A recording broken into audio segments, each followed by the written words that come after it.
Now, the two chapters we start off with are good, but I do think they are a little simple for coming back. It's essentially wrap up, because the obvious thing is we just finished Arc 8, we all know how Arc 8 ended, so it is kind of a thing of, okay, we now have to go from that point to Arc 9, right, like what we're doing with Arc 9. So a lot of this just does involve characters talking. Some of it is pretty nice, but some of it also just does go on for a long while, maybe a little bit longer than it needs to, right? The biggest thing, in my personal opinion, is the immediate start of the whole thing, is Yorna, or Iris, talking to Ugard, and essentially saying her farewells. It's a pretty sad scene. I like it. I like it a lot. It builds a lot for her character in Ugard, and it kind of just shows a whole lot about that. Like, he's essentially going without what the other zombies were kind of trying to do, where they were like running off or trying to survive or whatever it may be, like, oh, they're back to life so they might as well just live, you know, all that sort of shit. He's just accepted the fact that, nah, I'm dead. I'll go. Right? He's like, oh yeah, my love will join me eventually, but for the time being, I'll go.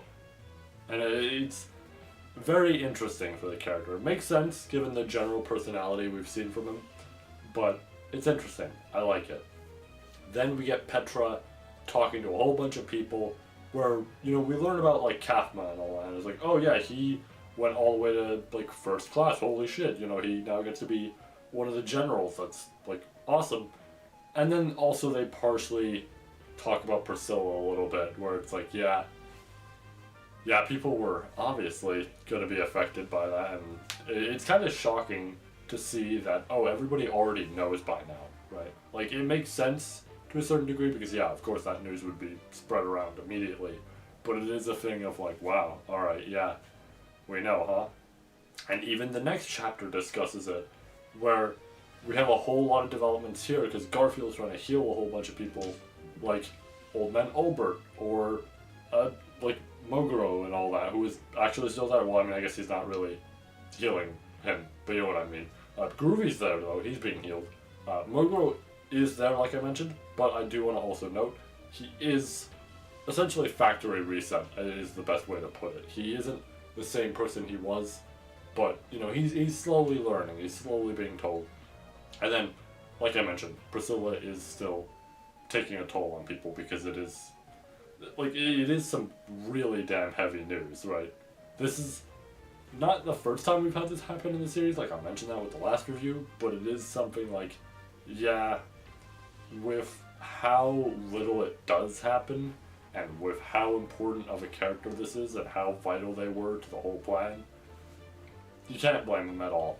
Also, for clarification, because my dumbass forgot, I meant the Priscilla part with Anastasia and all that, because Anastasia and, like, Burset's, who isn't executed thanks to Cecilis's and Vincent's words and all that, and also Otto, they were all discussing shit, and that's when Priscilla was brought up.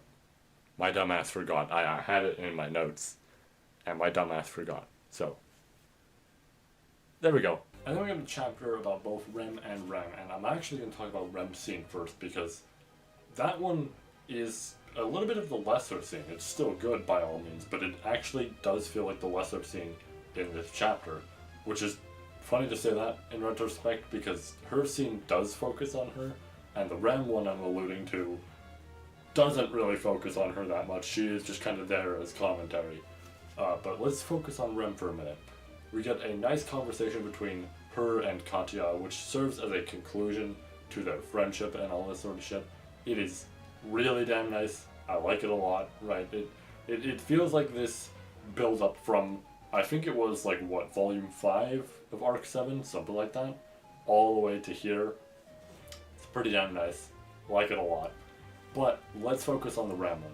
We get Flop and Tarita talking to each other, which, I'll be honest, it's kind of shocking that it's been decently long since the two did speak.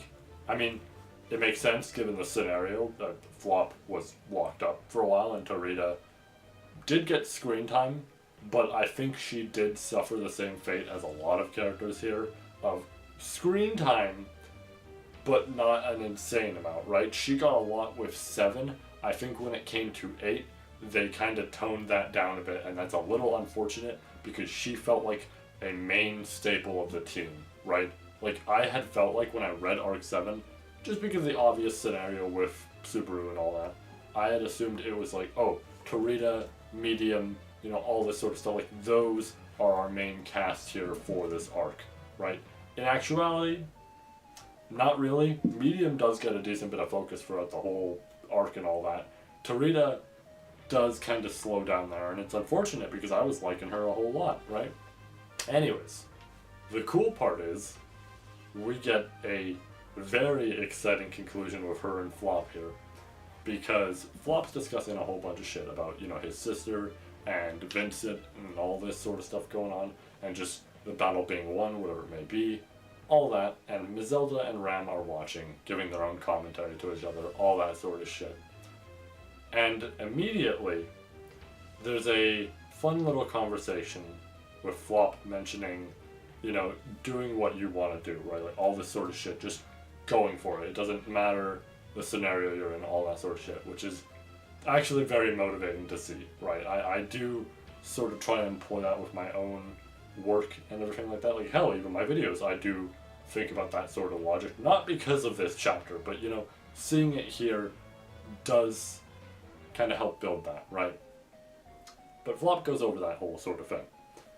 And immediately, he then follows it up by asking if Torita would like to get married to him. And that's a heavy question to ask, right? But it's also the thing of, well, she's the chieftain and everything, so it's kind of hard for her to take on that role, because that implies he has to go back with her, which would be fine if his sister wasn't married to, you know, the emperor. So he has to stay there because he is a sibling, right? So it's kind of the torn paths and everything. Until Mazelda steps in and coyly says that Torita's no longer fit to be chieftain. She'll take over, despite, you know, her scenario, and Torita can just go on and live her life. Which very clearly isn't her being serious. That's not her trying to say, oh yeah, you're not fit to be chieftain, fuck you, right? It's not her trying to actually say that. She's just being, like I said, coy about it.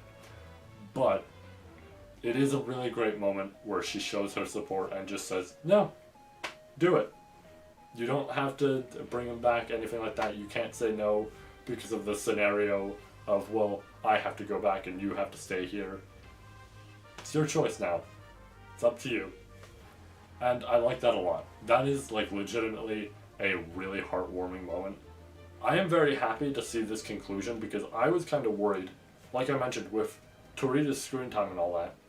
I was kind of worried that this relationship that was blooming a little bit between the two of them wasn't actually going to get a conclusion. I am so happy it did, right? I was worried it was just going to be a small thing and that was going to be it, and we wouldn't see much of it after that. Very happy that Teppei gave this a proper conclusion. And now, these next two chapters.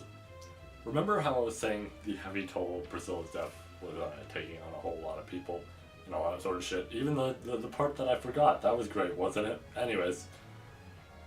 So, I talked about that and the heavy toll it takes. And let's talk about this chapter first. So, we get Emilia and Madeline interacting, which is very interesting because the obvious thing that Madeline points out is these two were fighting before, right? Like, I mean, from Madeline's perspective, it could have been to the death, right? Emilia probably wouldn't intend for that, but from her perspective, it could be, yeah, to the death, some shit like that. In fact, they fought twice. I wrote down in my notes that it was like, oh yeah, they fought before, but then I actually forgot, oh yeah, they also fight later when fucking Mazoria appears. So, yeah, no, it was twice that they fought. So it's fair for Madeline to just be like, no, leave, right? Like, I'm willing, you know, you helped out, whatever, that's fine. Leave, right? I'm giving you this one chance. But then the two actually start to talk more and more. And it's a thing of Madeline is going to protect the country because of, you know, Balroy, essentially, right? Even if he's gone, it's the country he loved, so she's going to protect it. But Emilia, who's now actually essentially just broken down, right, because of the heavy toll, like I mentioned, right, somebody she wanted to really be friends with, which I can't say anything. I can't. If you see my notes on Twitter, yeah, you'll see something in there in regards to that, and I wanna say something. I want to, but I'm not going to. But you know, the whole thing of her wanting to be friends with Priscilla, all that sort of shit. It's a lot for her, and you know, Madeline gives her a shoulder to rest on, and mentions, you know what?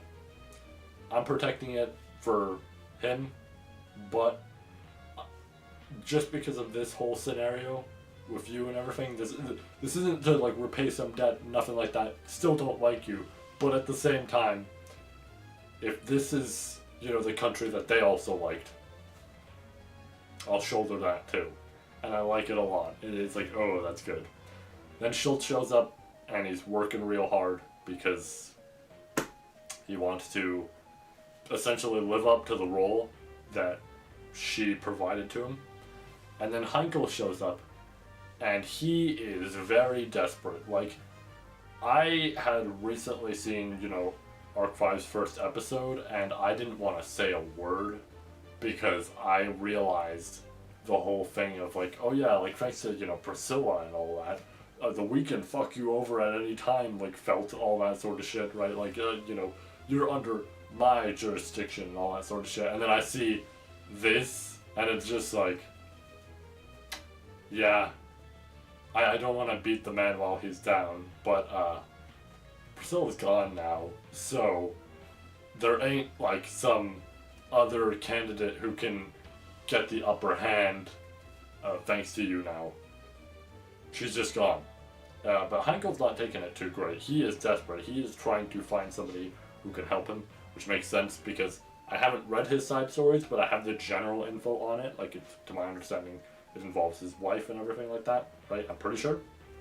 So, it's a thing of, yeah, I can see why he's desperate for this sort of thing, but it is kind of unfortunate because Amelia's not going to take him, and who knows if Felt would. I mean, I don't even know if he would go to Felt, right? Maybe out of desperation, sure. Krush is debatable, right? I mean, Wilhelm's there, and I'm not saying like that they're gonna just absolutely hate each other or some shit like that, but I don't know that it'll be the most stable connection between them. This family does seem a little fucked. And then there's Anastasia, I guess, but does she get anything from having him? Who knows, right? That's the thing. And he does get knocked out by Madeline because he's getting so desperate that Madeline just goes, yeah, knocked him out, you can heal him, whatever, he's being annoying, let him rest. And then we have the next chapter, which again kind of goes more into the Priscilla stuff. But first, we have Subaru getting like essentially punched by weights for everybody that was in the Pleiades battalion, which is a lot. That's a lot of fucking people. But it makes sense, and it's exactly what I thought for this scenario, of none of them really want to do this thing, right? Yeah, he lied to them. It's a little shitty, but he apologized, right? They still like him. He was still willing to like support them, and they supported him and all this sort of shit. There was a mutual friendship between all of them. And even if he lied about his identity, they just say, who gives a shit, right? It's like, cool, he apologized, it's fine, right? But he wants to be able to apologize via this atonement, right? The Sparka sort of stuff. So he is getting punched a shit ton every single day to make up for it. And it's kind of hard to watch or read, I guess, because it is just like, I get why he does it, I really do, but I do feel the same way as some of the Pleiades battalion of like, man, he doesn't have to go this far. I get why he does, but it doesn't have to go this far. And obviously it's his obligation to, you know, continue this. But man... Anyways, I talked about the Priscilla stuff, right? So let's now bring that to Subaru and all that. Because he goes to talk to Vincent, and Vincent doesn't really give a shit, right? The biggest thing is he's just like, yeah, I mean, it happened, I've accepted it, all this sort of shit. And Subaru's trying to argue with him that he hasn't, right? But it's something you slowly start to realize in that scene, where just bit by bit, with every line, you kind of notice, oh, Subaru's not arguing with Vincent about Priscilla's death and how he should, think about this more, kind of acknowledge it more, grieve for it more, right? All that sort of shit. He's talking about himself. He's talking about how he's focused on all sorts of shit at the moment and all this and can't really accept the fact that he couldn't save somebody. That, yeah, he's talking about himself.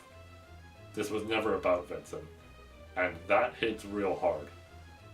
But, yeah, honestly, for the sake of, kind of concluding what was, had happened at the end of Arcade, I think these chapters talking about the death is really damn strong. It is just so good to see this acknowledgement in such a way where it does feel like there is weight to that death, right? Obvious, it's the first time, really, that we've had, such a major death in there. You could be like, oh, Shawa and all that. But that's, that's kind of, it works the same way, but I think I mentioned it in my review of it's not necessarily the same level of weight, because this is a candidate, this is somebody who was relevant for the past 3 arcs, and I mean, shit, the only time they weren't relevant in between all of this was, the even arcs, excluding Arc 8, right, which is, their most important of, Arc 6, Priscilla wasn't really that important there. Arc 4, she wasn't really that important there, right, she wasn't the prominent character overall, but it's 3, 5, 7, 8, they're really important for all of those, so it is a thing of, I think she holds a lot more weight in that regard, right? And then we have our final Vollachia chapter, literally this is the end, chapter 6, right? We get our essentially farewell, because Spica has arranged something, right? We don't know what at first, but it's later revealed when we have, Subaru and Rem there, that, oh, she's staying here in Vollachia to take care of the remaining zombies. She's going to send them to Odd Lagna, right? So it's oh, she's actually essentially doing her original sort of thing as Louis, right? But instead of just, remaining in there herself, she's kind of returning everybody to there in a sense of just oh yeah, all these zombies, no longer zombies, just outright dead. Off you go, right? Makes sense. But it is kind of the sad thing of, oh, she's not joining us. That's very interesting, and also a little sad. You'd think she would, considering it's, Spica. She's that important, but it's I guess not. Okay. I suppose we'll see developments later, or maybe she'll return. This is a One Piece sort of scenario where, yeah, she'll be back in a few arcs from now, right, to join the team, whatever it may be. But yeah, for now, she's gonna be gone. We do get a moment where, Subaru is having trouble accepting that as well, but we have this cutesy sort of scene where he and Rem kind of hold each of her hands and they just walk down, and it's real cute, and it almost reminds me of the Slothif Tatsuki Fujimoto image, but instead of Tatsuki Fujimoto, it's Teppei. So anyways, the other remaining part of this chapter is everybody, kind of just saying their farewells, both on the Vollachia side and also on Subaru's side. Now, the big thing is Subaru saying goodbye to the Pleiades Battalion, is saying goodbye to Tanza and Yorna, who Tanza mentions, this won't be the last time we probably meet, we'll meet again and everything, you don't have to treat it like we're gone forever, all that, which I'm very curious on how that will play into later arcs. Maybe this will be some, final arc, they have to do this big massive war and then everybody shows up to support them. That would be very interesting. I know that's a little cheesy, a little campy, whatever it may be, but I like that a lot, right? I like that idea a lot. And the type of cheese that it is to me is Gouda, right? That's some good shit. But we have him saying his farewells. He says his farewells to Vincent. They're still not huge on each other, but they accept the fact that they both helped each other, all this sort of shit, and they can say their farewells in peace, right? There's no real just hatred between them and all that sort of shit. I mean, there's probably some dislike there, right? They probably don't like each other too much, but no hatred. They just say their farewells. It's nice. And that's it. We're finally out of Vollachia. Technically, because there's an interlude chapter where we learn about Katya, and presumably Todd has shown up, possibly as a zombie. Who knows? I mean, it's not fully revealed on if he is or not. I personally don't think he is, because, I don't know, even though it's not necessarily immortal, I feel like the dude transforming into a werewolf and then the only thing he receives in terms of an injury is, axe to, like, the head. Yeah, that would probably hurt, but a lot of depictions of werewolves are a little bit stronger than just a simple tool in the head, right? That said, swung by an Oni, who, I mean, doesn't know that they're an Oni, but swung by an Oni, so that would be a pretty strong swing. But I don't know, to me, doesn't really feel like he is a zombie. I just personally believe that. He could be, that's fine. Honestly, still works. I just personally don't think it. Anyways, he kidnaps Katya, and they just run off. And it's kind of nice, because it is the scenario of if Todd were to come back, right? Like, if he were a zombie, it would be the problem of they would have to get rid of him. However, if he kidnaps her, and then they run off to who knows where, and they live happily ever after, that works. That works just as well. It's kind of interesting that his character resolution, despite being such a cold-blooded, like, calculated killer that really works well for his character as a, essentially, villain, right, as an antagonist, it's kind of interesting that he does get such a peaceful end, where it's just like, oh yeah, he gets to live with his wife, or fiancé, whichever of the two terms we want to use. It's nice. I do actually kind of like it. It subverts the norm, but it's good that it does that.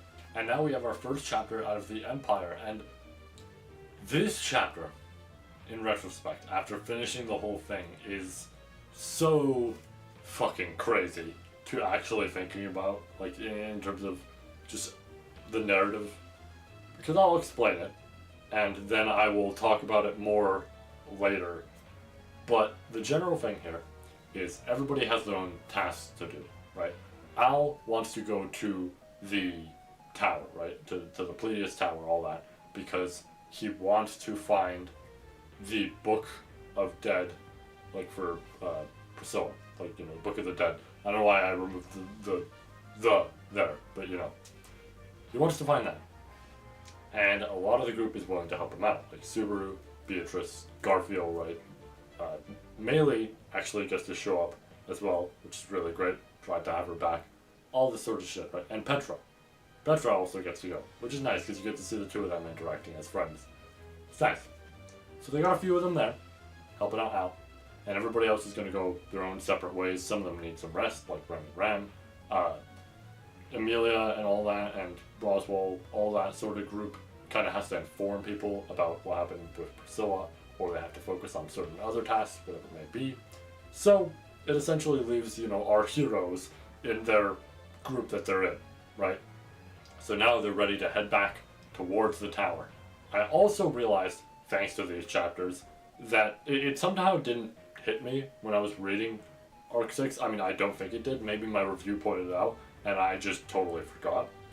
But it's now hit me that the reason that Satella showed up when they were at the tower, right? The reason that they were sent all the way across to, like, Vollachia, all this sort of shit, was because Louis looked into Return by Death.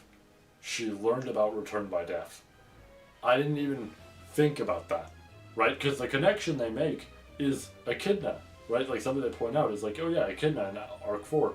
Super talks about it with her, and at first you think nothing happens, and then he goes back, and she's there, right? She's just walking around. So it's the thing of, oh, that makes a lot more sense now. I was honestly confused. I was like, what the fuck was the activation, right? Why did she show up? Why did they go to Vollachia? All that. But it makes sense now if it's, oh, all it was Louis kind of took his memories, looked into them, well, not, you know, that sort of thing, then saw Return by Death, all that sort of shit, And as a result of seeing it, it was the thing of, oh, there she is, right? That activated her. It makes a lot more sense now, but it's like, huh, I didn't consider that at all. Anyways, our team is set. They're ready to go. We have a whole bunch of conversing, and also Melee points out that she is officially free, right? There's no longer this like, oh yeah, here's this, assassin, arrest her, right? Even if she's a child.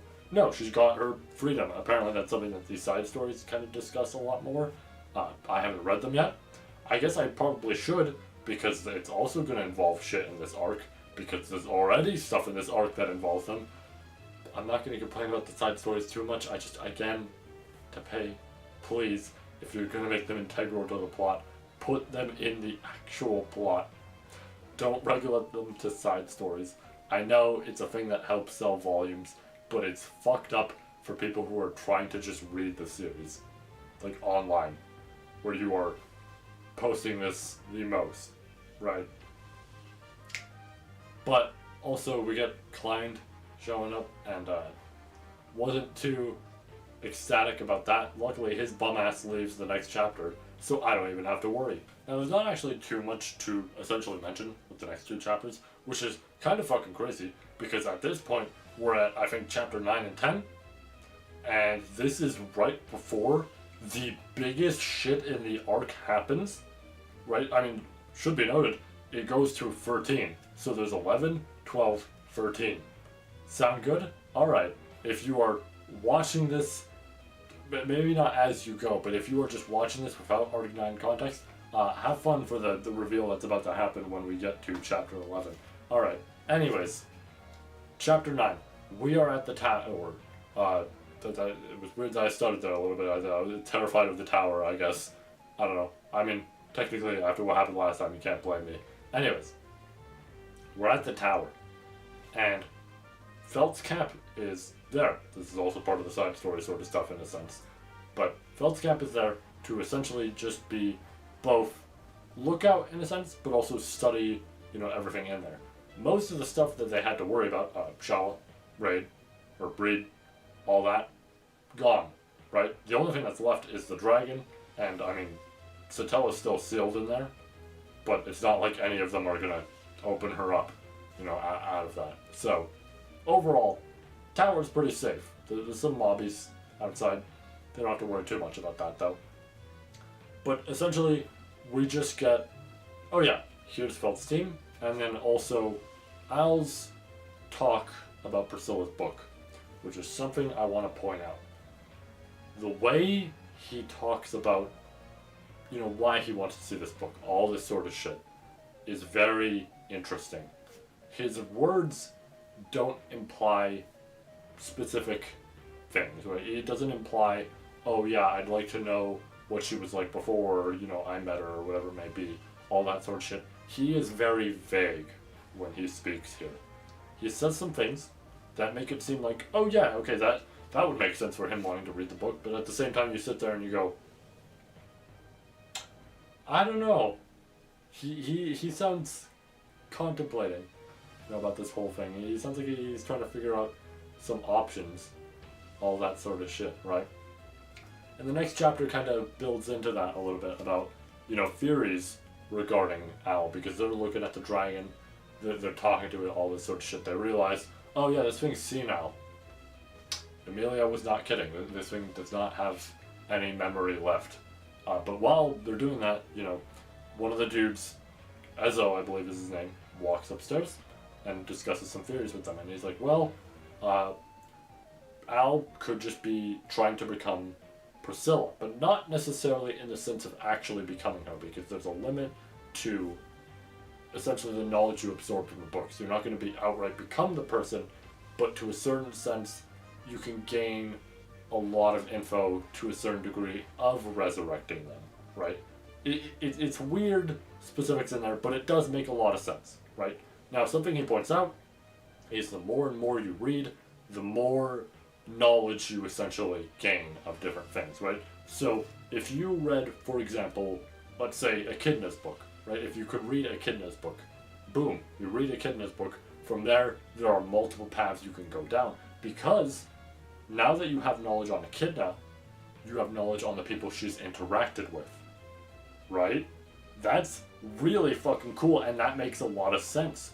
Because it's the thing of the books only work if you know the person.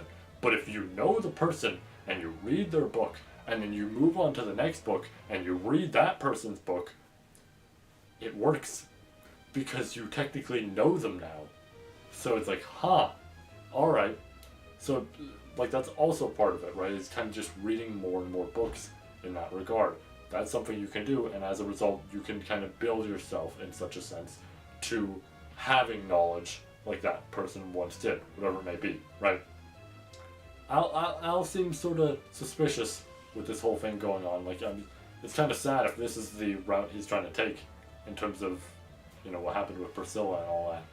But I'm just gonna say it now. I can promise you, that's not the route he's taking. I also want to point it out in my notes, but I did realize, because I saw some of the illustrations, I wanted to look at them as I was going, right? I was making sure I wasn't going too far. I had already seen the spoiler well ahead of time. Like, in case anybody's wondering, oh yeah, I saw these spoilers, like both, right? Both for 11 and Chapter 13. I saw both on my Twitter way before I even read Arc 9. Right? Before I even started, whatever it may be. Before that shit was even fully translated, I saw that shit in my feed. So, you know, very cool. I think we as a community, I mentioned this on my reaction videos, but I think we as a community really need to tone down how easily we talk about spoilers. But I did look at the illustrations as I was going, and I do really like that. I believe her name is Flam. I realized something when I saw her design. I saw it and I went, I've seen that before. I swear that was one of two people that were around Felt when she was walking in like Arc 3. But in that regard, I'm like, I also know that that character is related to two other characters I know. I'm pretty sure. And I double checked, and yeah, that is one of two children to the, I don't know if I would say absolute sort of like cutest, but definitely one of the cutest couples in the series from the EX novel 2 and 3 stuff. So very nice. I am, like I mentioned it in my notes, but I am glad to see that they are still essentially serving the Estrella family. Like they're serving Reinhardt, so by proxy, they're still serving them. Little interesting to actually serve Reinhardt in a way, just because of the, you know, scenario with the person that their family would be previously serving, but that's okay. We don't blame him for that.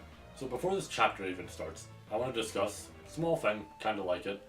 Interestingly, Arc 5's first episode, which I mean I guess technically counts as, you know, the actual novel itself and everything, has two lines in there that are also used with Arc 9. So I just assumed that Teppei was, you know, kind of helping out with the season, and then sat there and went, I can use these. Kind of funny to think about, right? It's the crying line, and then it's Subaru being like, oh, like, Beiko's so lovely, you know, all that. Real great. Anyways, chapter 11, here we fucking go. Okay, I'm gonna skip over a good amount of stuff, right? I know that might sound bad. It's not like I'm actually intentionally trying to skip over. It's just, I think the big thing to discuss with this chapter is what happens. Because a lot happens here, essentially. We get Al talking to Melee and all that, and like Petra and all them, because they're making food. And Petra's a little suspicious of what's going on. And Melee's a little not caring, but maybe a tiny bit suspicious, whoever, you know, Al may be, right, to her, all that. Whatever the fuck. But the more important thing to talk about with this chapter is Al. So, we get Subaru and Beatrice in the library. Now, one of the big things that is found, just like Arc 6, is his book, right? Subaru's book, right? So immediately he realizes that's there and goes, we have to hide this, right? Nobody else can read it because it's in, like, you know, kanji or katakana or what. I don't know which one his name is actually written in, because I know you can write names in different ways and all that sort of shit. But nobody knows how to speak it, Other than, obviously Al would. And the big thing is, can't have him read that, because if he does, or if even anybody else opens it, it's the problem of, okay, Satella will show up, and they might just head back to Vollachia, or the joke that Emilia made in an earlier chapter, like Gusteko or some shit. In that case, he should have read it, or rather had somebody, read it, whatever it may be. Anyways, other than me obsessing about that area and wanting to know more. So, big thing there. Subaru being like, alright, Beatrice, we gotta hide this fucking book, because if this gets opened by anybody, this is a problem. So he puts it on the very highest shelf possible, right? Nobody can fucking reach that. And then Al shows up, and they have a discussion, because like Subaru falls down, and he's like, oh, like, chill, you don't have to get scared because of me, right? All that sort of shit. Yeah, he really did. He really should have been. Fuck. So, now they're talking to Al, and they're having this cutesy conversation between Subaru and Beatrice, but, they're discussing things with him and, how he might feel in this scenario with Priscilla, all that sort of shit. Very cool. Anyways, mid-fucking conversation, those two are sealed away. Remember how I said if you're watching this without having Arc 9 essentially in your brain, how you haven't read the chapters, all that sort of shit, that this should be interesting for you? Yeah.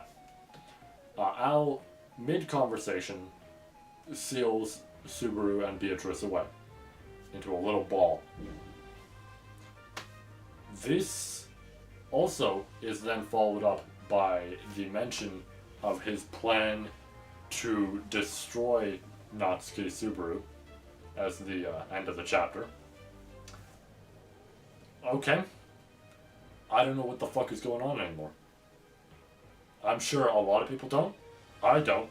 The obvious thing is, okay, we knew the whole time that Echidna was some sort of teacher to Al, right? That was the very clear implication we had since Arc 7 and 8, right? But now we're getting a bigger understanding of that, and at the same time I understand less somehow because Echidna had planned to destroy him? Some shit? I don't fucking know. Let's continue, shall we? So now, with Chapter 12, we get a whole lot of shit. One of the big things is Al is no longer referred to Al when he is talking, but instead Aldebaran. Very fucking interesting, right? Real great way to do it. Another thing is his, as I worded it, his bleach level planning, because they show how many attempts it took. Remember when I brought up that whole thing about everybody having their own plans for places they were going to go and things they were going to do, all that sort of shit? Yeah. Want to know who essentially managed to pull the strings and orchestrate all this stuff to go down the way it did? Al. Al is the one who did this. Every single one of them had multiple attempts in there, right? Rewound time, whatever the fuck we want to say, to make it so that this team was the team that it was, right? First off, Al has a spell for solely sealing off somebody, but if they have a witch factor.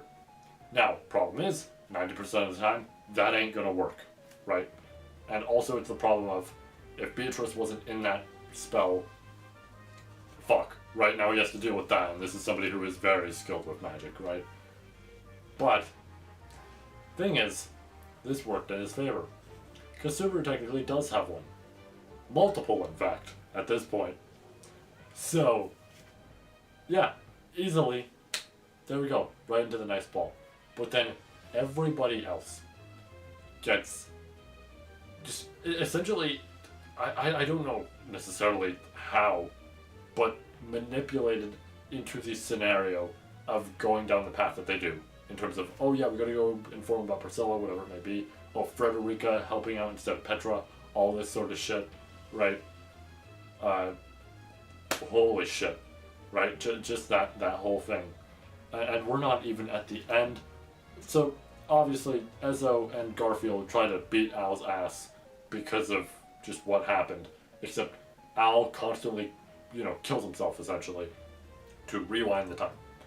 And It is over and over again. And this is a plan that seems like it's real bad for Al, right? Because yeah, he has this ball and everything, he has them sealed up, but at the same time, he's going up against two real strong people, right? One real great magic user and one real great fucking physical user isn't really the correct term, but just actual physical character, right?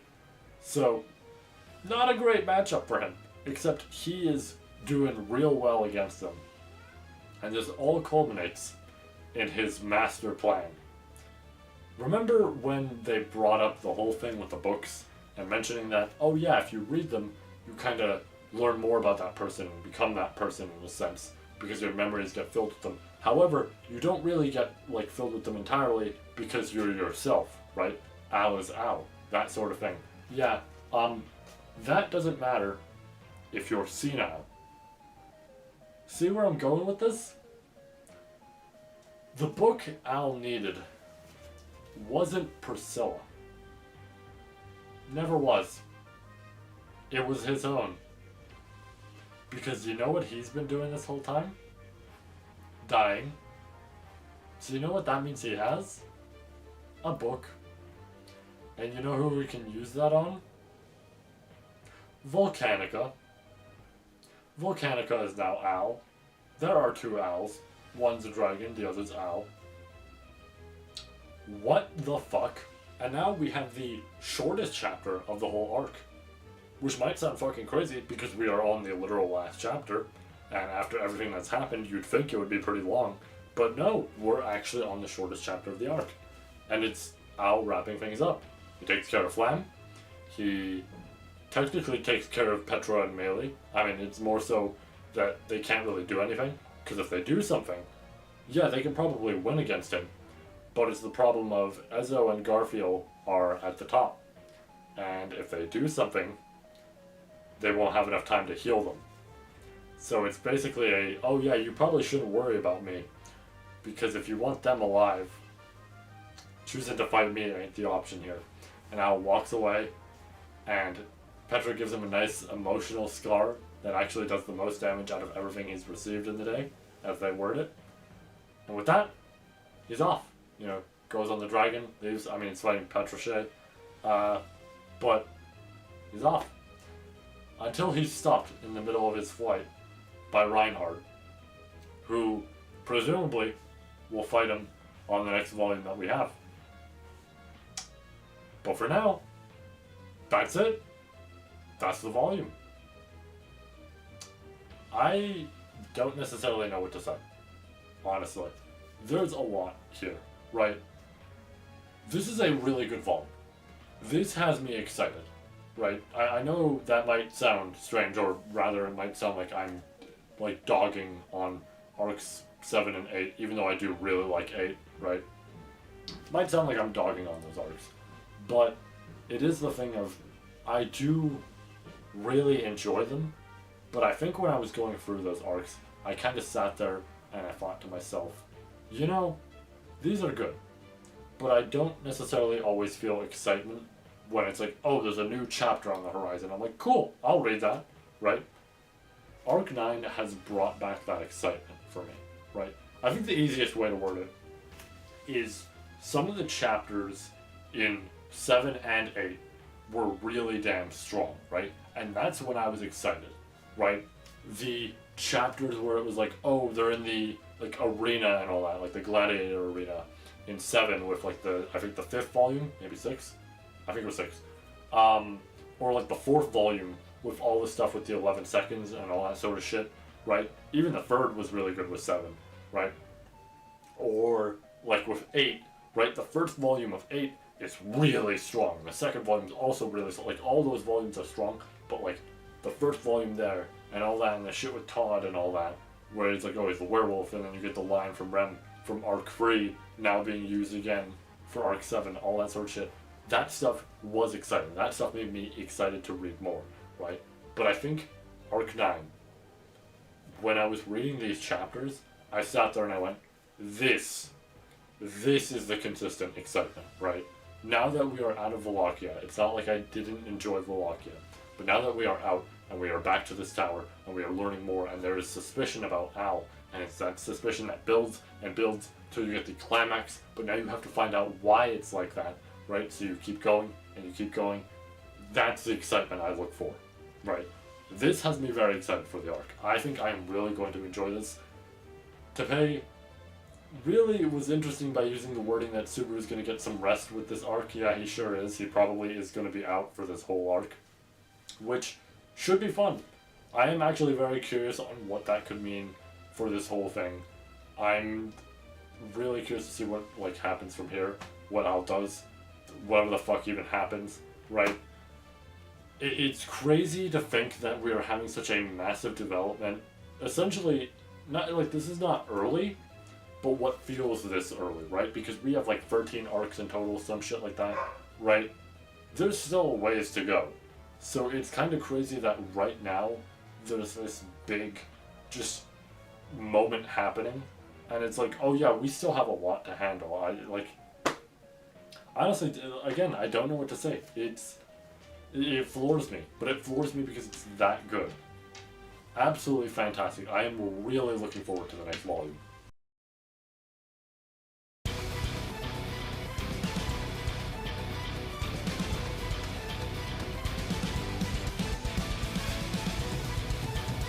So, going off of the cliffhanger from the previous volume, we knew some shit was gonna go down, right? Fucking Reinhard is here, directly in front of him.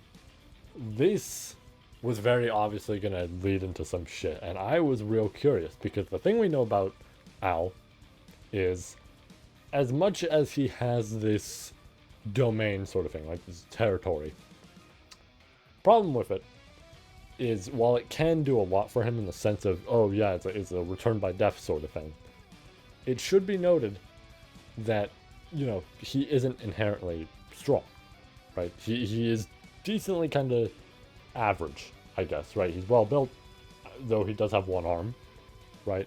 And I mean, he has this ability, but that's about it, right? He has some magic in there. It's not any insane magic. So to have him go up against Reinhard, the ReZero's Goku, if you will, is really fucking insane as a matchup. This should not happen, realistically. This would be a stop.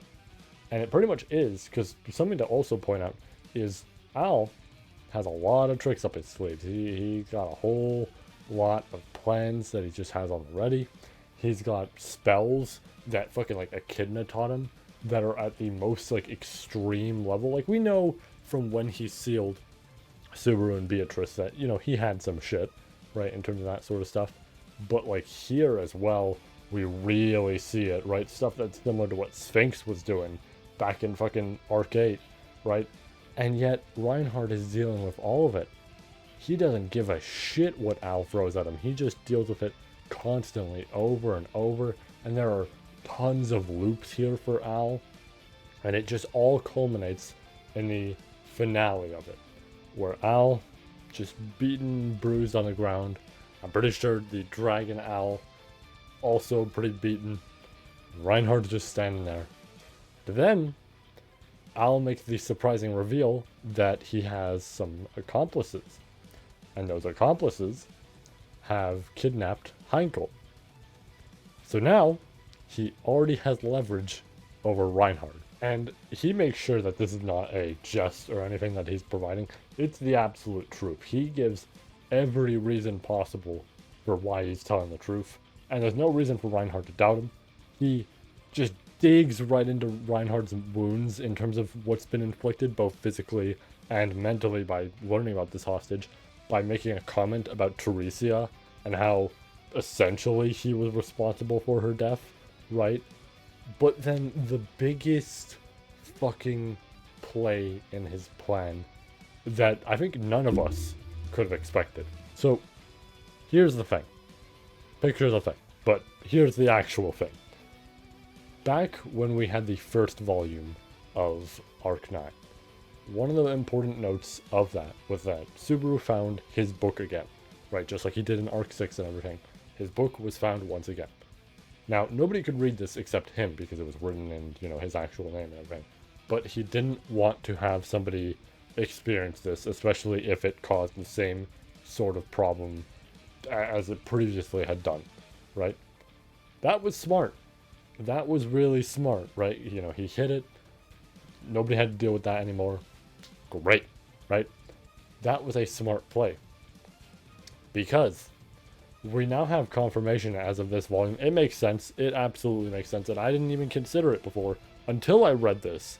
But this is exactly why the ending of Arc 6 happened the way it did. Because, let's cut back to Arc 4 for a minute. When that whole scenario happened with Subaru and Echidna in Arc 4, where he mentioned that he could return by death, that made Satella appear in the real world because she couldn't actually connect to him in a sense, right? She couldn't stop it from happening, whatever it may be, so she kind of just appeared. Similarly, Arc 6's finale, she couldn't necessarily come out, right? Because this was a book. This was info stored in a book, so what the fuck is she supposed to do, right? So, with those two in mind, Subaru's book was hidden away. Or at least we thought. Because I'll at least presumably, I'm just saying this off of a presumption because I didn't see anything in the text mentioning this, but presumably she at some point was, you know, watching them, because it should be noted, he sealed them before that book was, or not before, sorry, I'm mixing up the timeline here. He sealed them after the book was put away, right? Because they put the book away, he walks into the room, they go, whoa, and then they fall down, and then, you know, you all light comedy scene into talking with him, and then grab, right? So, with that said, it is fair to presume that Al, you know, while they have this book and they're like, oh, you know, we gotta hide this and everything, it is fair to assume. I said presume there, which was a little odd in terms of this sentence, but that's okay. It's fair to assume that Al that whole last time was at least behind a bookshelf going,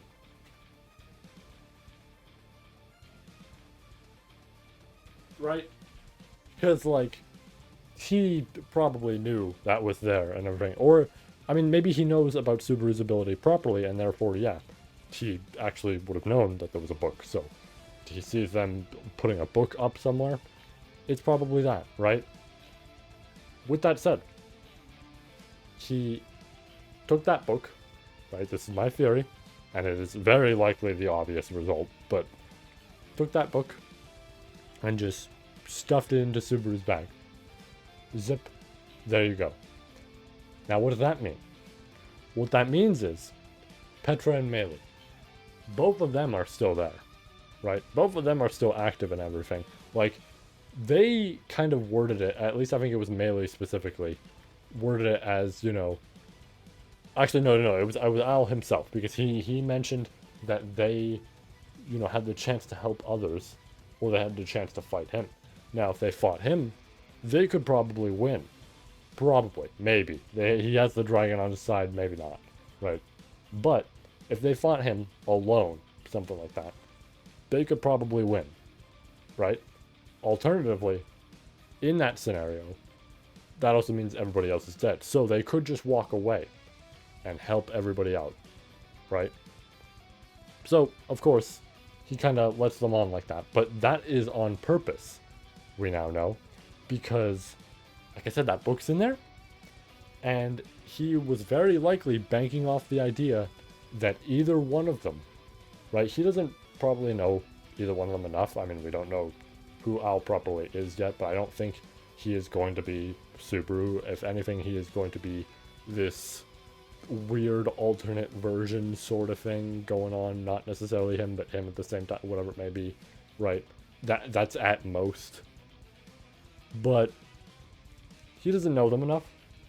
But he knows that, you know, curiosity might get the best of somebody. You know, if he and Beatrice were sealed, and then all of a sudden there's a Book of the Dead in his bag, it's fair to assume that you would want to read it, because it's like, wait, maybe that has to do with it, right? So he banks off the idea that one of them will read it. And Petra does exactly that. Petra opens it up, sees that in there, and starts reading it. Now Petra gets to experience hell, because she has to watch what he goes through, and she is distraught. like for a majority of this volume. She is conked out, and it feels horrible for him. Makes sense, she now knows about this, which is kind of crazy. She is the only character proper, other than, you know, somebody like Echidna, but Echidna's not really fair to say. Only character proper to actually know about this, right? Not vague details like Roswell, not unknown sort of circumstances with it like Puck. This is the first proper character, I am pretty sure. I don't think I'm forgetting about any, but I could be wrong. I guess Rui. I guess you could say Rui knows, but now we have Spica. So, hard to say, right? We don't know if Rui still even exists. But she is the proper current only character who knows about, like all the deaths and everything.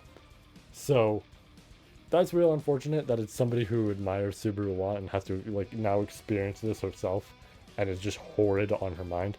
But more importantly, that releases Satella, because that counts as, you know, hearing about Return by Death. So Al banked off that and went, hey Reinhard, I can't fight you. Literally, you know, it's a bit of a cheap joke, but he really did do the, I can't fight you, but she can. And then there's Satella. And now, the two of them are just clashing that whole last time. And Al gets to fuck off. Because, why, like, I mean, what else, right? It's not like he has to stick around and deal with this, right? It's just like, oh yeah, whatever, he'll handle it. Fuck it, right? Now, he's not out to destroy the world, necessarily. But this is a, you know, scenario where it's like, okay, Reinhard can probably deal with this. He's a sword saying all this, you know. This'll be whatever. I'm just gonna focus on my goal and we'll go from there, right? This is a really fucking good plan by him. Like, holy shit. He knew exactly what to do here, and it's kind of fucking insane. Oh. And then, aside from, you know, a bit more of a Petra's scenario and feeling absolutely awful for her, as well as some neat references to all the ifs. Like, I love that that's in there, that's really cool. We mainly get the reveal of Al's team and how long this mission of his is. Now, we don't know what it is at the time of this chapter, but by the end of it, we have a very vague idea. We actually still don't know too much about it, but we'll get there, right? As for Al's team, though, we have Heinkel, which I pretty much expected, right? Because as much as Al presented this idea of we're holding him hostage, something about that didn't sit right with me, right? It's like, yeah, he could technically be a hostage, but hostage in this sort of scenario that he is building, right? This plan he is building doesn't imply totally helpless, right? He's still possibly helping out with Al, but also could be just a hostage in terms of, you know, what's going on and everything, right? That's what he is. He is an accomplice to Al because he's interested in the dragon's blood stuff, right? He wants it for his wife. Absolutely makes sense, right? That was his goal with Priscilla. So, of course, here he's, you know, it's going to be related to that. And Al has the fucking dragon now, so kind of a big deal, right? And then we have the person who essentially is the actual accomplice taking him hostage, right? An accomplice taking another accomplice hostage. Yay. I hope I'm saying that correctly. It's Y-A-E. I'm going to say yay. It could be a different pronunciation. Might be butchering that. My bad, if that's the case. It's happened before. But we have her. Now, I didn't know who the fuck this character was. Turns out, she's from a side story. They do actually go over the details, and I do like that they give you the recap in case, you know, you didn't read the side story. I didn't, so I didn't know, right? But she's been in the series already, and has actually had art. Funny enough, I think her side story volume was either, just based on what I saw, I could be wrong, but based on what I saw, I think it was the volume or two before this, like side story wise, right? So really funny that she's like introduced there. It's like, oh yeah, here's this person that almost assassinated Priscilla, and then, oh yeah, by the way, she's here now helping Al out, and I don't know, that's kind of funny to me. I kind of like that a lot. And then we also have the reveal of the plan, like I said, in terms of length, 7 days. There's a whole ass week for Al to finish this. Why? Presumably because of the circumstances. Like, I think that's something he goes over a little bit. But we don't know the full reason on why. Just absolutely, like, I think it's just the general idea of the kind of blitz sort of strategy of, okay, we are becoming an enemy of the entire world here, right? Just like Al doing this is absolutely like something that would get everybody to direct their attention at him and go kill him, right?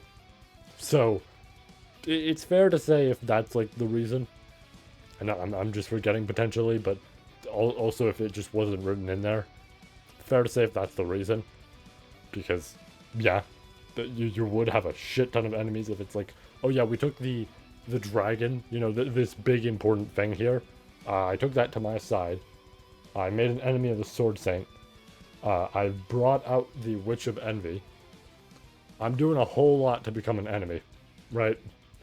So, makes sense. And then we have a very simple chapter after that whole ordeal, but this one's interesting because it actually talks about Ye a little bit, and I don't want to talk about her in general, right? Something I mentioned in my notes, and I'm going to mention it here as well. She is an interesting character in terms of how she's built here, right? Because on the one hand, she's exactly what you would expect of a shinobi, right? She tries to seduce her way into things and all that sort of shit. That's something they go over with the Priscilla assassination stuff, is making her way in via Al and, you know, being nice to Schult and all this so that she can get close and then deal with Priscilla. But at the same time with that, we have the other side here where she is terrified of Al, right? Like right now, not during that, specifically right now, seeing how he's acting and everything and all this sort of shit, she is terrified of him, right? So much so that she is willing to, like, Al could instruct her to do anything, she'll do it, right? I mean, presumably nothing related to maybe, like, killing herself, but, like, anything else based on what she said in the text, she's just like, yeah, alright, I'll bend a knee, right?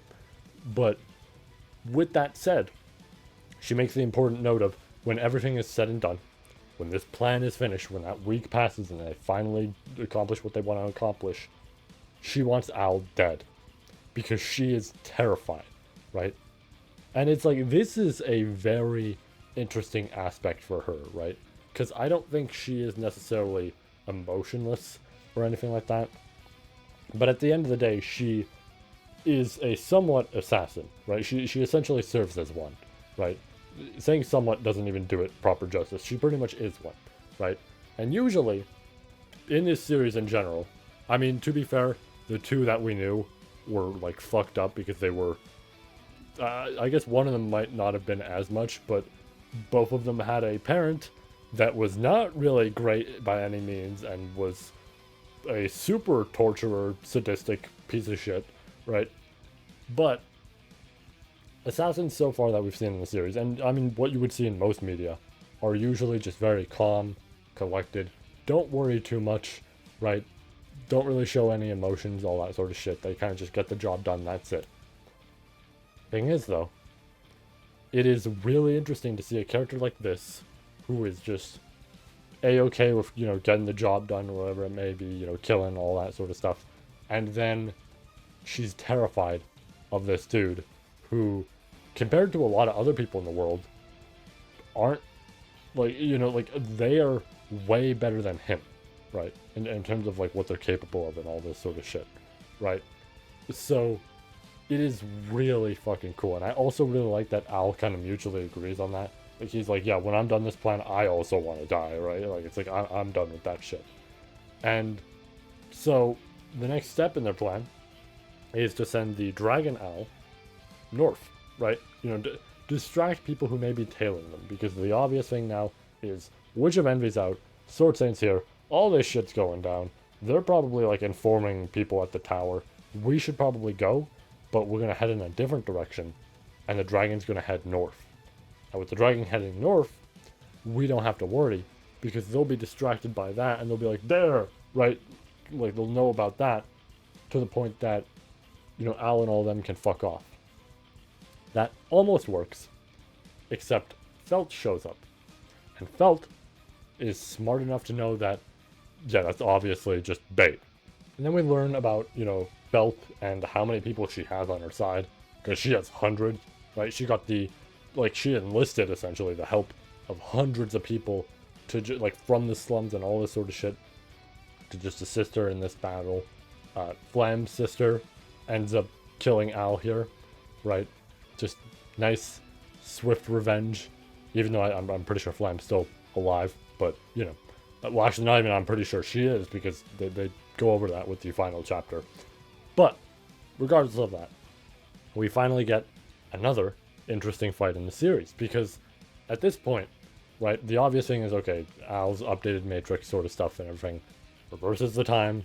So now we're back to a point where, you know, he's a little further back than where they're at. So they got to figure out what to do. And we get a cool fight here where it's essentially not really a fight, but it's one group trying to get the jump on the other. Now, Al isn't necessarily trying to fight if need be, but the obvious thing is they kind of have to by the end, right? So Old Man Rom, who's with Felt, you know, that absolute strategist that he is, because, I mean, we know about the EX novels and all that, and, like, the, you know, sword demon stuff. We know what he's like. He's already, you know, pretty much ready to have his group smoke out the place and everything.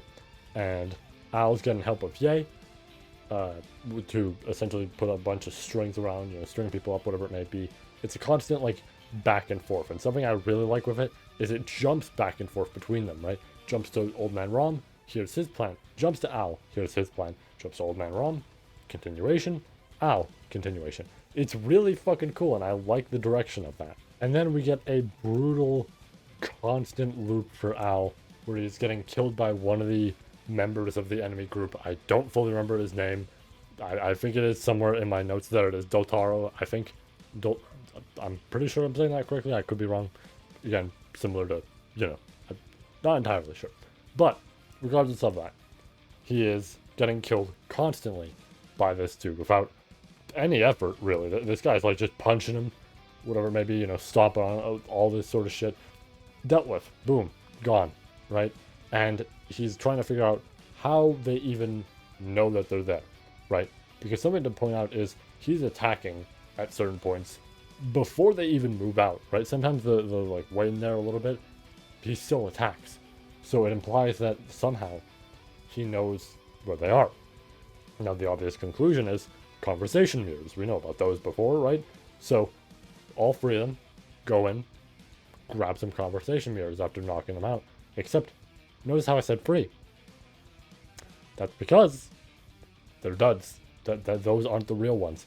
This group, you know, these thieves and all this sort of stuff, all these people from the slums, of course, plan ahead with this sort of shit. The conversation mirrors are multiple in quantity. There is a shit ton that are available. So, essentially, it doesn't necessarily mean, you know, oh, he found the definitive one by just picking one out of the pocket.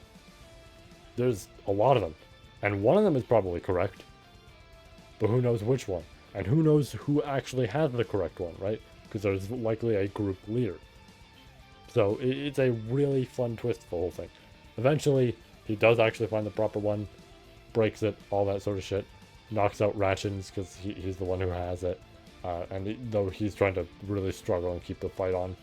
And Old Man Rom's really surprised, right? Because by this point in the loop, right, this is a brand new loop when he immediately breaks that one. By this point in the loop, he's going real quick with that plan, right? And it feels almost a little off. And apparently, both of them are playing for time, right? Both Al and Old Man Rom. So it's a really interesting thing where both of them are trying to corner each other, and also both of them are going by real quick with their plan. It's really fucking cool. And now we get a really long, really fucking great chapter of this fight. And I'm going to read off my notes a little bit on occasion just to fully remind myself of everything, because a lot of shit happens here. But, alright, so we go back to this whole sort of fight thing going on, of course, but from Al's perspective, we cut right past him being the pig dude, right? Like, they waste no time here. It's not like we go through multiple loops again. Beaten, boom, gone, right? So, Old Man Rom, a little bit curious on what the fuck is going on, right? Because that dude beaten with very little effort, and then all this previous shit with the conversation mirrors was happening. So he's starting to think, okay, well, we got a guy who can, you know, use an ability with his eyes, right? Which we'll learn about. But we got a guy who can do that, right? So maybe Al has something like that, right? Maybe he knows what's coming a few seconds ahead, or he might be able to see these things even from afar, right? But you know what it could be? It could be somebody in the air, right? So they shoot up the I don't remember what they are. It's like night destroyers or something, whatever it may be. The stuff that was used with the white whale fight, right? So they shoot those into the sky, brighten that whole shit up, right? Because the big thing with that is like, okay, the sky is brightened. If there is somebody up there peeking down at us, I mean, essentially flashbang, here you go, right? Just, they ain't going to be seeing shit anymore, so they won't have any eyes in the sky. Problem is, they sent a few more of their group in while that was happening. Those conversation mirrors are broken, which then implies to Old Man Ron that, okay, so it's not that, but it could be spirits, right? It'd be a little weird. Spirits wouldn't necessarily do this sort of thing, but we have to be sure. So they throw a bunch of stones around, magic stones, regular stones based on what they almost write it as, right? And boom, all that shit's out, right? But there's no spirits that are assisting them, right? More conversation mirrors are gone, and there's no spirits that are assisting them. So now he's kind of just sitting there, like, something's not right, right? Because the spirits aren't helping him. There's nobody in the sky, and he knows all of this shit ahead of time, right? That's a little strange, right? He dealt with Deltarune immediately. He dealt with Ratchins immediately. All this sort of shit. That's a little fucky, right? He could have some sort of divine protection or whatever it may be, but none of them would be nearly this strong and have something this absurd. So then he brings up an idea. And holy shit, I never considered this before. I don't think they pointed it out like this before. Maybe I'm wrong, right? Maybe it did happen and I just don't remember. But I don't remember ever seeing anything like this written in the text. He brings up the idea of this could be an authority, right? This might be an authority of, like, whatever it may be. You know, pride? I don't know. Something, right? Now, I read that and I'm like, shit, that's really fucking cool, but I don't know if that's the case. Then we cut to Al and it is pretty much confirmed in the text that it is. Which is like, okay, holy shit, right? That doesn't necessarily mean it is like absolutely pride or whatever it may be, right? I mean, we know about just other, essentially, witch factors that are in there, right? In that whole sort of group, so there could be more than we think, right? Obviously, just off the bat of that. But knowing that this potentially could be pride or something like that is really fucking crazy. Like, he even shows up to fight Old Man Rom, and some of the stuff he says, like, Old Man Rom sits there and goes, you know, a lot of the stuff you're saying sounds a whole lot like somebody who, you know, represents pride. And it's like, oh, like, I know they always mention that with Subaru and that whole thing. I get that, right? I fully understand that, but it's just like, dude, what the fuck does this imply? Right? This is so fucking cool if true, right? Like, holy shit. I am so damn curious. But anyways, the actual final battle between them begins. Yeah, he tries to go in. Immediately that dude with the, you know, sight ability I mentioned comes in, essentially stops her in place because of its eye, and the Flam's sister comes back in. I think it's, I almost want to say Grassus.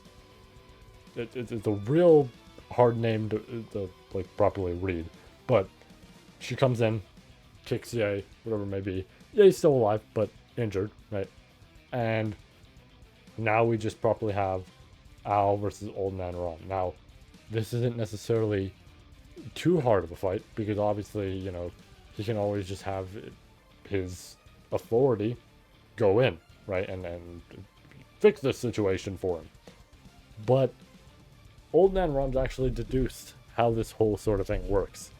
He's figured it out.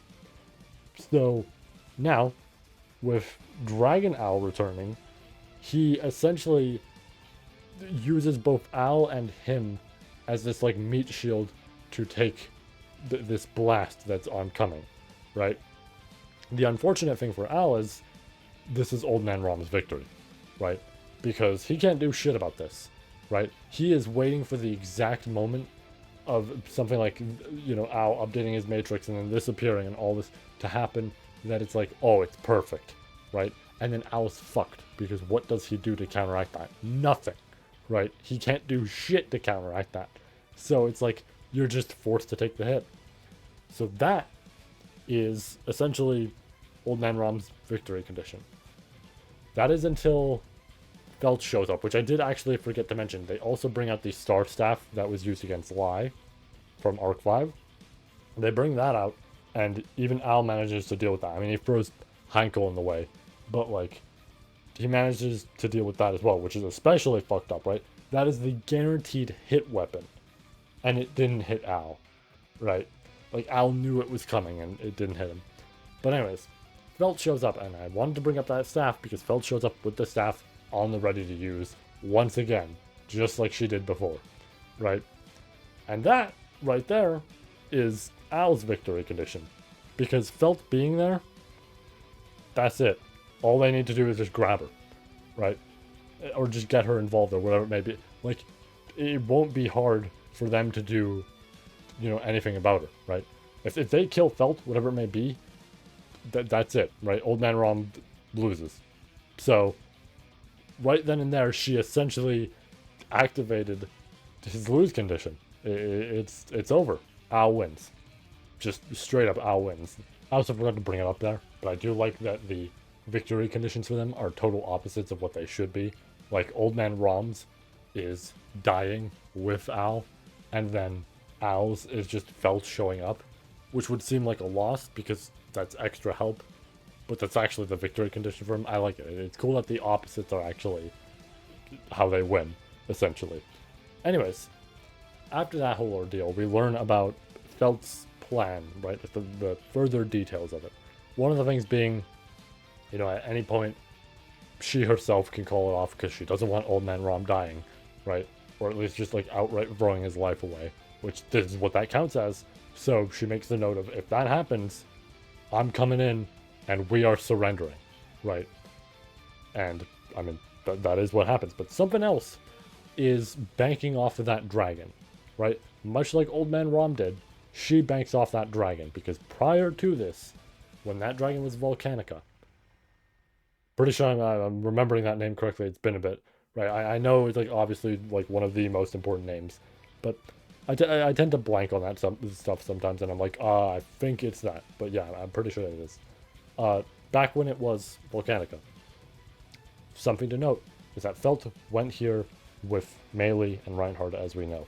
Now, when Felt interacted with the dragon, it thought she was Farsail Lugunica, the one who originally, spoke with it and had this agreement with it and all this protection sort of thing, right? That sort of thing going on. So, what she banks off of with that is, regardless of if this is the same dragon or this is a dragon with a changed mindset, it will probably remember her. Fun fact, Dragon Owl partially remembers her because, reminder, this whole scenario with the Dragon Owl is only happening because of a Book of the Dead. Meaning, even if that, is still who he is, right? He is still Owl. There is still a part of him that is Volcanica. So seeing Felt and having Felt say no, that pretty much just calls it off, right? He's like, well, sorry, I can't do shit, right? They do surrender though, regardless of that. Felt is taken hostage, and now they're on the way to Kararagi to throw something out, as Al calls it, or rather names it. But like, I am curious on what that is, right? Because we finally know the purpose of this trip, right? This week-long plan is to go to Kararagi and throw something out. We don't know what, we don't know who or whatever it may be, right? It could be like he's, I almost wanted to say like he could be going to the Hall of Memories, but that wouldn't be there. That would literally be back at the tower. So, I don't even know what he's trying to do, right? He's trying to do something there. I guess we'll find out, right? Could it be related to Sirius? I mean, I think Sirius was still in prison there. Maybe. Who knows? I guess we still have to wait and see. That's just up in the air right now. And then we have our final chapter, which, shockingly, is not very long. And I'm not going to say it's not important, because it absolutely is. But it is kind of simple on what happens here, right? A lot of this is just characters talking. Like, it's Old Man Rom's group talking, it's Al and Ye talking, and then it's Al, Heinkel, and Felt talking. And something I do like about them talking is that Felt points out to Heinkel, she's like, listen, I get why you're doing this, right? I fully get why. Me and Reinhardt were trying to deal with that, right? Like, your wife and everything, I mean, it's Reinhardt's mother, right? We were trying to help out as well, right? That's part of our, like, list of things to do. But our method of going about it is different than your method of going about it. And something with that is that she doesn't actually say if, you know, Al's method, or not Al's method, but rather Heinkel's is bad, right? She says it's neither good nor bad. It's just a different method that he is taking. And I'm sure she's not in full support of it, obviously, but it is a thing of, like, she understands why he's doing this. Now, she doesn't necessarily like Al at all for what he's presumably trying to do. We don't even fully know yet, and she doesn't either. But, you know, she can see where Heinkel is coming from. Now, in terms of Al, right, he needs a little bit more here, right? Because now they've got an issue. They got this whole group ready to jump them at any point, right? Old Man Rom's group isn't going to give up. There may be a hostage, but they can jump them at any point, right? And then Al's fucked over. So to deal with that, Al extends the time on when he's going to update his matrix, right? He is not going to be, you know, constant with it every now and then. It is going to be, he's going to hold out as long as he can till essentially his mind is about to break, and then goes update, right? Boom. That's it. But then there's an additional step in his plan, and it's to get some extra help. He goes to just this nearby sort of area. I don't know if they listed the proper full details about it, but he goes to this proper sort of area, goes in, shatters something, and tells the person there that if they're willing to help out, he won't kill them. And we get some text from that person revealing it to be Roy. Roy is now on his side, and I mean, you know what? It's interesting. He deserved to actually have a... Listen, I call him a jobber constantly, and he's not necessarily a jobber. I mean, you could bring up the Arc 5 stuff, but I always look at it from the perspective of Arc 6. Roy ate shit with Arc 6, right? That dude tried to take over a guy's body, got fucked over, and as soon as that guy disappeared, he got sealed, right? Like, the nanosecond that dude disappeared, he got sealed. It was a real disappointing run for him. Like Lai and Rui, right, in Arc 6, they were fucking strutting around doing shit. They were just like, fuck you, alright, next person, right? Or just like, you know, Rui literally just sitting there, Hall of Memories, okay, right, just on the ready. And then also, you know, going into Subaru's body and everything. And it's just like, these two were just ready for this shit, right? They were going absolutely crazy with Arc 6. And then there was Roy, who did one thing, failed, then got sealed, right? And, like, he didn't even have any sort of scenarios where, like, he interacted with what was going on with Subaru, right? Like, Lai at least killed him at one point. And I think multiple points based on what the loops imply. And then, like, Rui is responsible for what happens in the third volume, right? So, it's kind of funny that it's like, you know, these two get to do a whole lot of shit there, and then Roy doesn't, which is partially why I do end up calling him a jobber, because he got fucked over so hard that it's like he felt like he was nothing. Right? And he got, like, sealed immediately, too, and was just irrelevant for the past few arcs. I knew he would be relevant at some point. It's just, that felt like shit, right? In terms of how he was treated, that was like, damn, right? It's like he kind of deserved a little bit better than that. I know he literally tried to tap into like Reed's body, and that's fucking Reed, or I guess Raid. I guess the anime, listening to it again, rather watching season 3 made me realize it is Raid. But Raid's body, like, you know, he tried to go in there and everything. But at the same time, I don't know, man. It's just a sad performance from him. But he's here now, and he will probably put on a proper performance. Also, some fan art made me believe, because there was a lot of fan art for this sort of stuff that I got on my feed, and there was a lot of people posting it with Capella in there occasionally. I was a little thrown off by that, because that made me believe, oh shit, I guess Capella's here, right? And that was like a huge deal, because, you know, oh shit, Melee, right? And I was like, oh no, oh, that's bad, that's real scary. But no, she's not here at all. She does not show up in this chapter at all. I had thought she did, because I saw all that art, but guess not. And honestly, it's for the better. She should have her own proper arc, and if she is going to have an arc, this isn't me being like, I like these two characters a lot, and I like the dynamic in terms of how fucked up it is, so, you know, I want it to be this way. But, like, genuine, if Capella is going to be relevant in an arc, Melee probably has to be a massive focus, right? I think that arc 6 line that Subaru said about, like, oh, you know, after this, what do you say to me becoming your father, right? I think that will play a significant role when Capella does show up, because it will be, you know, this person who would be willing to take her in, and, you know, it is decently nice. He's not necessarily perfect, but he is, like, you know what? He's good, right? He is good for this sort of scenario. Versus the actual parent that she has, who is, like, the worst out of potentially any series out there, right? I am not trying to, like, just overblow Capella and everything in that regard. She's probably the worst in terms of that shit. The stuff she did is awful, right? So I think that would be absolutely safe for later. Now, in regards to Roy, I do want to talk about that before mentioning the final thing of this chapter. Some people might be curious, in a sense, much like me, on how well Roy will be treated here, right? And it's a little concerning that it's at the end of the second volume. Is what I would also kind of say if it weren't for the fact that I brought up Arc 6 earlier, and I brought up Rui, right? She is, technically speaking, not even just her, why Roy himself, all these characters are not relevant in Arc 6 until, like, the third volume, right? And that's out of 5. So assuming Arc 9 also goes to 5, which I wouldn't doubt, this is a very short plan for Al, so in terms of actual timeline, it could be.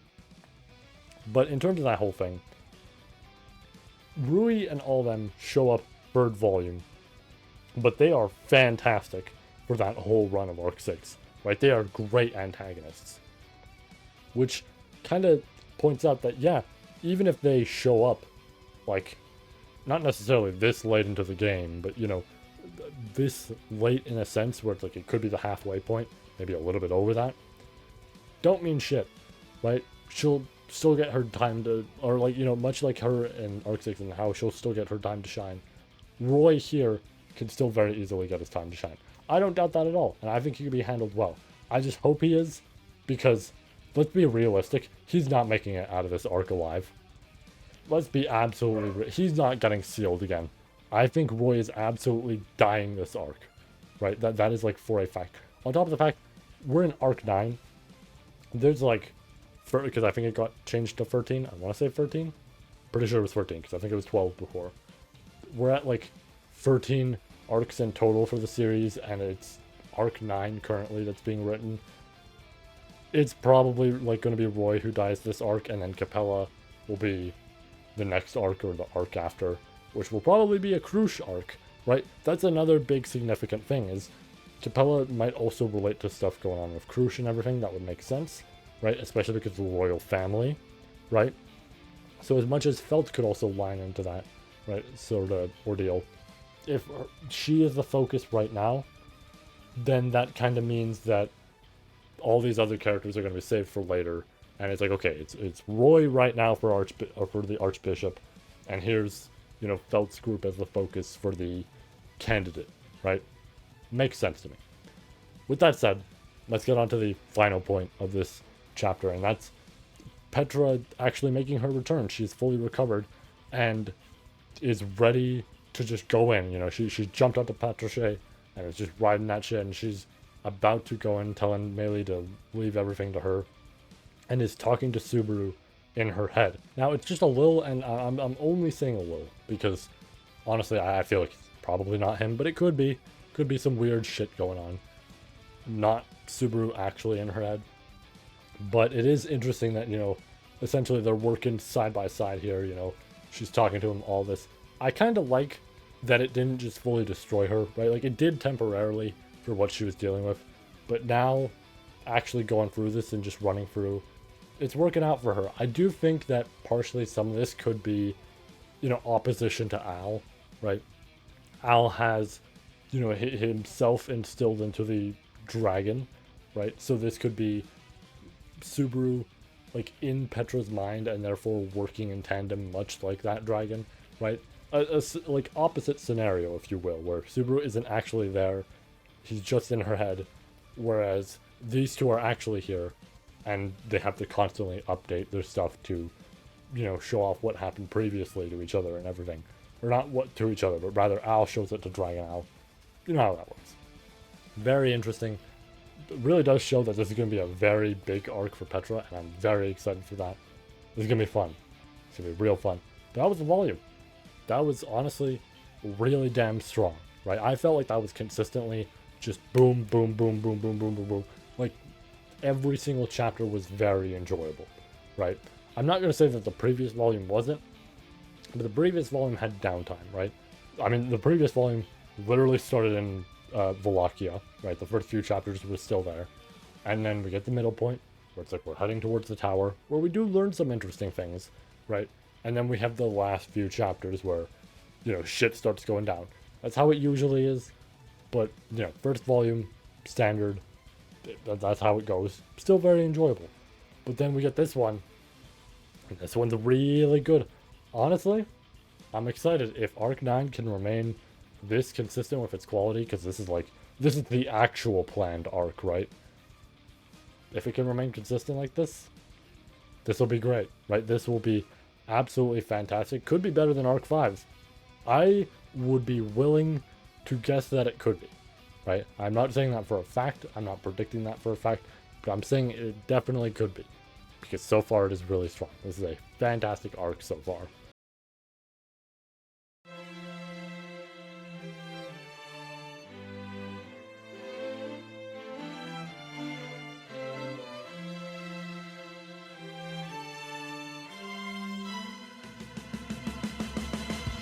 Before we begin, I would actually like to clarify something. I mentioned how there was live streams of essentially all, like, reading every single one of these chapters. For the most part, I will probably remember a good deal of the plot developments and everything. However, I need to note this ahead of time. Usually, I'm especially good with these reviews for the most part if I have my notes. I don't have notes for this because we did this all live. And the nice part about that is my reactions to everything that happens is live, right? You get to see that in real time, genuine reactions, all that sort of stuff. It's great. But it does come with the issue of these reviews. These reviews might not have every single story detail in there and how, like, what I want to speak about, right? This has happened before in general. I'm just noting there is a chance that it's even worse now, right? Probably not too much worse, right? I'm saying even worse, and that makes it sound like it's absolutely horrible. It's probably just a smidge worse, but ideally, you know, we don't want to have that smidge.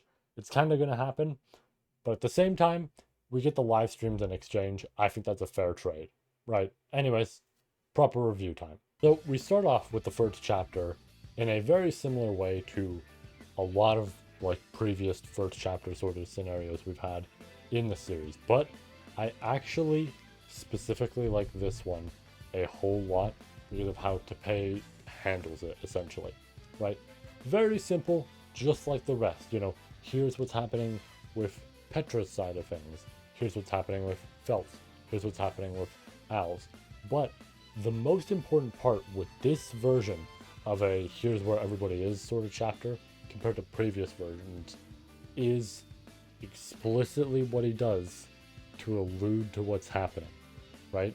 Because a majority of the time in this chapter, Zoda bugs are brought up, right? They are constantly, but it's more so on the felt side of things that they're brought up, but they're constantly mentioned throughout it. Not too much that you're too suspicious, but they're emphasized enough that you kind of sit there and go, huh, that's a weird detail to kind of really put some attention to, right? Like, it gets you a little bit suspicious, but not too much, right? You just think, oh, you know what, maybe this is usual sort of like Teppei pros sort of like world building in a sense. Like this area is very much infested with Zoda bugs and all that. But then you get to the very end of it, right? We finally get Al and Roy interacting, and he unseals Roy properly. They make a whole pact and everything. So similar to the whole, deal that happened with Roswell, Roy does something wrong, there he goes, right? But interesting thing about it is the fact that they explicitly mention that where Roy is kind of sealed away from everything else. It's sealed away from the elements as to not allow for somebody to very easily, just get him and run out, right? But weirdly, the Zoda bugs are entering that building. And that's immediately where Al notices something wrong. And even as the reader, you notice something wrong, because it's like, wait a minute. Oh shit, that's why he was emphasizing them. And boom, right then and there, I wish I wasn't spoiled on this, because my brother had actually seen a video on his feed that had it in the title. But right then and there, Amelia shows up, right? Because essentially the title was like related to like Al versus Amelia as a big thing, and I'm like, shit, I don't even know about that, right? But this is it, right? Amelia shows up. This was really fast, in my opinion. But some people might think I'm gonna make the same argument that I made with Arc 7, where I'm like, this was way too quick for Amelia to show up, and like it wasn't handled super well. No, I actually like this. This is the third volume, and yeah, Arc 7 was even later, but it's the third volume, and there is an actual reason behind her being here. There are proper explanations, and there are actual interactions we see after the fact of, oh yeah, this is what happened behind the scenes and why she's here now, right? Because Al's headed in a direction that leads closer to Amelia and her group, and of course if Amelia is also traveling back to where he is, they meet up in the middle. It's that simple. And thus their fight commences, and it's a very fun back and forth where you can kind of clearly tell Amelia has the upper hand, but Al's doing a good job at putting up a fight. However, his dialogue, as always, is very interesting. It's always hard to pinpoint what the fuck exactly he is, or who he is, rather, right? Because I still don't think Teppei's going to go with the obvious thing that everybody always states of he's just Subaru and all this. And it's like, even if he is, I think we're going to go for something that's less obvious here, right? I think it's a little too expected if he's just outright Subaru and that's it, right? But still, it is interesting to see his lines of dialogue that kind of give this implication that there's a whole lot more to him and Amelia and him and all these other characters that we know and everything. And in regards to Amelia, oh boy, so one of the things they reveal with this is that Felt talked to them shortly after what happened with Reinhardt and all that, right? Reinhardt fighting Al, all this shit going down, and Felt kind of speaks to them on the matter and has Otto and Amelia help out. Otto is upset with the whole situation going on, but so is Amelia, right? The title is literally just Amelia was enraged.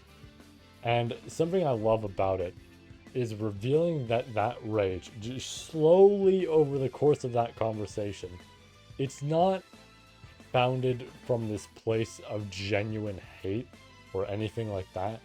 There is anger for a different reason. And they explicitly say in the text that she wants to embrace Subaru.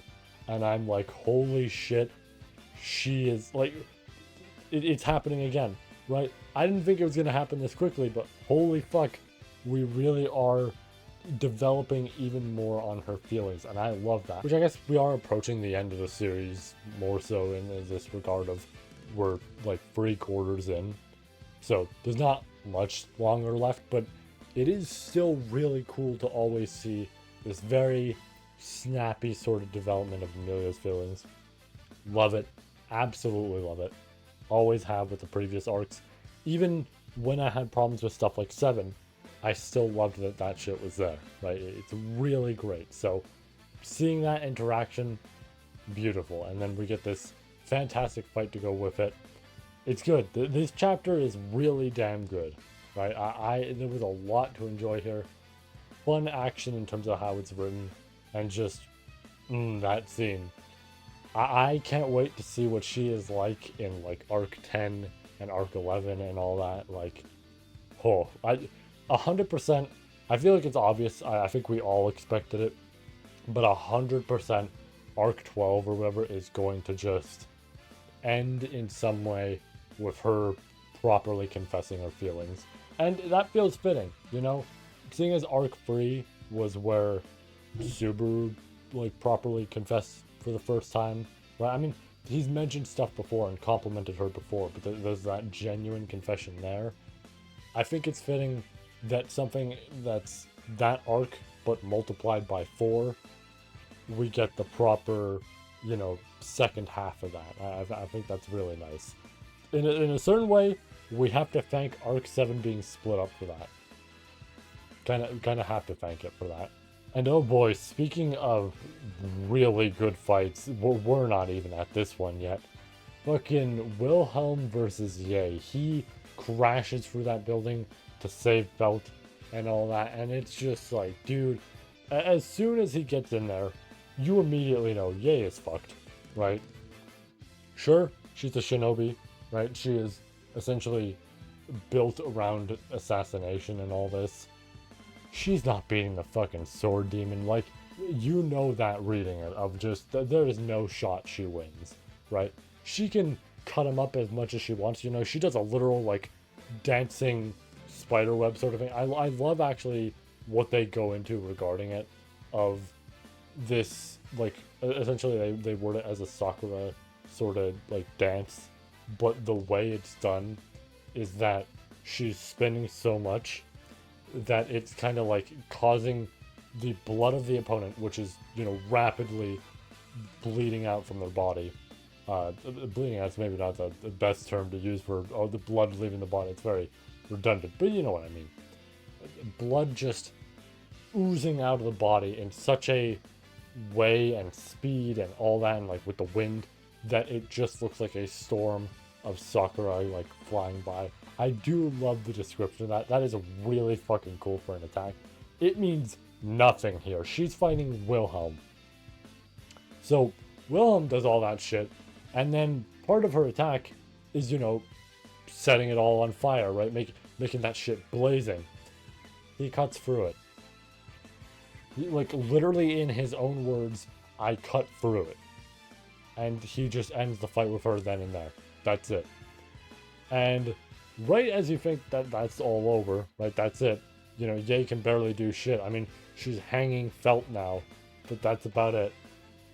You know, Wilhelm's about to jump up and save Felt properly, cut through the thread. And then you start to realize, at least me personally, I started to kind of realize, maybe there's a ploy here, right? Because sure, she can do that for Felt, but the problem is, that doesn't seem like the play. She wouldn't do something that's really stupid and easy to essentially work around, right? Especially for somebody like Wilhelm. Then Volcanica shows up, and you realize, oh, that was the play. Like, yeah, sure, Ye's in danger as well, and that's kind of an issue, but Felt is the big thing there. And Wilhelm still stops Volcanica. And then he gets into a fight. Like, I mean, I know it's Al in Volcanica, essentially, like Al's memories and all that, but he gets into a fight with the Divine Dragon. And you know what the fucking craziest part is? He almost wins. Heinkel has to essentially backstab him, like a cowardly kind of backstab him right then and there, because both him and honestly, I would almost argue Volcanica himself, like Al, they're just worried that this motherfucker, despite how old he is, could legitimately win. Right? It is insane. And you even get a chapter going over Heinkel and his character and the build up to this moment. And these faults that Wilhelm has seen in him before, and now this fault he sees now, where Heinkel had to just go through with this shit just to save his wife, right? This very cowardly attempt. It's rough. It is rough for Heinkel. You can tell he doesn't want to do this, but he's so fucking desperate now that it was bound to happen. And it's unfortunate. I do imagine he's going to get a proper redemption by the end of this arc, right? It's kind of the thing where, I don't know about Al, right? I could see Al maybe getting some sort of redemption. They redeemed Roswell and all that, right? That motherfucker, definitely not the best of people in the series, but, Al is like a maybe. I could see them kind of seeing a better side of him, but also the potential that they don't, right? Heinkel, though, I think 100% will have a redemption sort of arc. He obviously will have repercussions for what's been done, but I do truly believe there's going to be a lot better for him by the end of this. And now, part 1 of holy shit, there's no way. My live reaction to this, so if I have a proper clip on my computer still, because these streams do take up a lot, but if I have a proper clip on my computer, I'll put it up here right now.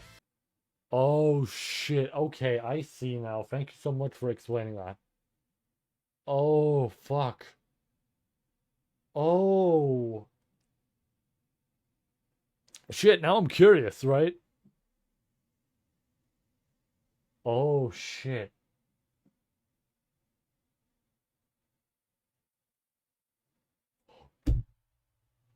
No fucking way.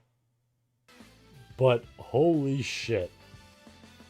Okay, so we get the continuation of Al versus Amelia, and still very fun fight, but it's getting desperate to such a point that Al essentially realizes there's no shot of winning here, right? No matter what he tries, he can't fucking win, right? This is Amelia he's fighting. As much as it's like, oh, there's all sorts of dangerous people in the world, Amelia is strong, right? Both physically and in terms of magic and all this. She is very skilled. He knows damn well this ain't gonna work out. So, he realizes there is one desperation sort of plan he could go with. One thing that he could use to his advantage here. And that's none other than Roy. Roy himself is his advantage. And at first I was curious on what the fuck the plan here was, right? I'm like, what's he gonna do, right?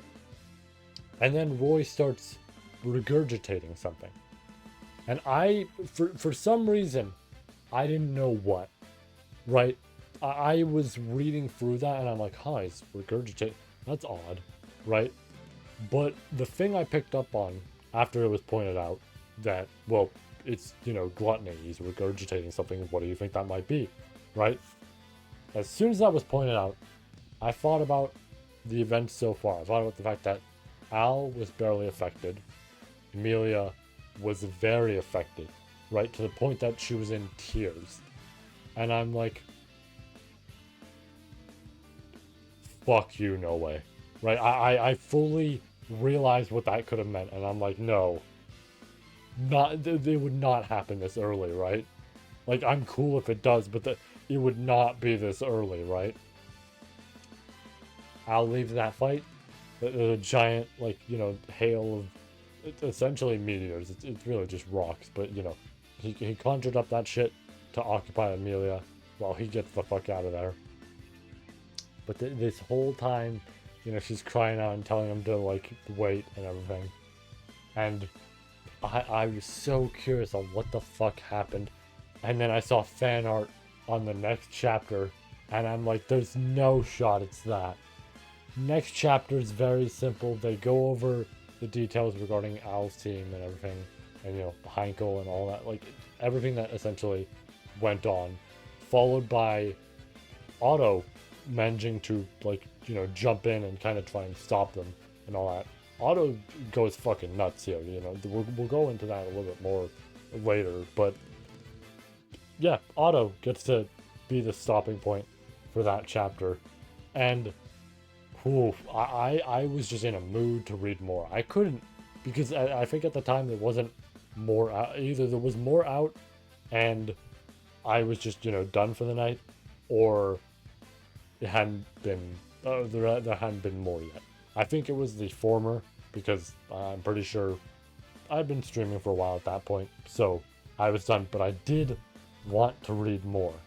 Actually, thinking about it, I think that was a separate stream for those two chapters. Still, regardless, I wanted to read a lot more. And then the most painful part came in the form of essentially like the following chapters, and the fact that I still had to wait, right? So, Klein shows up. Now, I was a little bit worried, because I'm not going to say Klein's the absolute worst character, but his trope is not fun. It should be obvious. It's not a fun trope at all. It is kind of gross and everything. But you know what? I'll give him credit. These chapters were good for him. There was a lot more to him as a character that I actually could enjoy here, in terms of how genuine he got, and how essentially he had this almost self-loathing sort of moment where he felt like he wasn't actually going to be able to help out that much with everything going on, and Petra kind of had to reaffirm that to him. And then of course he brings up the idea of his authority. Now, I forgot he did have something related to an authority, right? I did kind of remember it, but I was like, oh shit, right, yeah, he has that. Like, it was similar to Al, where I totally forgot about Al. I was like, oh yeah, right, Klein has that. But this is the first time he actually goes in depth about it. He mentions that this is the same shit that I believe Hector had. I'm pretty sure Hector was the correct name. I'm usually pretty damn good with ReZero names, but I don't fully remember. Me editing this will give me a thumbs up if I did. Hooray. Or boo.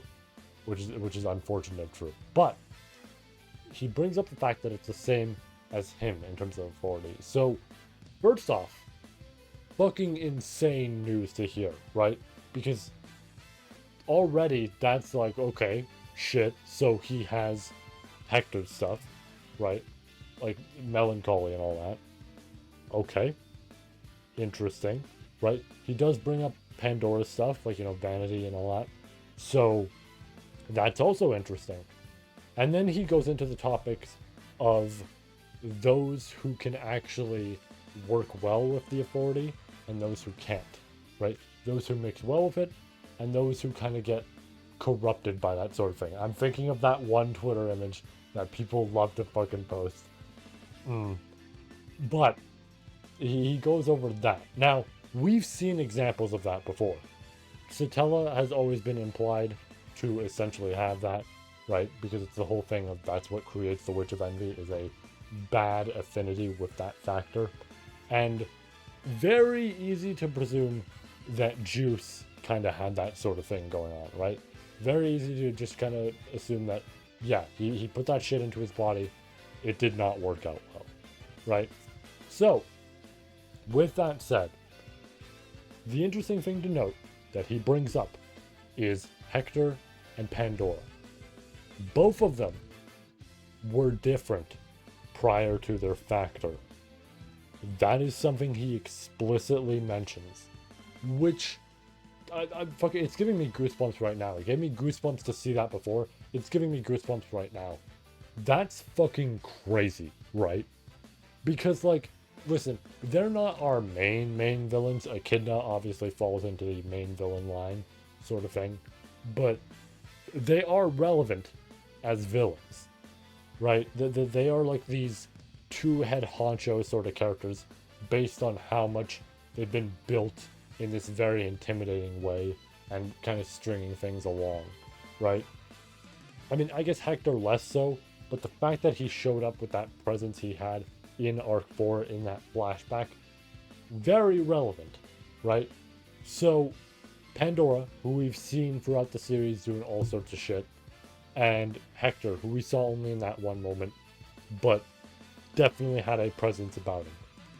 Both of them were different before, right? This implies that neither of them were the way they are now, right? This very, maybe not like to say that she wasn't kind before, but this overly kind Pandora who just does shit, right? Sometimes gets people killed, all this sort of stuff, sometimes strings things along so that it fits in a certain way into this, like, you know, whole gospel sort of ideal, right? The idea that she might not have even been like that before. Because I think a big thing that we know about, at least most, right, is like, for example, something like Regulus. We learn more about Regulus and we kind of realize this guy's always been shit, right? Like, there has not been a moment of his life where he wasn't a piece of shit, right? But for Pandora, based on this info we have now, that's not the case. This implies that she was way different before. Now, I don't feel like we're going to learn about that for a while, right? I think the final few arcs is maybe where we'll learn about that. But that's a huge info dump to just hit us with out of nowhere. I love it, right? I'm not saying info dump in a, like, negative way. I am saying that as a positive. I love that. And now the whole thing with Klein's scenario is that, in a certain sense, in order to use his authority to their advantage, something has to be sacrificed, right? It's not a clear sort of definition as to the exact, you know, specifics of, like, you know, here's this, right? Like, this specific item or whatever it may be, but just something, right? Like, Odlogna needs something in there. Not necessarily materialistic, but just something as a sacrifice, right? Something that can be done. Something I love about this, I'm using the word something a lot here, but what I love about this, actually, the whole thing with the authority, is Meilei's interactions here. I thought at first, you know, she just thought it sounded weird, and the way her dialogue sounds like early on, you know, it makes it seem like she's being very, like, coy about it. I'm like, I don't know, the whole authority thing, it sounds a bit, like, risky and all that. And then, as it gets further, and Petra's like, no, yeah, you know what, I think this can work. Meilei's like, hold on, no, wait, no, you need to understand. This is an authority we're talking about. That shit is not good. I know, right? The fact that she acknowledges it, like, it's obvious that she would, but the fact that she brings it up as this big, like, no, Petra, we don't treat a witch factor sort of thing, this authority bullshit, as something we use to our advantage, okay? I've had to deal with that stuff. I don't like that stuff. We're not doing that. You're not doing that. I'll do it, right? I went through it before. The one I went through was hellish, right? Surely this isn't nearly as bad, right? But, like, the fact that Meilei has to bring it up and warn Petra about it, of like, listen, I'm kind of familiar with this shit. I love that, right? I love that Teppei is constantly, he never outright says it, right? Other than the obvious side stories you can read. But the fact that he always hints at Meilei's relationship with her mother, well, you know, quote unquote mother, of course, but like the fact that it's always hinted at, and it's like, if you don't know the side stories, it's just fun, you know, alluding to who it is. And obviously, if you do, it just leaves a smirk on your face.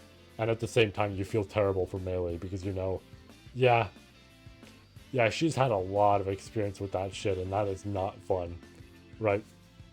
But Petra eventually does just go through with this. You know, she has her whole speech and everything, and I do love it a lot.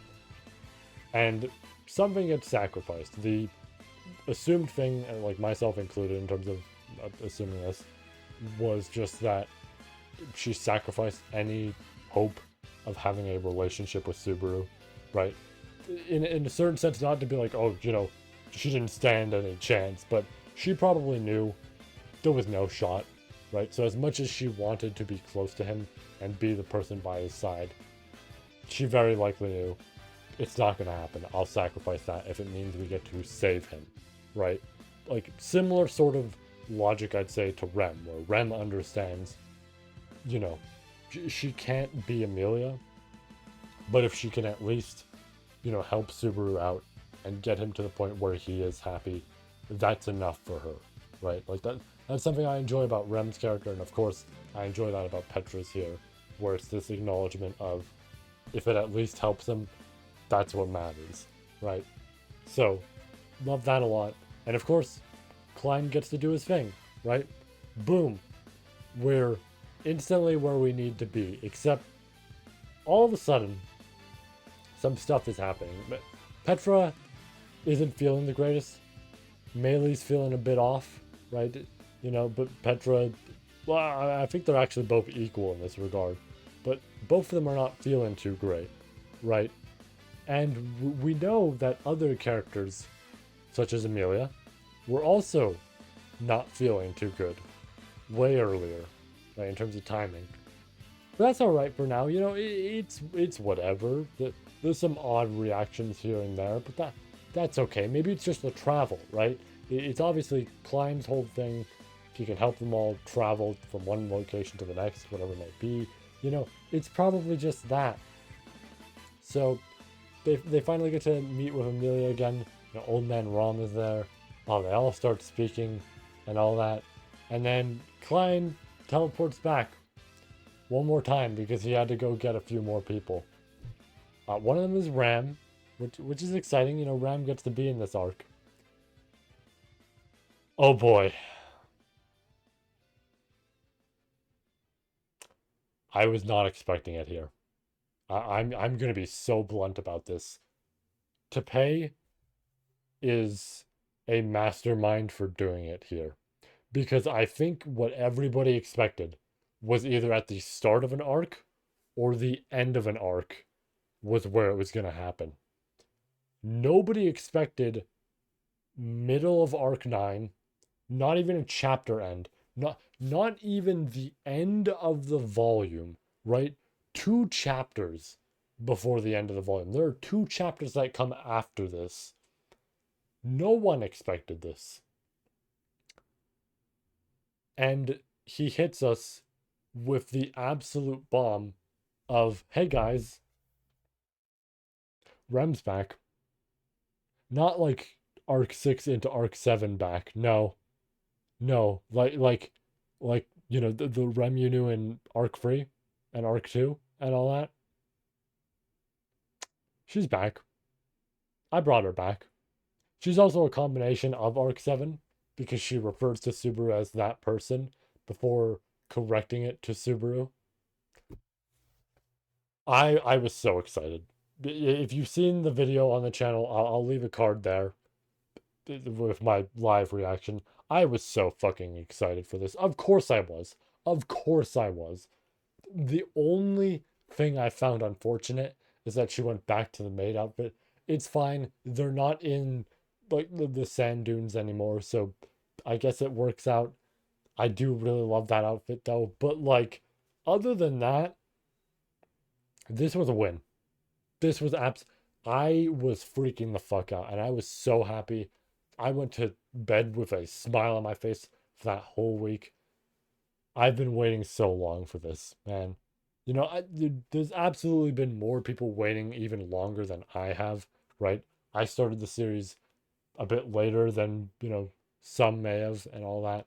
And I mean, going off of when she originally, you know, went to sleep, essentially, that was back in like, it was like 10 years ago or some shit, or like 12 years ago, some bullshit like that.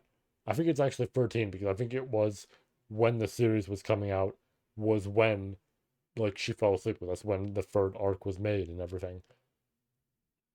And here we are, like a decade, a little bit more than a decade later, and she is finally back properly, no amnesia, no bullshit. She's back and remembers everything. And holy shit, and again, he just did it on a random chapter. That's like fucking insane. I so badly wanted to make a custom thumbnail for this video. The problem is, I can't do that. I make a thumbnail like that, everybody knows what it's about, right? You don't even need to read the contents or be caught up with the series to know what the fuck I made a thumbnail for, right? That's the issue. But man, I wanted to. And fuck, I have just been so happy. I have not even changed my Twitter image since, right? Every now and then I change my Twitter image, for new stuff and all that sort of shit. I might do it soon because of Act 2. We'll see. But every now and then I kind of change my Twitter image and all that. I haven't since I read this. I know it hasn't been that long. It's only been about a month. I haven't though. I have not touched a damn thing. It is still that. It is still REM on multiple other platforms. I'm just fucking happy. I win. And the next chapter too is awesome. It's her going back to the mansion. Like we get to see where they're going. And it's Ram and Rem going back to the mansion, just going over some things. Here's Ryuzu and all the Ryuzu clones. Rem, of course, mistakes them for Sphinx and is a little on guard, and then is thrown off when she sees multiple of them. All of Regulus's wives are now maids at the mansion. Love it a lot, right? That they have a great appreciation for Amelia and all that. So it's fantastic to see them there. And then you get the scene of Rem going to her room and looking over things and seeing the like poems of love that she keeps on her shelf and everything, and her morning star that's there that Subaru cleans. It is impressive that Subaru can clean that thing. That thing is a massive metal ball that is insanely large with its spikes. The fact that that motherfucker can pick that thing up and clean it is impressive, right? I know he's decently well built, but like that's impressive, right?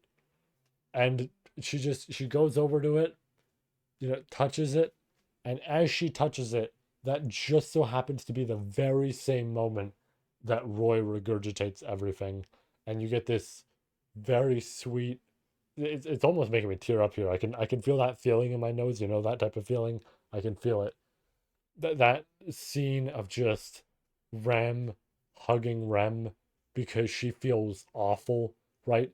Everything's come flooding back, and Rem's realized, holy shit, I'm an idiot. Like I'm not calling her that, but I'm saying for herself, right? She is blaming herself for everything, and she's like, dude, my sister lost her memories. I didn't even fucking remember. I wasn't protecting her half the time. She was in a different fucking country, didn't have her memories. She was like, she had amnesia, all this bullshit, and I wasn't there, right? And she gets so pissed at herself, and it's such a beautiful scene. And Rem and Ram get transferred over thanks to Klein and all that. And of course, because Petra's mind is now also Subaru, or like Subaru's there rather. I don't remember if that actually was established on the previous volume, so I might be bringing this up out of nowhere. That's been happening this whole time in case I needed to clarify that at all. I don't think I did or I don't think I need to because I think it happened on the previous volume. I'm just saying, just in case it didn't, that's been happening the whole time. So with that said, uh, you get this great moment where obviously Petra, now having all these memories of like Subaru and all that from Arc 4, or rather, the specific point of Arc 4, he misses, or well, rather, she misses her a whole lot. So, jumps into her arms, beautiful little hug. It's great. And then we get our final chapter. Very simple. Everybody talking to each other. All these, great reactions from Rem. Being like, I don't think I was that familiar with Petra and all that, right? And even Melee's like, yeah, I don't know what the fuck is going on, right? But they all discuss a sort of plan. We learn more about what the fuck Otto is doing. Otto is a menace right now, right? He's not getting into like one-on-one fights, but he is stopping Al's group from progressing. anytime they take a moment to rest, nah, here's the animals, right? They're gonna keep you up, right? Water and food contaminated because he's essentially having the animals do that, right? Everything that they are like trying to just essentially work around and be like, oh yeah, we can make it to where we need to go and we'll be healthy that whole time. Nope. Otto is fucking with them real hard. And especially because thanks to Old Man Rum, they know how to like partially counteract this, right? They know what's going on with Al, and they know, okay, he has some means to kind of loop himself here a little bit. So this is not looking good for Al, right? I don't know what bullshit he's gonna pull out because I don't think we're gonna, end too quickly here with all the stuff going on. But I don't know what bullshit he's gonna pull out, but he's gonna have to pull out something out of his ass, right? And then we get our final scene with Felt and Heinkel, where Felt is really just laying into Heinkel with all these like comments and all that sort of shit. Like he almost tries to threaten her at first, but she kicks him off and just like fucking berates him and everything. And it's just like, man, ooh, he is not having a great time. But after she gets done, berating him and everything, she lays the absolute bombshell down of not only was he responsible essentially for what happened with Teresia, but his mother too. Like Luana or whatever. The fact that she fell asleep, that was also on him. Right? Now we don't know the details of that yet, but that is like insane to drop as a cliffhanger. Because it's now like, oh, okay, Reinhard, not to blame him, right? He's a kid at that point. It's whatever. But whatever the fuck is going on, he is also partially responsible for this entire family just falling apart, which is crazy coming from the guy who is the absolute strongest out of, all of them. But that's it. Teppei leaves us on a massive cliffhanger and a huge development for a character that we were not expecting at this current moment. And I love it. I'm glad we actually get to receive this with the volume. Genuinely, right now, Arc 9 is my second favorite. It could very easily change, it could go lower, right? But at the current moment, everything from Arc 9 has been fantastic. I have been so fucking excited to read. And it's not just biased towards the Rem stuff. Obviously, there is some bias there, but that's to be expected. It's my favorite character. Of course there is. But, like, just everything that's happened so far, all this shit, has been absolutely phenomenal. So, right now, I think it's fair to say second favorite. We'll see where it goes when it's done. Obviously, it might be lower than Arc 5 or something like that, but very easily could just be the second best out of everything we've gotten so far.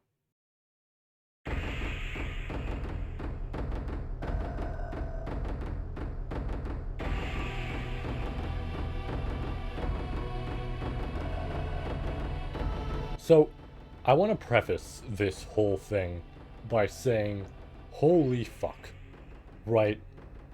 This volume, Teppei recently with Arc 9 has just been going strong, right? And I've felt that for, like, since the beginning of Arc 9, right? I think the starting bit of it was definitely slow, but since the beginning, I've felt very strong about Arc 9 in terms of just how good it was. But man, this volume is something, right? The previous one was like that, the one before that was like that, but this one, he is on a rise right now, and it feels very similar to Arc 6, which we'll get into a detail about that later. Not in terms of story and everything, I just mean in terms of my opinion. We'll get into that later. But as for right now, wow. Okay, so to start us off, we go very simple. We continue off where we were, right? We get some more on essentially, where Rem's at and everything, and that group interacting. Rem being reasonably upset over how she's acted in the past, right? And how much Subaru has done for her that she couldn't properly thank him for, which we understand why she was kind of skeptical at first, right? We can understand that, and we can understand that also Subaru took some actions that weren't exactly always perfect, but, you know, it is kind of fair in a sense. He's a flawed character to begin with, so it's understandable that, you know, regardless of that fact, she's still going to be upset because, yeah, at the end of the day, she still very much cares about him, despite those flaws he occasionally has. And of course, friends to break her fingers, definitely too far, and, you know, Petra and all of them have to speak to her on that of, like, this is way too far, and she even, like, takes it up to a new extreme later. But on top of that, and that, like, you know, whole fun interaction going on, and the planning for what to do, we have Al's group, or rather, Felt, because last time we were left on a cliffhanger about Luana, right? Heinkel's wife and Reinhard's mother. And the implication that Reinhard probably did something that led to her being in this eternal sleep, right? We don't know what it is, but presumably something. And Felt kind of picks away at Heinkel and kind of reveals some more details without him actually talking. Like, the obvious thing being, that doesn't add up, right? If Reinhard was responsible for that sort of thing, there would be a whole different circumstance going on top of the fact that if Heinkel really wanted to, he could use Reinhard, but he's not that type of person, right? So there's a lot more here, on top of the fact that Heinkel is very clearly leaving out one detail, right? There's something that he is not saying, and we don't know what it is, because he immediately gets angry, right? He immediately threatens Felt and just is ready to kill her, essentially, on the spot, because he doesn't want to be picked at anymore. And of course, Al enters in, because really, this circumstance doesn't benefit anyone, right? If Felt picks at Heinkel like this, it means nothing for them, right? Essentially, they get nowhere, because all that happens is she learns more about Heinkel, and Heinkel will get both agitated, and if they know too many details, there's a chance, you know, she can provide some sort of relief in the sense of, oh yeah, we can have Reinhard do this, or we can have my group, you know, do this, or whatever it may be, that could potentially lead to an issue. On top of the fact, if Heinkel kills Felt, there goes any leeway they had, right? Any chance of survival they had because of this hostage, this very important hostage they have, that goes away, right? That's no longer there. Al's fucked, right? His group is over, because now all they have to do is constantly harass them, constantly just, like, destroy every single member that isn't Al, because obviously Al has his whole ability, and that's it. Speaking of that ability, they figure it out. I mean, like, of course, Old Man Rom kind of deduced it in the previous volume and everything, but this is where the entire group realizes it, right? That there's not a single person who doesn't realize the fact that, oh, Al can just rewind to a different spot in time and then deal with us there, because he'll constantly redo that attempt over and over.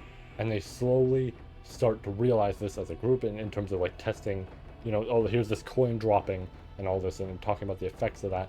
And now there's a real big issue for Al, because this is all it's going to take, right? This group knowing all this is what it'll take to just counteract them. And then we get one of the craziest fucking moments. Like, of course, you know, this sort of thing has to be said by Petra, but holy shit, this moment gave me legitimate chills. And I'm gonna be a bit, you know, nerdy like usual. I'm gonna reference other series that I've experienced.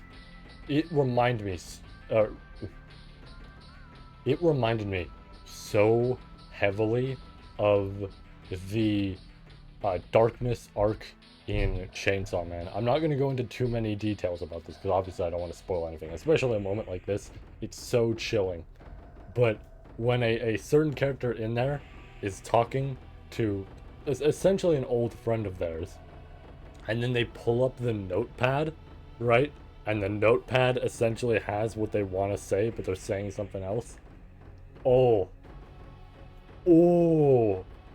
That moment when I first read that gave me fucking chills.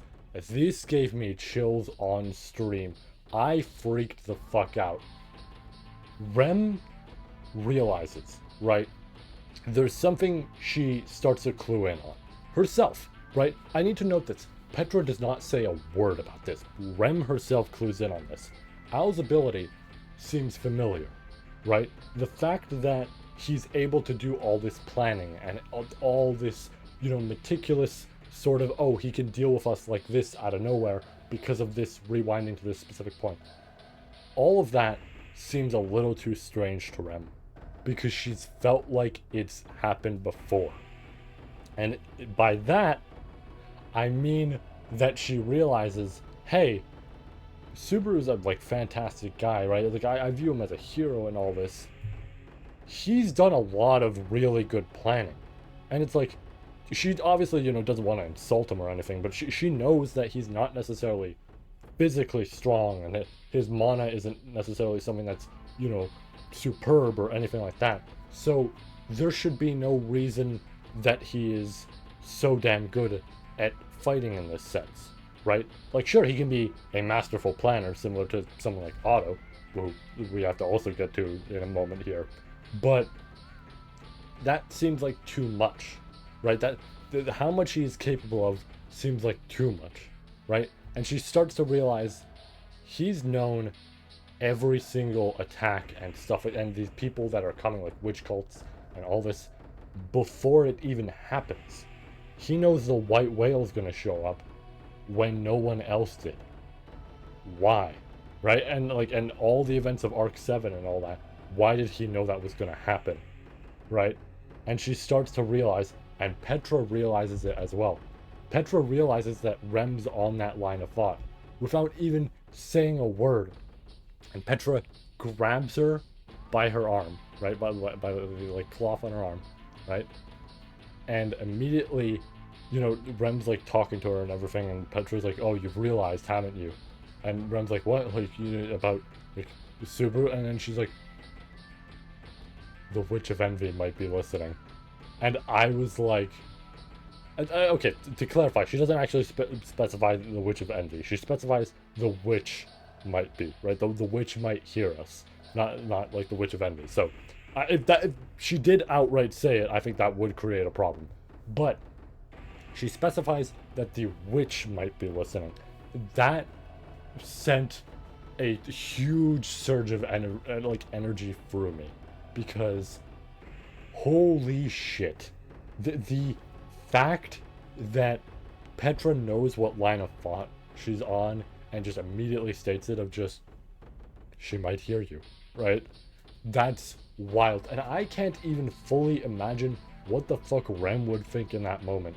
Like, the idea that she might be on the right thought process, and then Petra kind of tries to help out in a certain sense, right? Kind of tries to discuss it with her. But in the middle of discussing it, out of nowhere, the witch might be listening, or might hear us. Like, either or. At the end of the day, they mean the same thing.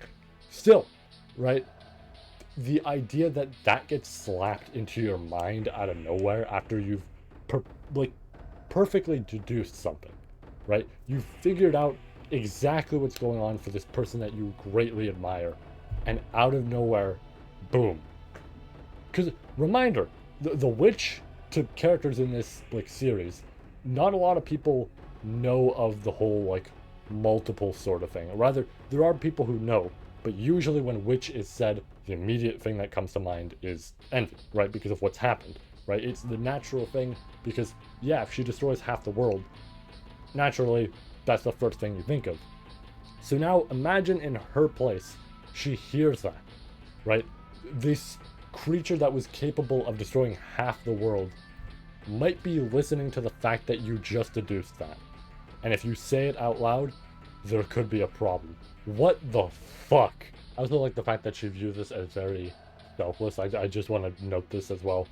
The fact that she points it out as realizing that he's probably been doing this and just doing this to help others and make sure everybody's okay.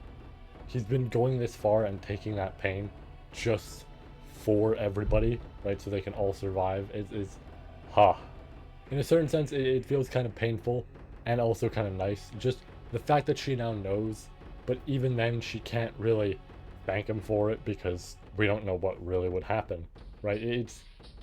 It hurts a bit, but it's nice to see her think of him in that sort of way of just she's willing to go that far for all of them. Now we always do know that not all of these have been perfect in a certain sense, right? I mean, the second trial, for example, as much as we don't know whether these timelines really do continue or not, it does kind of show this light of, hey, you do also maybe want to think of others, right? Don't just focus on the fact that you can use this just so that, you know, oh, you're happy and all that, or whatever it may be, right? Make sure that you're happy in the sense that, you know, others are happy to be with you and all this, and you can care for them, they can care for you, you know, love others, all this sort of stuff. Like this back and forth between people rather than just focusing on the best outcome, right? We've seen scenarios in terms of if stories for things that could be considered like, you know, the best outcome, quote unquote. But I do like that aspect with those trials and everything, where that's kind of made a integral point of it in a certain sense.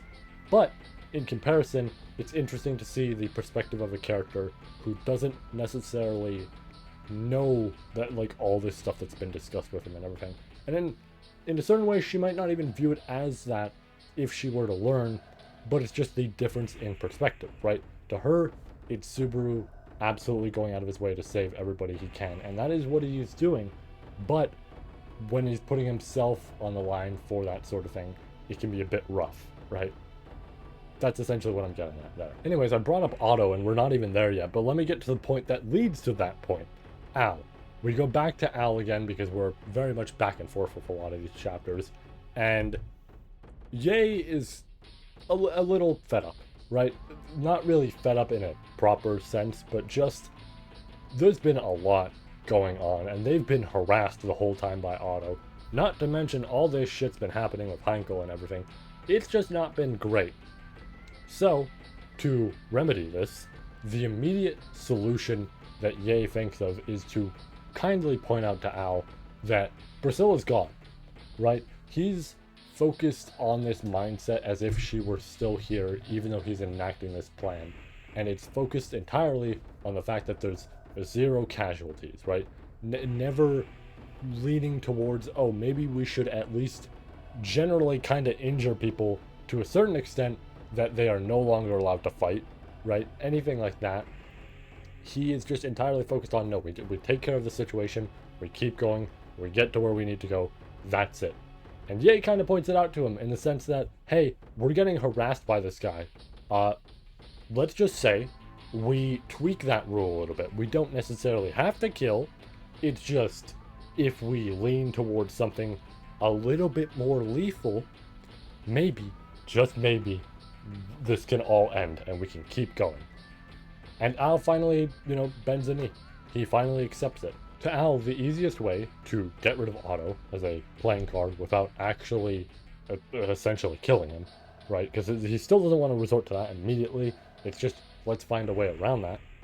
It's Roy. If we use Roy and we gobble up Otto's name, Otto won't remember who the fuck he is. He'll be out of play for a while that's, you know, going down.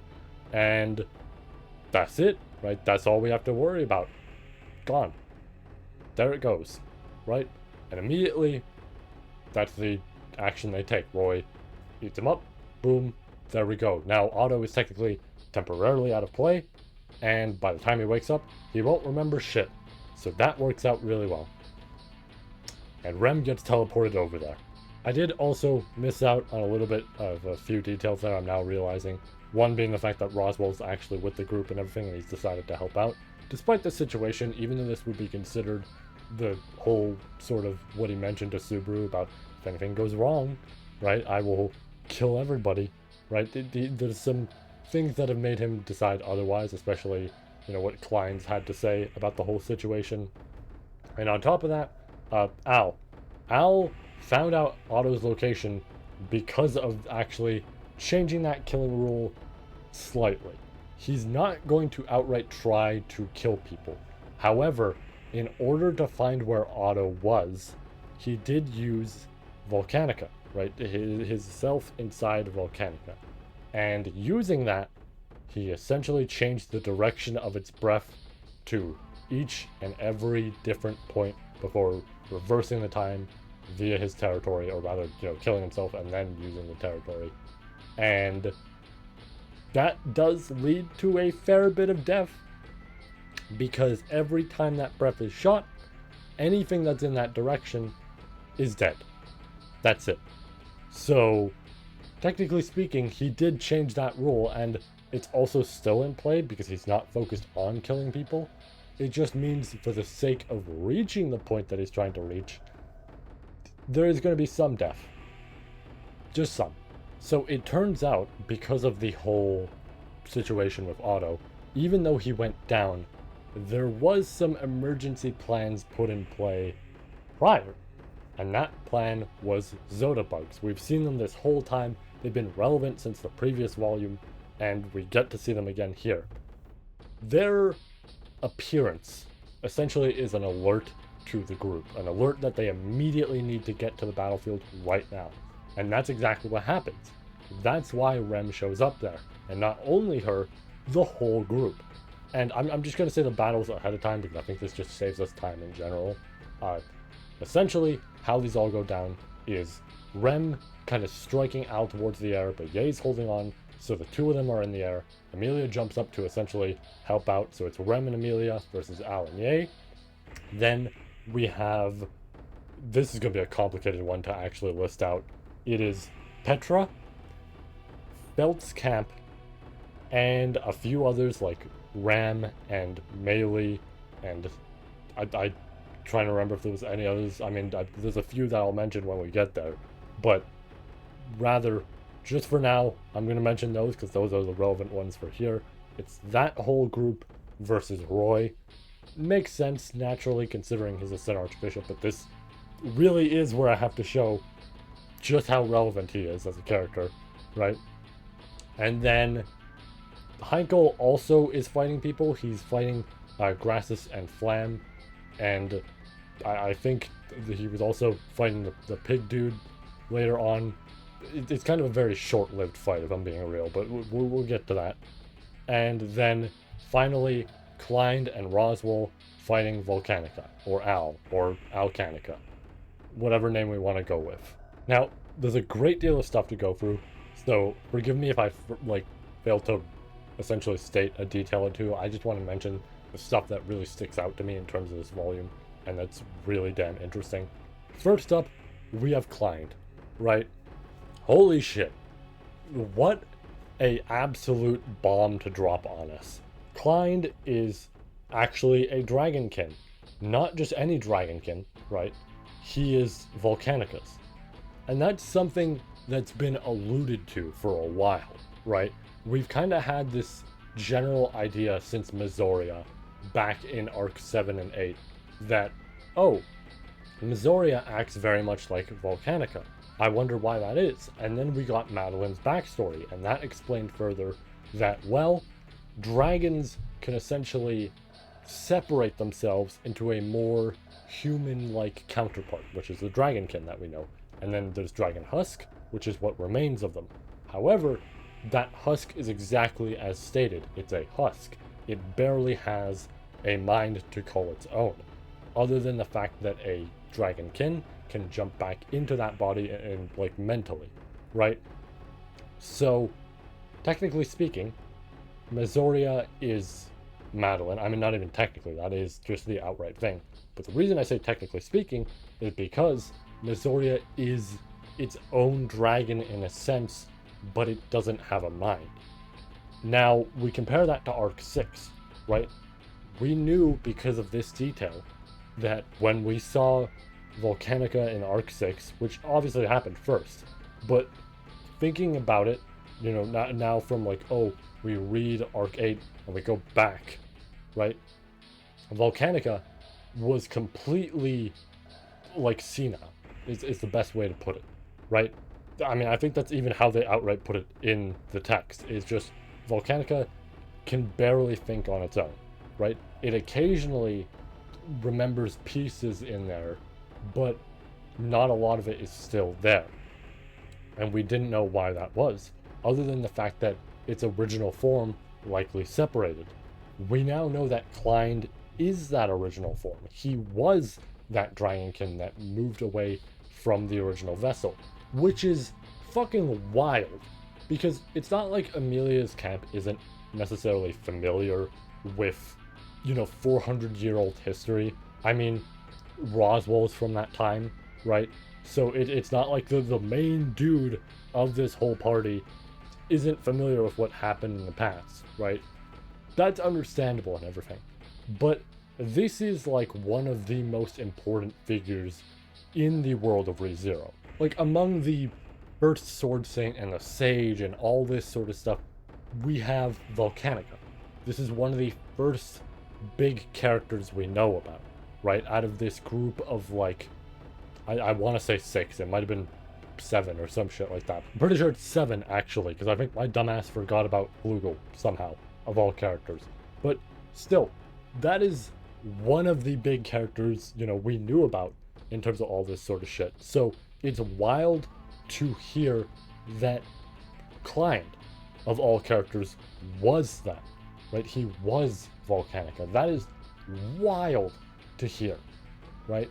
And just getting this info, learning more about him, hearing how he points out the injuries along Volcanica, like, like the back, or like the dragon halo that we have to destroy because it repels all magical attacks, or the fact that its scales repels, physical attacks, which makes it such a hard thing to fight, right? It's this hard balance where we have to destroy the halo so magical attacks hit, and then we can physically hit it after the fact, or rather he can, right? So damn interesting. We'll get more to Klein later. I usually like to keep this stuff concise and keep it together, but that's one of the last things of the chapter, essentially. Not even chapter, of the volume. But I'm going to save that for way later. I think that's way more important towards the end for reasons we'll get into. Let's focus on Roy. Roy really proves his worth here. He gives these characters hell, and he also gives us big reminders that, he's familiar with Capella, and the fact that Capella essentially acts as a mother to him as well, similar to Melee, which almost makes it fitting that he harasses Melee a shit ton in this fight, even though, based on their dialogue, they have no interactions with each other prior, right? Other than the fact that, one knows that he's part of the witch cult, and the other knows that Melee is part of Amelia's camp, and that's about as far as it goes, based on the dialogue anyways. But, regardless of that, it does also spread some interesting light on him towards his relationship with Capella, in a similar sense to what we know with the previous 2 characters who were associated with her, not even previous 2, we just brought up Melee, but you know what I mean, of the fact that he's not really fond of Capella, right? She acts as a mother, but ultimately, Capella is Capella.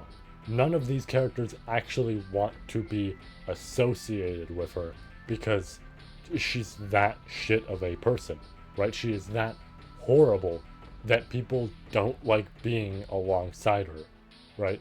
But at the end of the day, they are still employed under her in a certain sense. Regardless of that, though, this fight continues.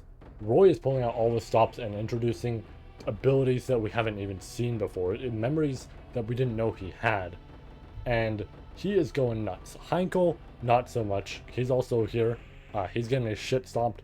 Then he essentially slams both of the little girls to the ground, right? Grassus and Vlam, and then gets his shit rocked again shortly after. Roy kind of tries to, tease him a bit and try to push him towards actually fighting, which leads to that slam. Past that point, though, not a whole lot happens for him, and the fight just kind of continues as is, where Roy is just getting stomped by everybody in a certain sense and getting countered at every corner. Until he pulls out the biggest trump card of all. Now, you might have realized that I didn't finish the belt moment from earlier. That's because it finishes now. Because it's now revealed that Gluttony, Roy, ate Belt's memories. I know I said name earlier when it came to Auto. My brain kind of left for a moment there, and I realized now that I brought up name with Otto for some reason. That was a little embarrassing, but that's alright.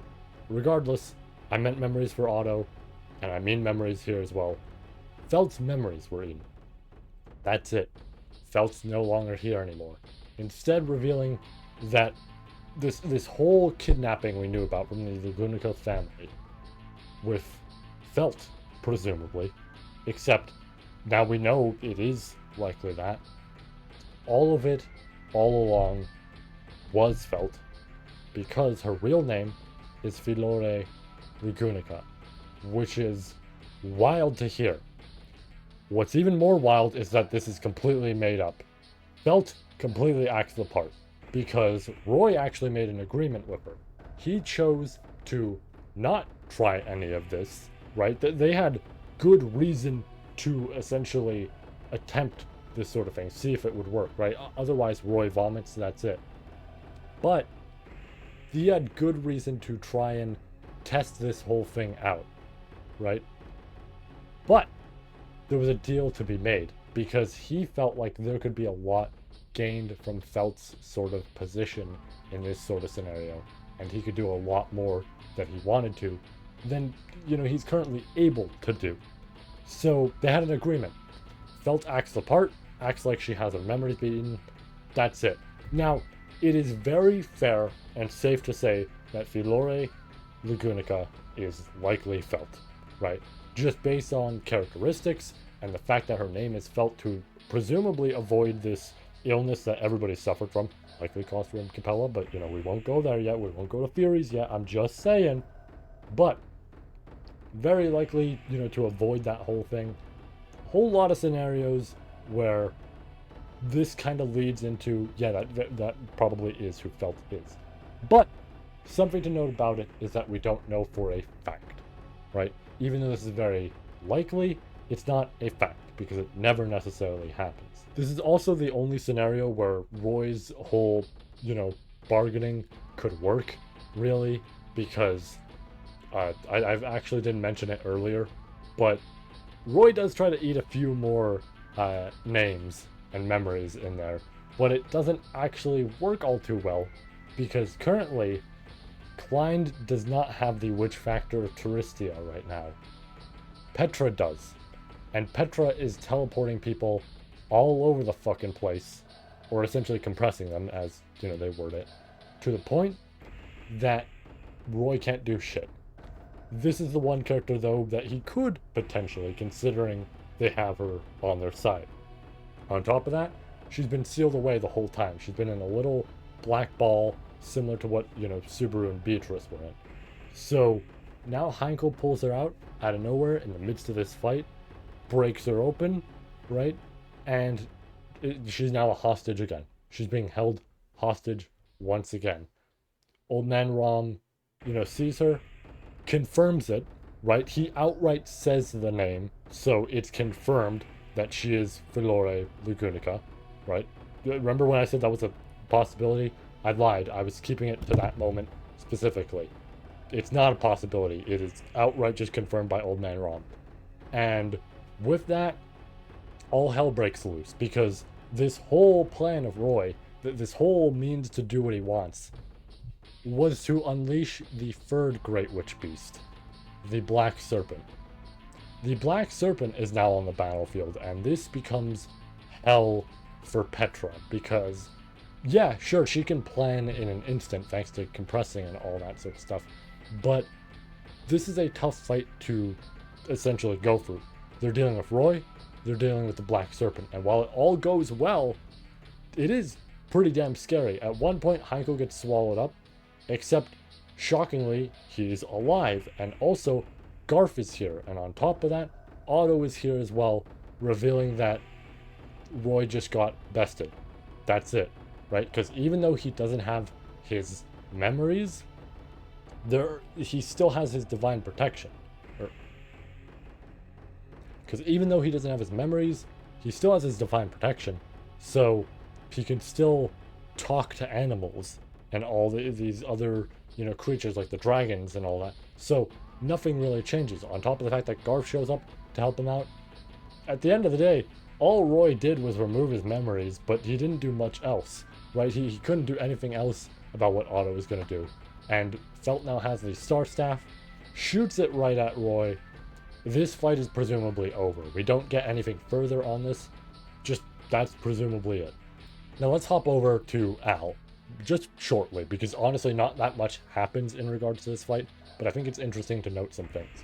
So, the back and forth here is pretty damn interesting. Obviously, it's a tough battle for Al, because he's, essentially stranded in the air, can't do much, and while him and Ye can kind of help each other and deal with Rem and Amelia later on, in a certain sense, it's kind of tough, especially because Rem already has her horn out.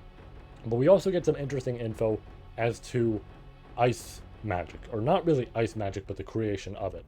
Because as we know with ReZero, there are two ways you can create ice. One via fire, right? Because fire in ReZero is inherently temperature control. It's not really fire, more so than it is controlling temperature, right? It is still magic at the end of the day. You can still create a fireball, but you can also turn that temperature the opposite way if you're skilled enough, right? Or if you're skilled in that sense, and you create ice.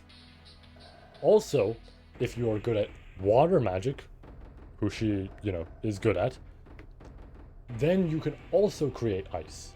But for the longest time, it's kind of been, I guess, interpreted, at least to me, someone who hasn't necessarily gone through a ton of the side stories or anything like that, mainly just the what ifs, the EX novels, all that. For me, that's always just been interpreted as, okay, there's two ways to make it. I've never considered that there was actually different properties to these. For example, Amelia can do that sort of thing, right? She can create ice and boom, there it goes. But there's different sort of tactics for it, such as the fact that once it's used, it's kind of just stuck, right? That's it. Like we see it in Arc 5 when they're fighting Sirius, right? When they're fighting Sirius, we see her shoot that massive, block of ice, essentially. I mean, it's spiky, so it's hard to call it a block, but you know what I mean. And it kind of just stays there the whole time until Sirius herself breaks it. However, if water magic is used in that regard, it doesn't necessarily stay. It temporarily hits, goes. That's it, right? Turns back into water. We actually have seen that before. The third arc of the series in episode 15, right? The big episode itself featuring Rem. You can actually see in that episode that she breaks the chains, and then as soon as that ice dissipates, it goes right into water. It's really fucking interesting. On top of the fact that the actual power of it and how it's formed, right? For Amelia, it's a little bit difficult considering the fact that it's temperature and all that, right? She has to work around it a little bit. But for Rem, that shit don't matter. She can just throw it wherever, right? It doesn't necessarily have to be confined to something specific. She can just make that ice go, right? And as a result, this leads into an interesting path for her fight. Because now, while she's fighting the two of them, she can use it as a platform, essentially, right? That's a big point of it, is that it can kind of remain there, just temporarily.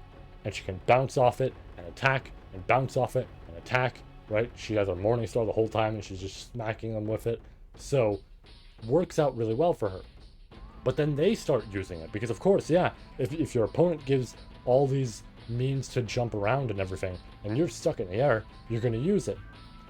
Remember how I said Rem has control over it, though? Because that's how water ice magic works? That's the thing. If you're her opponent, and you happen to use her ice, sucks to be you, because at any point she can just go, and immediately it's gone. So that's what she does. Ye tries to take advantage of it in terms of, holding them up because of her strings. No, that ice doesn't exist anymore. It's now water.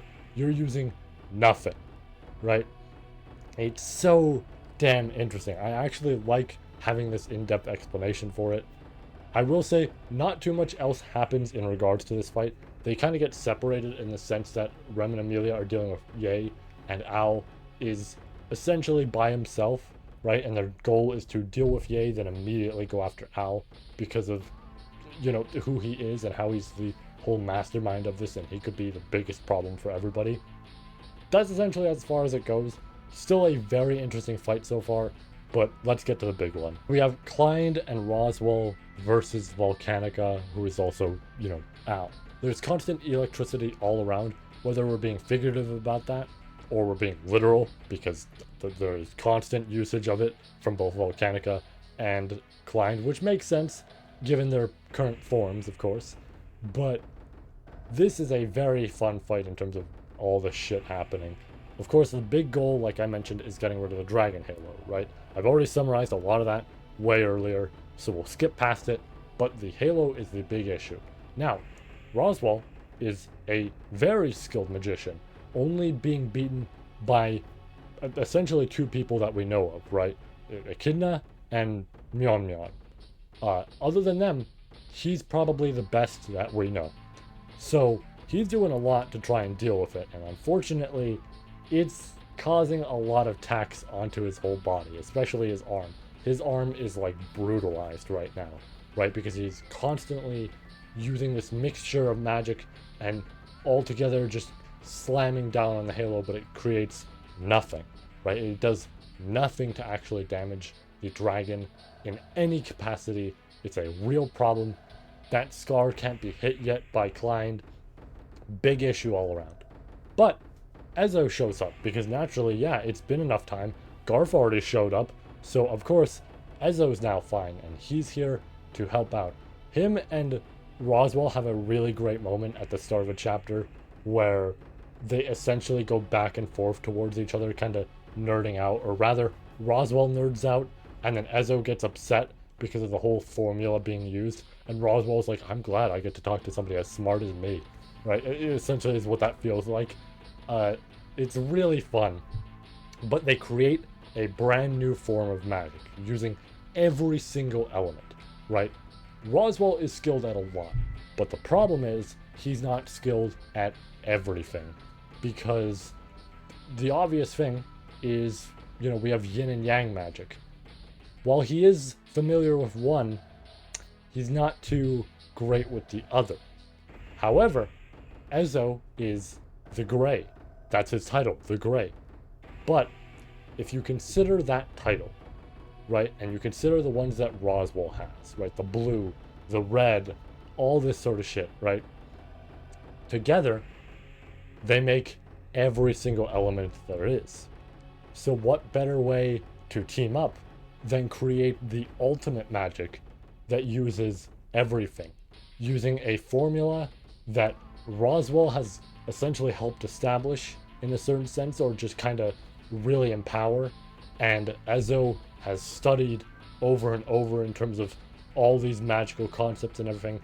Both of them together managed to create this attack that rains down on Volcanica, destroys the Halo, and Klein manages to hit that scar, and the fight is over. It is fantastic in terms of a fight. I know I'm really narrowing it down because ultimately it's actually like 2 or 3 chapters long, but wow, it is really damn fun, and I actually like it a lot, right? We actually even get to have, in the light novel version, because I was provided with some details regarding it, which I'm very thankful for, but I was provided with the details of, and unfortunately, I can't actually show, because if I did, we might have a problem with Kadokawa. So we're going to avoid that. But I'm going to talk about the details. We actually get to see Roswell's line from the third trial that we saw in Arc 4. That makes the third line we've seen so far out of that whole thing, which is wild. We're at Arc 9, and that's the third one we've gotten. It's been so damn long since that arc, essentially. It's been 5 arcs since then, and we finally get the third one. I know, technically speaking, you could argue, well, if we got the previous 2, you know, prior, that works out, right? We got Julius's before, we got Priscilla's before. I guess you could argue it does work out in that sense, right, in terms of time and everything. But there's a lot of lines there. It's just, it feels crazy to only get the third one now. Speaking of crazy shit, Volcanica did one more thing before it was done. It shot its breath essentially towards the air. And at one point, the chapter brings that up, but mentions that it's not necessarily aiming at either Klein or the magicians on the ground. Originally, you don't see what happens in regards to that. Those light novel details tell you, because it hits the geyser. And I'm gonna do another nerd out sort of thing. It does create a massive, as listed, geyser towards the sky, like it's a fucking dark fountain from Deltarune. Like out of nowhere, massive fucking just pillar of light appears, which I guess in Deltarune's case would be the opposite, but you know what I mean. Interestingly though, I'd like to talk about that geyser because there is no details other than the fact that it appeared. I have a theory that was obviously founded from I have a theory that was obviously founded from some of the comments during the actual live stream that essentially ended this whole thing. But I have a theory in regards to all of this. Because I made the Deltarune joke. But here's the thing. Obviously, neither of these stories are inspired by each other or took from each other or whatever it may be. But I think coincidentally, they are both very similar. I think that geyser is to Earth. Here's the thing about this whole issue in regards to it. First off, it would make sense given that why is this geyser such a big deal, right? What about it is so important, right? Obviously, we know it's probably pretty damn relevant, but we don't know why, right? I mean, hell, it might be hard to see considering the lighting. It's right fucking there in the cover. That's it in the background. That wasn't... We didn't even have the actual light novel prior to when this cover was shown. This cover was a spoiler to people who didn't even get to see shit. It's wild. But in regards to that geyser, let me talk a little bit more about it, because this is a very relevant detail. The fact that they did this cover is insanely relevant, and I need to speak on why. I think this is a geyser to Earth, not only because of some of the comments I received during the live stream, but also just because of what I'm going to state here. I immediately saw people comparing this cover to Volume 1, the very first volume in the series, and it is absurdly correct. Volume 1 features Emilia in a very similar pose, and the geyser is in the background. You know what else happens in Volume 1? The story begins. Subaru gets there. But here's an interesting thing to note. When Subaru gets there, why? Why does he get there? No one knows that, right? We've always heard about the waterfall, right? And how the waterfall is what brings people over. But that doesn't make sense. He didn't come via a waterfall. He just randomly spawned in. Presumably because of Sedella, is what we first thought. But that can't be the case, right? I mean, sure, it could be technically. She could have dragged him over, but why? Surely there was something else that could have. Potentially the geyser. Let's go a little bit more into that. Al's goal is essentially getting rid of Subaru. There's a few problems with that goal. One, he can't kill Subaru. If he kills Subaru, that plays right into Subaru's cards, right? What he's capable of. Because Subaru dies, time rewinds. As simple as that, right? He understands that. He knows that, very likely. But he played around it by sealing him. So what's the goal then? How do you get rid of Subaru in that case? Well, there's a geyser. And if that geyser goes to Earth, who gives a shit if Beatrice is also in the orb? If he just gets Subaru over there via the geyser or whatever it may be, that'll do it. He'll be out of everybody's hair, and no more Subaru. That's it. He's gone from the world. That takes care of him. That geyser very well might lead to Earth.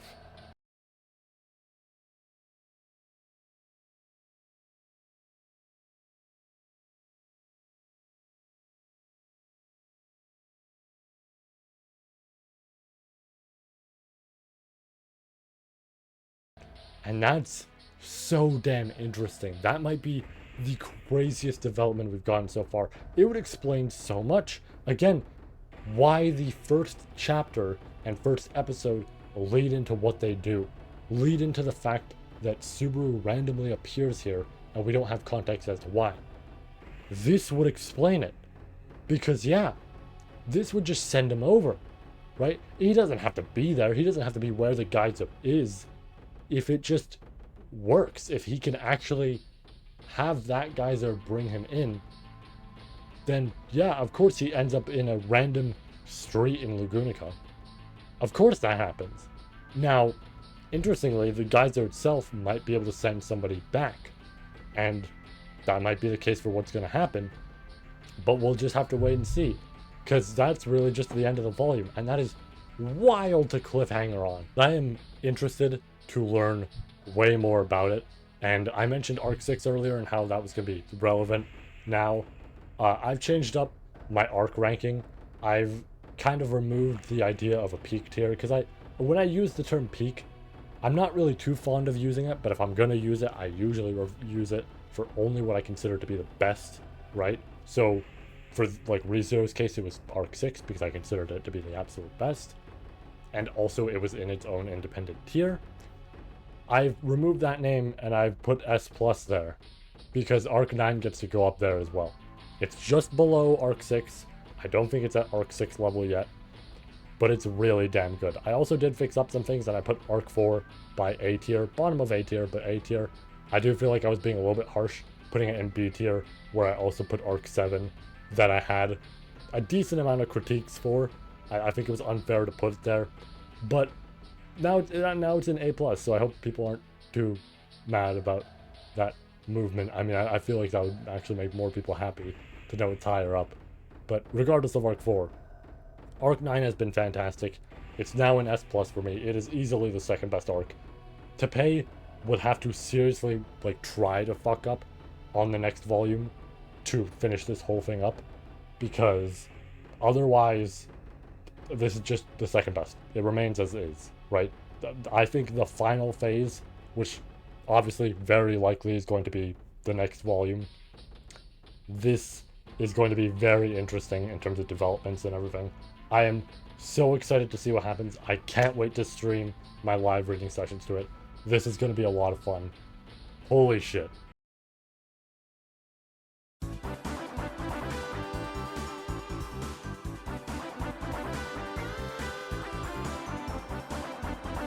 So, as to be expected, we're starting off pretty much right off the bat with a fight. I mean, we kind of knew this was going to be the case. Literally last time, we ended off with a majority of the fights being done, and now it was just Rem and Amelia versus Ye and Al. And of course, because of the scenario, it's mainly just Amelia and Rem versus Ye, right? So this is the big 2-on-1 sort of fight we're getting here. And there's a whole lot that happens, especially with the fact that Rem and Amelia cause the whole discus that they're on to start spinning around and everything. So now all three of them kind of have to keep themselves, you know, balanced, not fall off, whatever it may be, and focus on the fight at the exact same time. All within a presumably relatively short interval in time, based on obviously how they describe it in text, but also from what we know of, yeah, they're pretty high up in the sky, but at the same time, eventually they're going to come crashing down, and we'll get to that. But it's kind of funny to think about. This is like, it's weird to compare it to this, I suppose, but this is almost like the weird, like, Boo saga sort of effect in Dragon Ball, where you watch that entire saga and you go, wow, isn't it fucking weird that this takes place in a matter of 2 days? Like, that entire thing is just 2 days, and it feels strange to think about.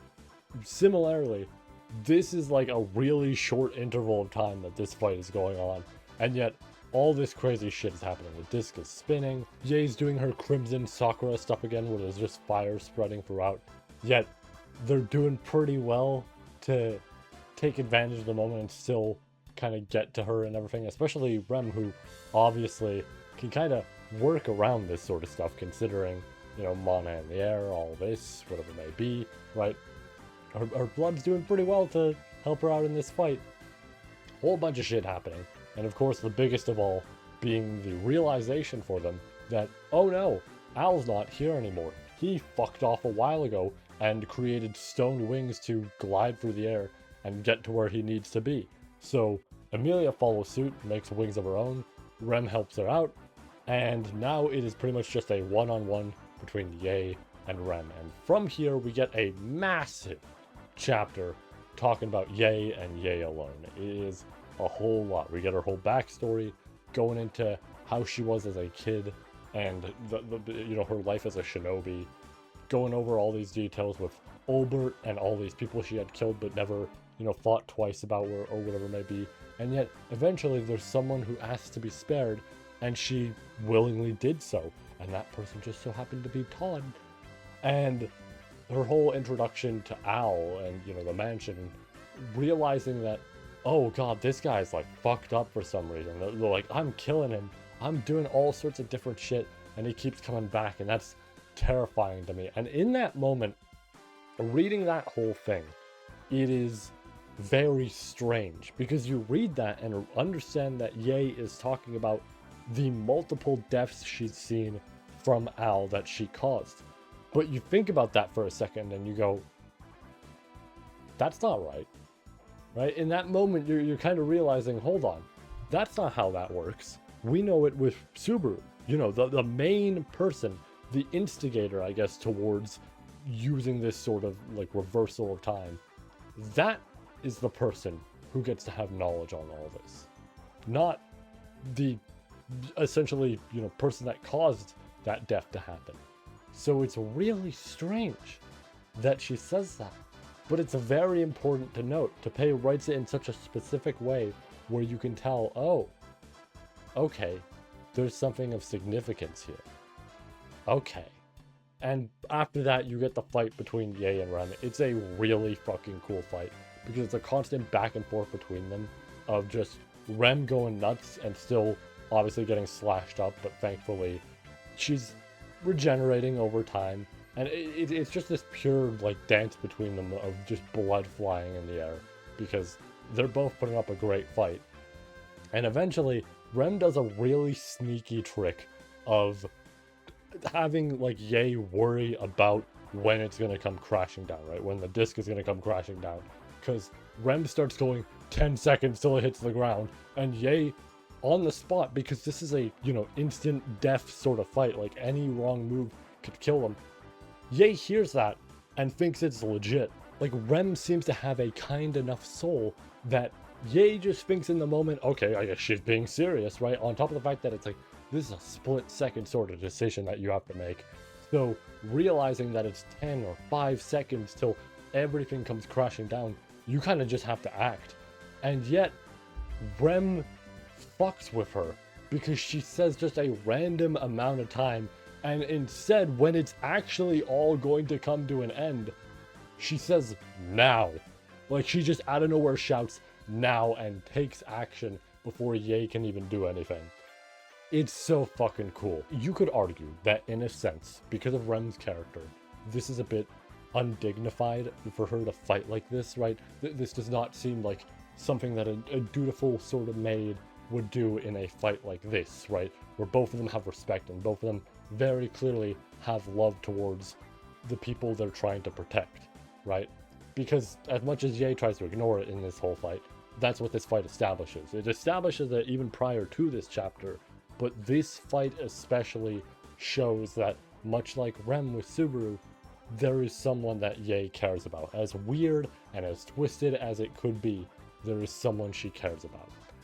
And in that moment, you could argue that this is something like shitty for Rem to do, but I think this does kind of show the flaw of her character. Not the fact that she was willing to do this, but this shows her character as a whole through one action alone. Listen, she's dignified, she knows what to do in a fight to act, proper, and overall tries to stay formal and have respect for her sister and everything and all this sort of stuff, right? Whole list of things to her character that we already know. But it is always seen in these scenes with her where, she's acting respectful to her sister, or she's being a dutiful maid, or whatever it may be. It is always seen that there is this different side to her. right? That there is a side to her that isn't always perfect, that has her moments where she makes mistakes and everything. Everybody does, but I think this kind of shows that the most. There is a much more, I almost want to say savage, and I don't think savage is technically correct, solely because it implies something very primal, but I think there's something there to Rem's character that shows a side of her that just needs to focus on winning, right? The methods of which do not matter. It's just a matter of if she can fool Ye into this situation where she's pretty much forced to lose, that works, right? As much as this should be a proper fight between them, if a win can be achieved, that's all that matters, essentially, right? So that's what that plan feels like, and I like it a lot for what Rem does there. And ironically, it doesn't even end the fight. Ye still puts up a really good fight afterwards, and Rem's getting hurt a decent bit, but ultimately Rem does put an end to it and reveals to Ye a understanding that she had yet to fully realize, that whole aspect of love, that whole caring for someone else, the idea of having this mission forced upon you by someone that you care about, or presumably a mission that someone would pass on to you, even if they can't really say it with words, much like Subaru's scenario, that all of that culminates into this feeling of you have to do it because you love them, right? This is your job in that moment because you trust them, because you care about them, whatever it may be. And I love this a lot, genuinely, for being such a long chapter about a character that if you don't read the side stories, you know almost jack shit about prior to Arc 9.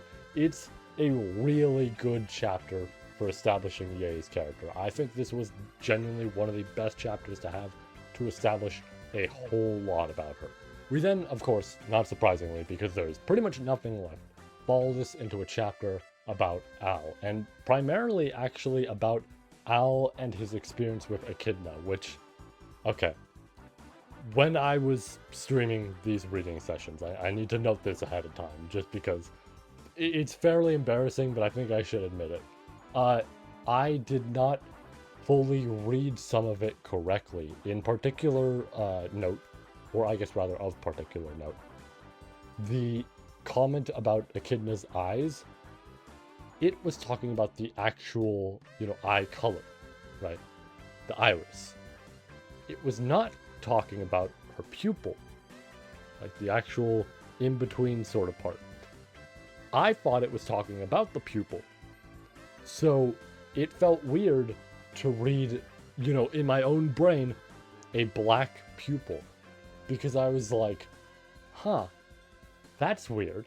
ReZero has a lot of characters with that, white pupil sort of look. And there's not a lot that have, solid black on there. But there are a few. And it came to this point where I had realized, wait a minute, Pandora has that. Pandora has a black pupil completely compared to every other witch that has white. And I'm like, holy shit, it's not Echidna, it's Pandora. No, I'm actually just stupid and I didn't read it correctly. It specified the irises. And yet I looked at that as pupil and thought it was talking about Pandora. So I do want to just put that on record to say that I'm illiterate and could not see that part. And this is entirely something that I pointed out to myself. This wasn't even a comment in chat or anything at the time of that reading session. I had just noticed it myself and then proceeded to make fun of myself for it. So anyways, we get a whole chapter essentially going into the history with Al and Echidna. And we learn the really interesting thing that Al has presumably seen Echidna die. On top of the fact that she used the sealing technique that was used on Subaru and Beatrice on him. Which is like, okay, that's pretty interesting. And eventually he was broken out and he was on the island, the Gladiator Island. So everything we saw with EX5 was pretty much after this, right? And I mean, obviously that makes sense, right? EX5 doesn't necessarily introduce Al as this brand new character, just fresh into this new world, whatever it may be. We obviously know that, but he is kind of been there, but he has kind of been on that island for a while now.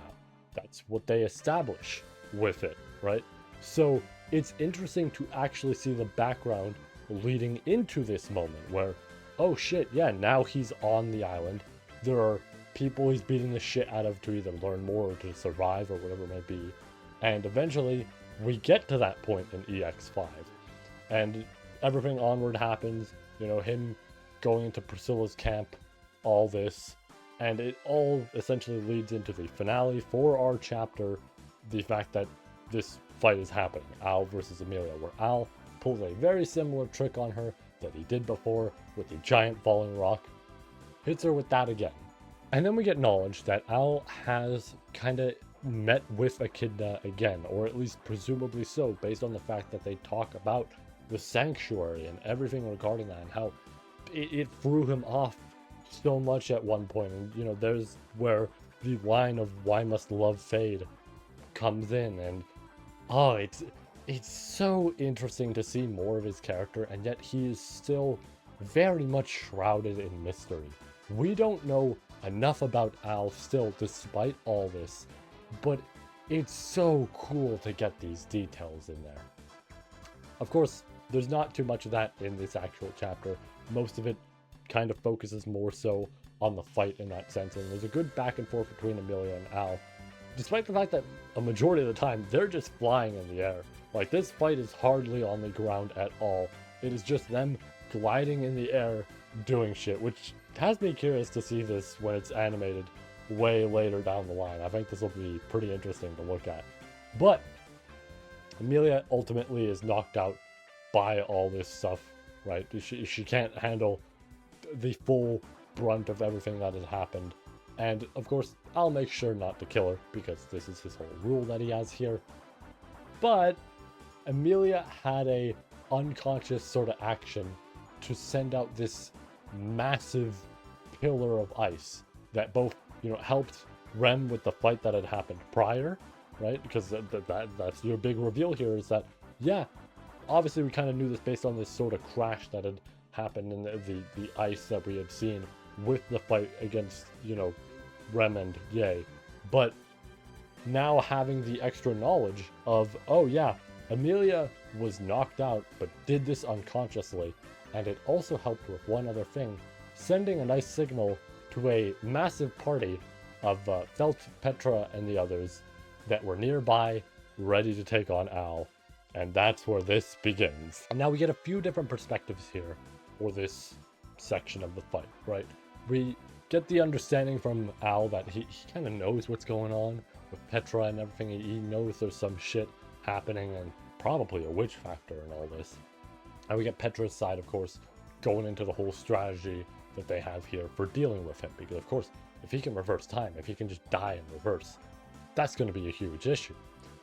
We do actually get a really nice scene at the start of this that I enjoy quite a bit, which is Petra talking to Melee. And Melee is exhausted, right? After everything that happened with the previous battle, she is pretty much done. Yet, she still wants to help out because obviously this battle matters, but then at the same time, Petra might get hurt and she doesn't want her friend getting hurt. And it's like, I talked about this in my reading session. This moment happening while Arc 6 is being animated feels so nice. Like, again, I know I'm behind on this, right? I'm technically only reading this now just because of the scenario of things and, you know, how much shit I was working on prior to, you know, all this happening and whatever it may be. So realistically, I could have read this well before Arc 6 was animated, but I'm kind of glad in a sense it happened now, because Melee's whole character in Arc 6 is now fresh on the mind, right? This character who is still understanding her place in the world and is afraid of dying and misses her big sister a lot and all this sort of stuff. But having that contrast with Melee here, who wants to make sure Petra's okay, who wants to make sure everybody else is okay, who feels like she still has a duty to fulfill, and trying to push herself to that extent. Even the extra bit to this, where Petra has to convince her by saying, you know, Subaru would probably be upset if you're not getting proper rest, and Meili backing out as a result of that, right? It's so damn good. Like, especially that aspect, right?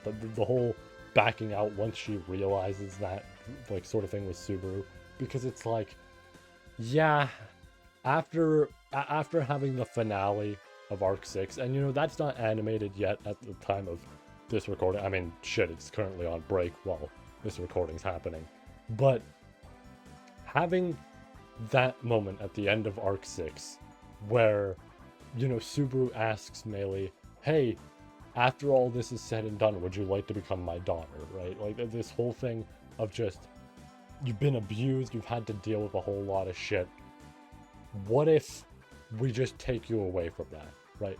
What if you have a proper family, you know, food on your plate, whatever it may be, stuff that you should have normally had, just living a proper life instead of whatever the fuck you have to go through, all that. The fact that I get to think about that scene in regards to this, right? In regards to her reason to leave, it's like, that hurts, right? It hurts, and in a sense, in a good way. I am glad to see this scene play out as a result of all that. But of course, we have the fight here, and it's a pretty fucking cool fight. Obviously, again, they have to figure out what to do about Al, and Al is picking up pretty quickly on what's going on with Petra. But it reveals a secret little technique that nobody was quite ready for. And it's the idea of, well, you can compress thoughts. You can compress emotions and feelings as well. So she hits Al with some feedback of everything he's had to deal with, just over and over again. And it's not too great for him. Thankfully for Al, though, he has a little trick up his sleeve that we kind of now have the explanation for something we previously learned about. Old Man Rom gets knocked out. Then the scene plays again. Old Man Rom gets knocked out. The scene plays again. Old Man Rom gets knocked out. He gets knocked out 6 times before that's all over. Or I guess more accurately, by that 6th time, he's done, right? That's it. That's the moment where he is knocked out, right? He experiences that moment multiple times is the more accurate way to put it. And then, boom. And that's a little interesting, right? In terms of just, oh, so he experienced all that, and then click. What could that be? Well, our next chapter explains to us that this is a little bug in Al's territory. If there's an aggressor towards it, much like the, you know, title of this chapter, Al's territory will do some weird shit where it will rewind and then rewind and then rewind over and over again until it has determined that the aggressor is taken care of. So, someone like Old Man Rom, trying to take action to, you know, take Al down, gets hit with that. And then again, and then again. And he is then knocked out at the end of it. The same thing happens to the rest of the party. It doesn't matter that Petra essentially manages to take the time to figure out what's going on. They're still hit by that. Ultimately, there's nothing you can do against that. It's pretty damn rough, and it makes you realize, oh, this is what Ye went through. All these deaths she imagined Al having. She didn't imagine them. They happened. She technically experienced that just as much as he did. But the difference is, the bug made all of that not happen anymore. That's why she's so terrified of him. Because this bug, for some reason, exists and lets Al do this.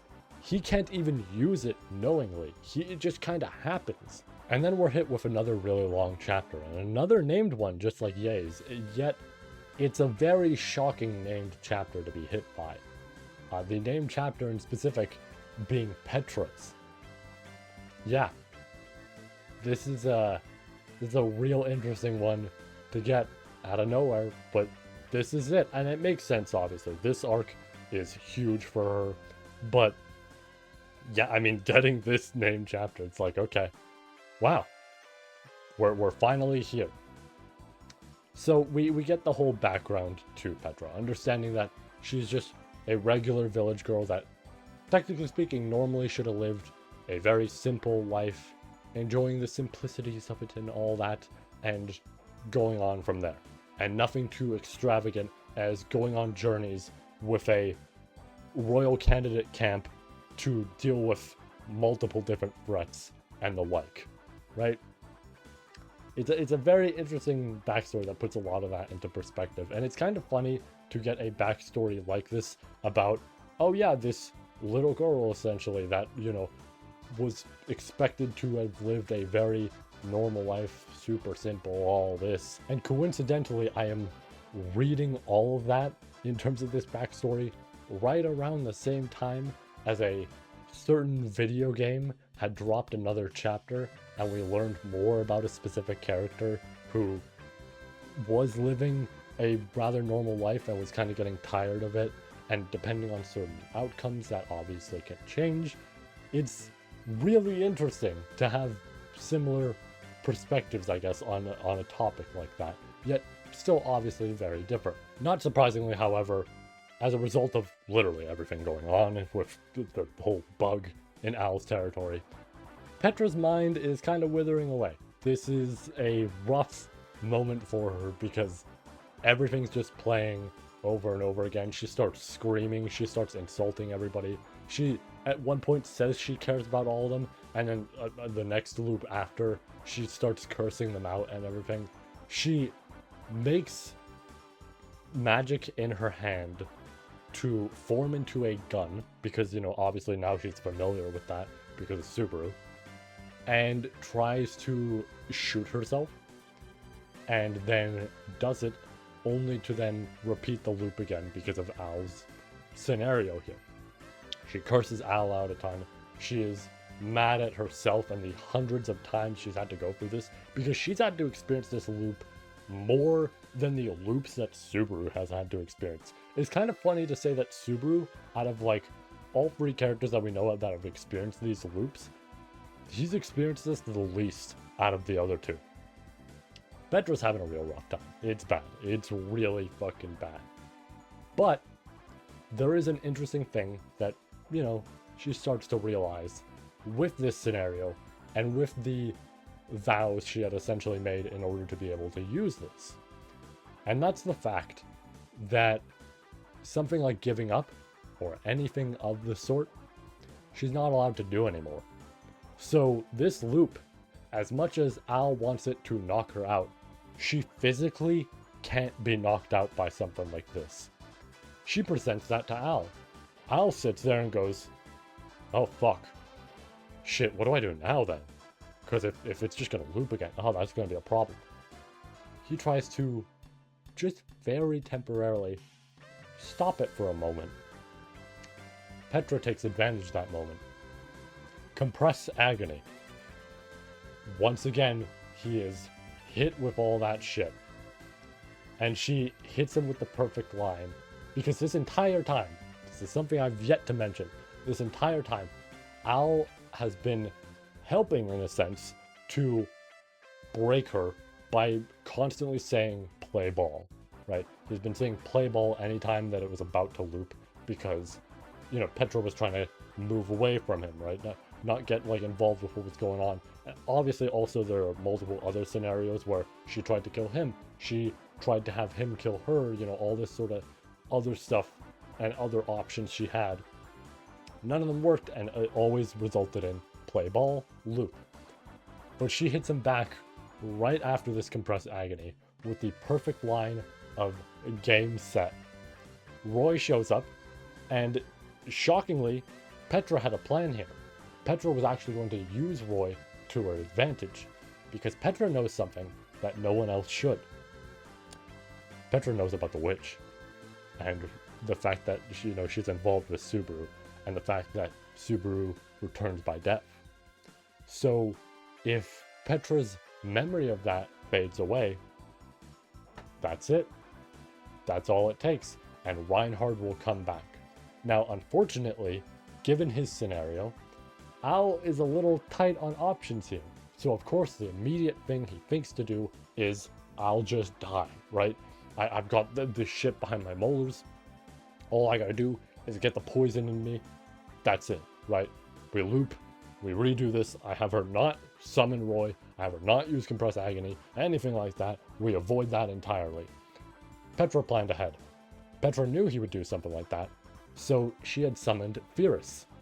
Pyrrhus shows up and puts some interesting healing magic on Al. Specifically, healing magic that will pretty much never fade.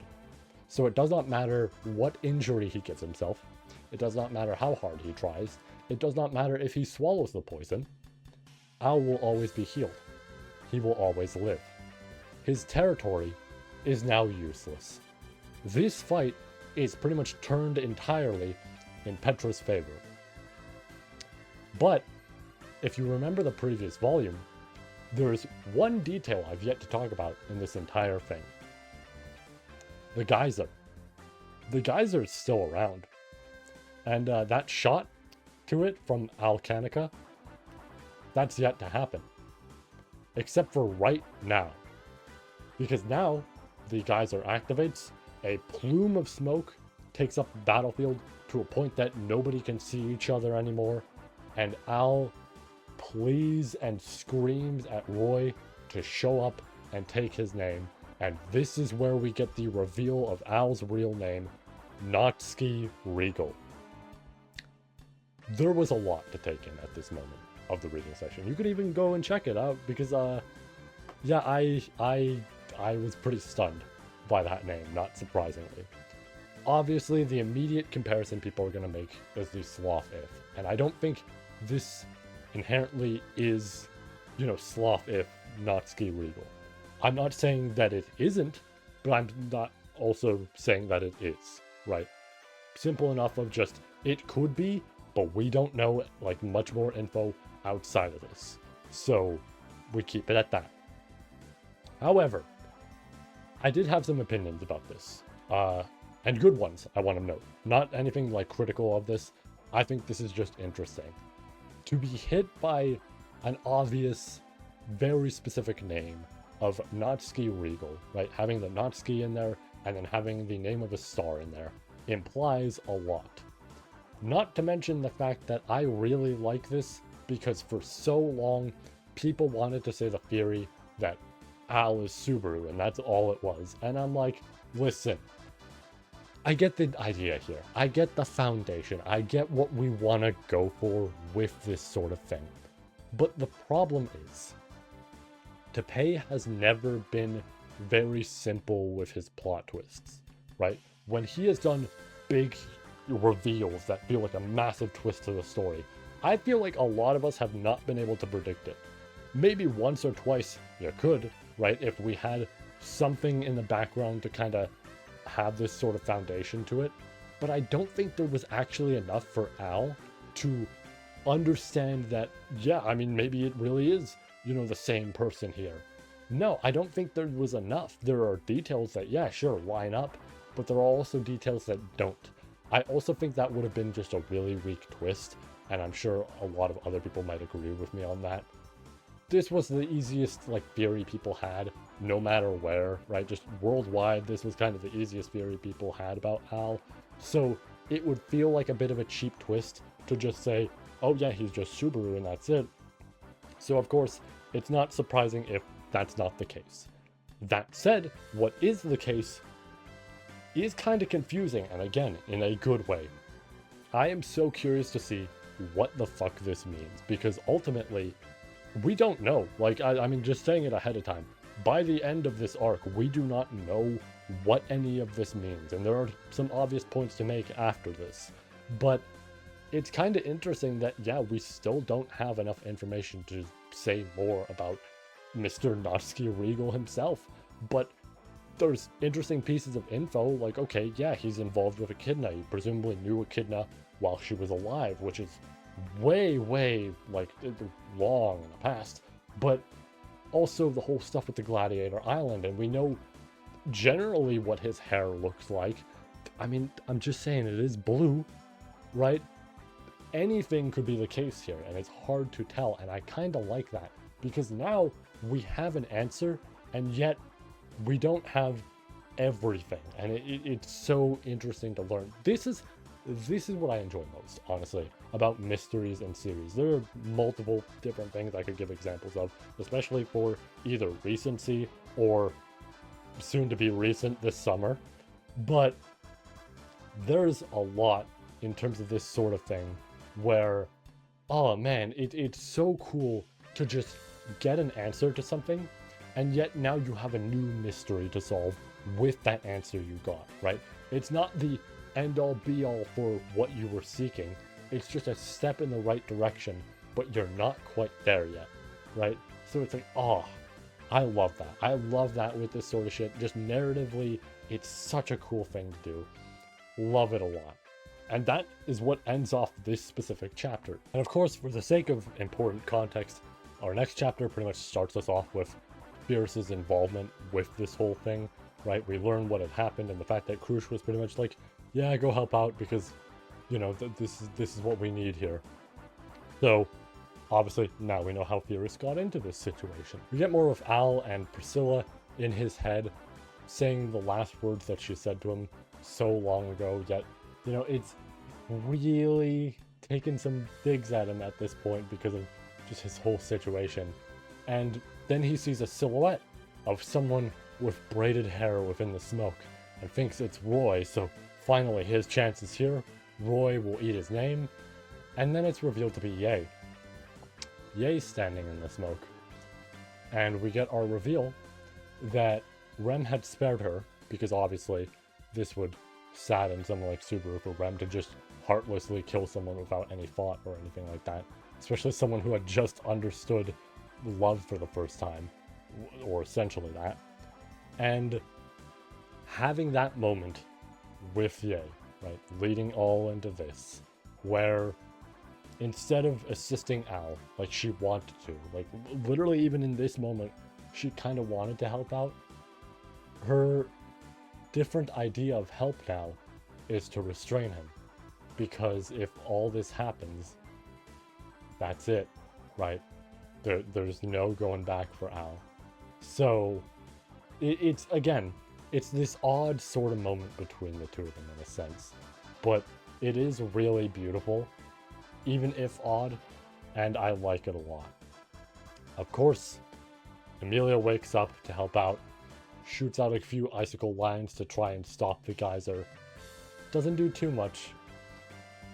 But then, to assist even further, Reinhardt arrives. And then now, we get background context about Roy and his whole thing, and shockingly we kinda learn that Lai was the only one out of the three gluttonies that gave a shit about his siblings. Like, he was pretty defensive about them, and obviously for Louis, he was focused on, you know, providing her with food and everything. But we kind of see here that, much like Louis, Roy did not give a fuck about them. Like, he finds it, yeah, unfortunate, but he's like, it's slightly inconvenient, that's about it. And it's like, okay, wow, you're an asshole. But then Petra shows up in front of him because this is the whole plan, and she gives Roy the name that she decided for herself, because of course, before, her proper name didn't work out. So she now has a different name, because, again, we know, thanks to the whole explanation of gluttony, that there are certain complications that happen sometimes, especially if her last name is changed. And Petra did change her last name, because now she's Petra Baumann. And that hit pretty hard. Even now, it's hitting me pretty fucking hard to just repeat. Because, yeah, wow. For having a whole chapter, named chapter at that, where Petra showed how much she cared about everybody, and obviously kind of focusing the most on Frederica and the fact that Frederica is this elder sister sort of character. We have the, you know, I think it's volume 12 cover. I believe it's volume 12. I want to say, it's on the shelf back there. I technically speaking could just look, but still, I think it's Volume 12, because I think Volume 13 is the Elsa and Melee one, and it's kind of meant to contrast each other, with Frederica and Petra there, and that's just cute scene between them. And it's like, there's a lot, right? There's a lot to this that feels super important, and having this moment where she says that name hits hard. It's so fucking crazy. Just as this, like, oh, man. It was kind of here where I was like, I mean, a little bit earlier as well, but more so with the named chapter, but it was kind of here where I really did think about the fact that I'm shocked by how much people disliked Petra, I guess more specifically before Arc 9. Like, I thought she was a pretty okay character, right? Nothing crazy, but she did have good moments in there, and yet people were shockingly, like, fairly aggressive with her character and being like, man, I fucking hate this character. This character needs to be written out or dead. And I'm just like, okay, let's back up a minute, right? Like, this is a lot for a character that's literally just a kid, you know, going through a life that they did not expect because they were expecting to just live in the village and that's it. And now they're part of all this, right? But especially here and that name chapter, it's kind of where I realized, yeah, I don't know, I'm shocked by that. Because this is such a good moment after everything we've seen with her character. On top of the fact that it's immediately coupled directly after with her proclaiming her love to the imaginary Subaru before she gets her name eaten. And it's like, dude, I don't know, that's a lot for this character at once, right? That's a lot to just give her essentially. And I can only assume that people enjoy her now, right? But I mean, maybe not, right? And of course, everybody's entitled to their opinions. Obviously, it's always the case. But it is fair to learn things about that sort of thing. It is fair to, in a sense, critique it if you think there is something there that seems a little strange, right?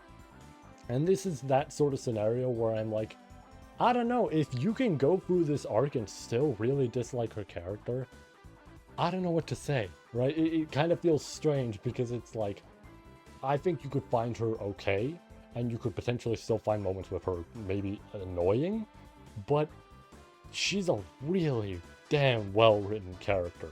The pay is 2 for 2 for writing these kids as like just absurdly well-written, massive in terms of this whole backstory and development that they have. Sort of characters, like first with Melee and now Petra, they both get to show this sort of thing. It's pretty wild. By doing this, Roy breaks his vow. That's it, right? This was the whole deal he had to not, you know, use his authority unless instructed to by Al or whatever it may be, right? And that breaks it.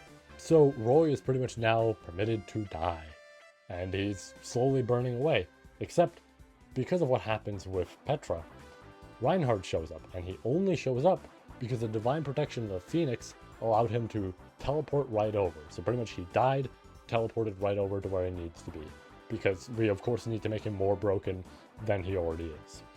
He essentially puts Roy out of his misery, just right then and there.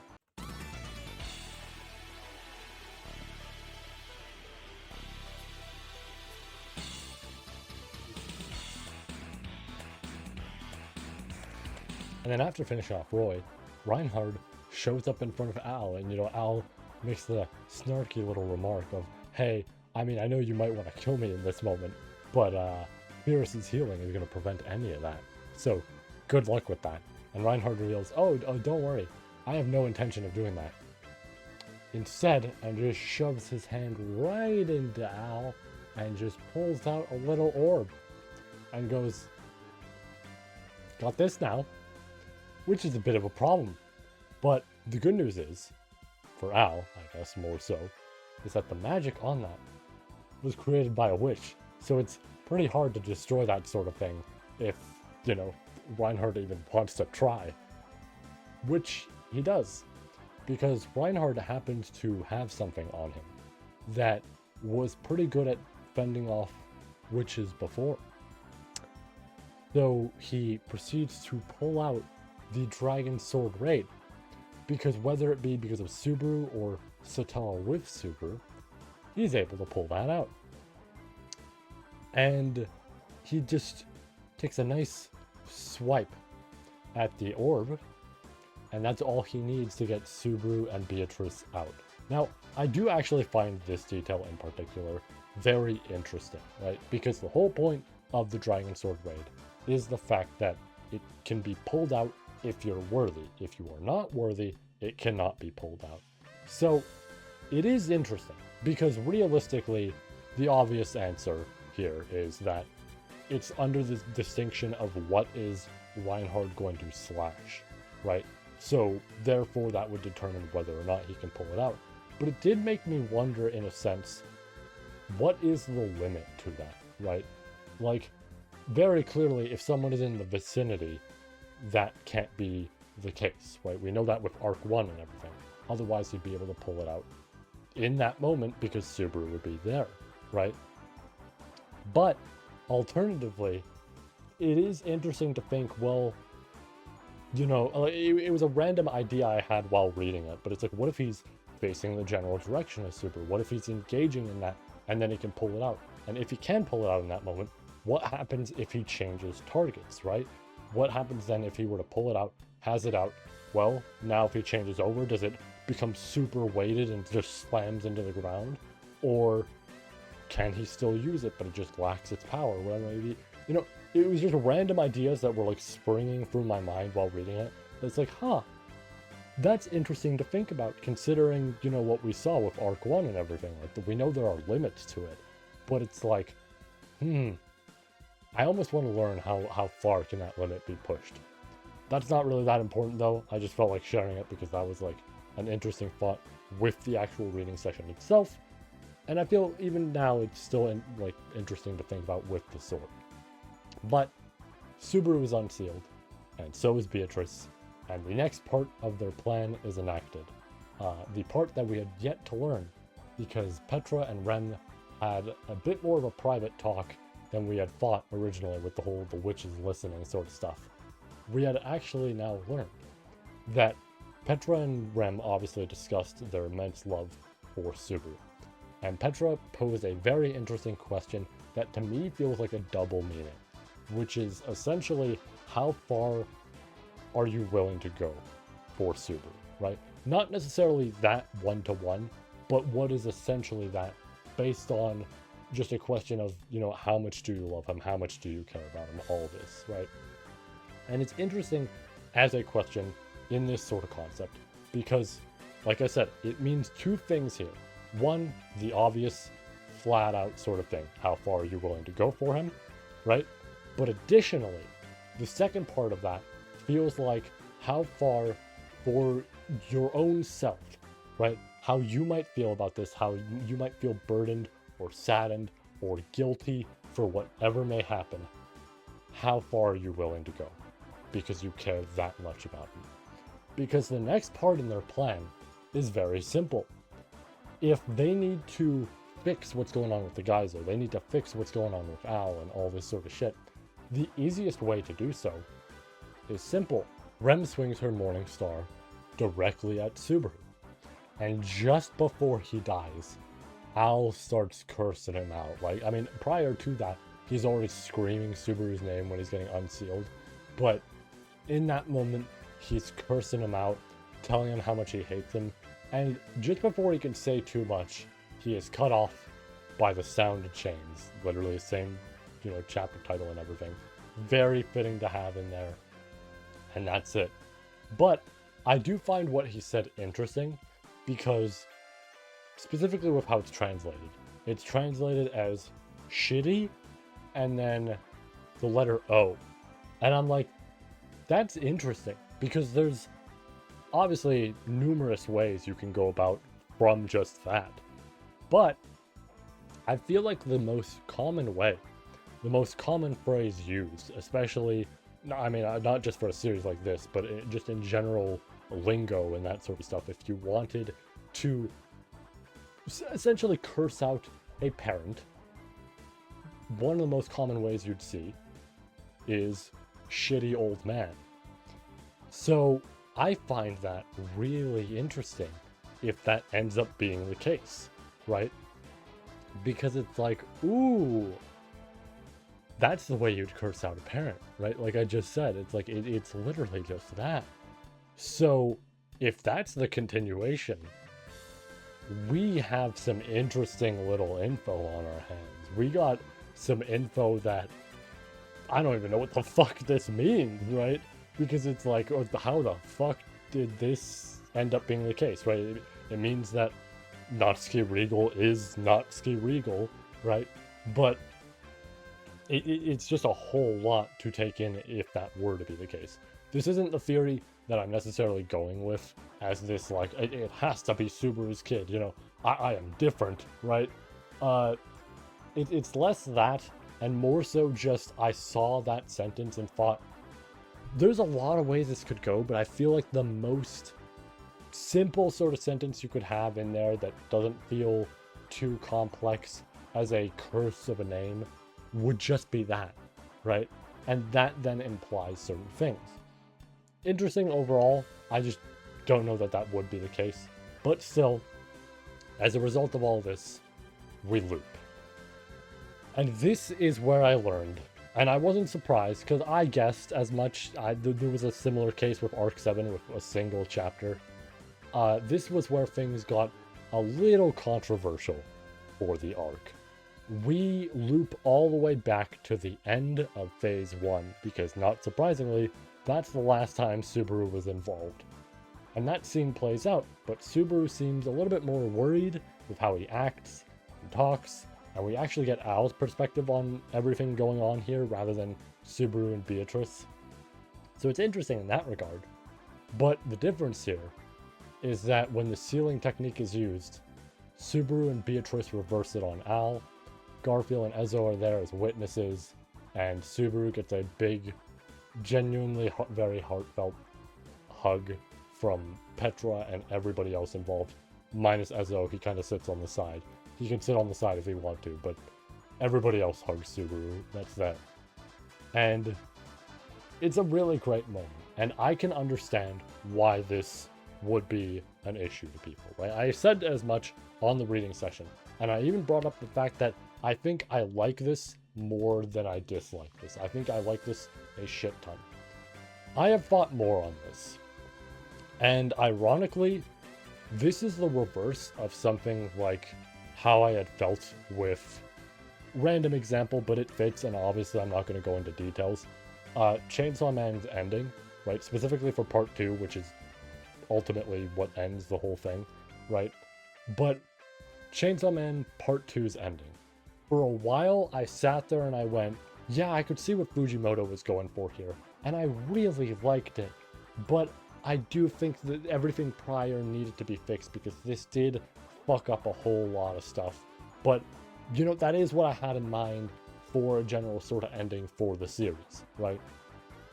As time went on, after I had read that finale, I kind of sat there for a while and went, okay, I still partially stand by what I said. I think that, yes, I expected this to be the final result of this whole thing. But this did so much damage to that whole part that it is unbelievable. Like, it is rough. I do not like that at all, right? I had come to the realization of, I wish this was better, because man, it's a cool idea, but holy shit is it, like, abysmal in execution. It's bad. It's really bad. I was super upset when I had just, you know, the week and then the week after and then the month passed, and I just started thinking about it and going, no, this is just rough, right? I had the reverse effect here. With this, I had realized in the moment, yeah, I think I still really like this arc. I think even with this chapter itself is pretty damn good. It's just, yeah, obviously there's a lot to take in here in the moment. But as time passed, I kind of started to realize, you know what this is? This is taking a lot of inspiration for something that very clearly inspired this whole story, or maybe not the whole story, but the idea of, you know, the reversal of time. This is just Steins Gate. And I fucking love Steins Gate. Like, this is the same sort of deal. Obviously, again, I'm not going to go too much into details with this, but a big thing with Steins Gate is returning to a point where this stuff can be fixed, right? In that sense, this is the exact same thing. There is no way to fix this at all, because as soon as the geyser starts, they're fucked, right? It's a very clear thing that it kind of established when Amelia's using the icicle line, and it's really doing nothing, and none of them can do too much about it, and ultimately, all Al had to do is, presumably, because we don't know fully what the geyser would have done, presumably throw Subaru in there and maybe he returns to the real world. And after that, who knows, right? Can he even get back? That might require some weird magic shit, but even then, I don't know that that would be the case, right? It's a scenario where I don't know that any of this could have gone down the way it would have normally. So yes, we did have to Steinskate this shit and reel it back to this moment where, yeah, we're at the end of phase 1. Let's do that again. But Al gets sealed because Subaru has knowledge of what happened, right? He feels sad. He doesn't really want to do this in a sense, and he doesn't fully understand where Al's coming from. But this is something he has to do. And I love this moment a lot, right? After realizing that, it kind of just hit me of like, no, yeah, I like this a lot. This is really well done for establishing that sort of thing. And I'm going to be real. This arc did a lot for a ton of the characters, so much so that I don't think we could realistically get away with it normally. Let's put everything into perspective here, right? First off, Roy is dead. Now, I did half expect him to die within this arc just because of the scenario of things. Like, he had been around for a while, and I expected this to be a big redeeming moment for him, which it kind of was, right? It kind of showed that he wasn't the jobber we kind of expected him to be. As much as I half expected that, yeah, Roy died pretty easily via both this deal that he had made plus Reinhard. The witch, albeit temporarily, got a bit unsealed and was wrecking a little bit of havoc by the tower. Everything that happened with Petra is rough to carry on, especially because, again, the stuff with the witch. And even then, you could make the argument of, well, she had her name eaten. Then furthermore, she had her name eaten. That's a bit of an issue, right? We don't know if that stuff can be regurgitated if Roy is dead, because then it just falls on Louis or Pika. So it's like, okay, it's just her now. But again, that's just her, and she's in Vollachia. Bit of an issue. Speaking of that sort of thing, Otto. Otto's knocked out right now. That's the problem. Rem learned everything again about herself, about, Subaru, everybody, like, all of it came flooding back. And that's a really nice moment. I love that moment. But also, for being in the middle of an arc that's, like, not even fully at the end of the series yet, and I'm not saying it has to happen at the end of the series, but I'm saying for being an arc that's not quite there yet, it's kind of wild to just have that slap dab in the middle. It's kind of weird. But all of that, plus just multitudes of other things. Again, the geyser, it's like, I don't know. It's a bit strange to be hit with all of this at once and expect it to keep going. So I do think it kind of makes sense to just say, fuck it, rewind button, let's go back to this point. Most of this did not happen. Subaru remembers it though. Subaru was aware of what was going on outside with his allies overall. So there we go. There is knowledge of what happened regardless. There are witnesses who have seen that Al was going to use the sealing technique. So it's not just Subaru alone who had done this shit to Al and that's it, right? Or I guess Subaru and Beatrice more so and that's it, right? Garfield and Ezo had seen. There is still progress with this. We just obviously had to reach this point in order to get there. And then we get a very short chapter that's just kind of a small little interlude, which is weird to say interlude in a sense when we're pretty much right at the finale. But just going over Petra and the whole thing that she had spoken with the imaginary Subaru, more specifically talking about what she had sacrificed, that being the possibility of being his bride. It's a cute moment, and it does make you feel bittersweet for her in the sense of, like, obviously this was never going to happen, but you can understand that this is this one-sided love she feels for him, and she's cutting off any chance she's ever going to get with that sort of thing. Of course, yeah, by proxy of the previous chapter, all that's reversed, but still, some of those vows could potentially still be in place. And then on top of that, still, it's still quite the heavy moment to have in there. But with that, we get our final chapter to Arc 9, fittingly called Reweave.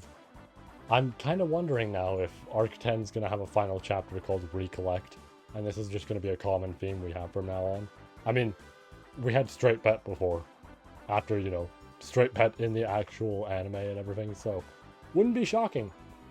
But we have Reweave, our final chapter, that doesn't go too much into Subaru and his group. Like, we get some of it, right? We get the whole idea of they're about to head out, and they're getting ready for all that and everything, and they're gonna figure out what's going on with Al.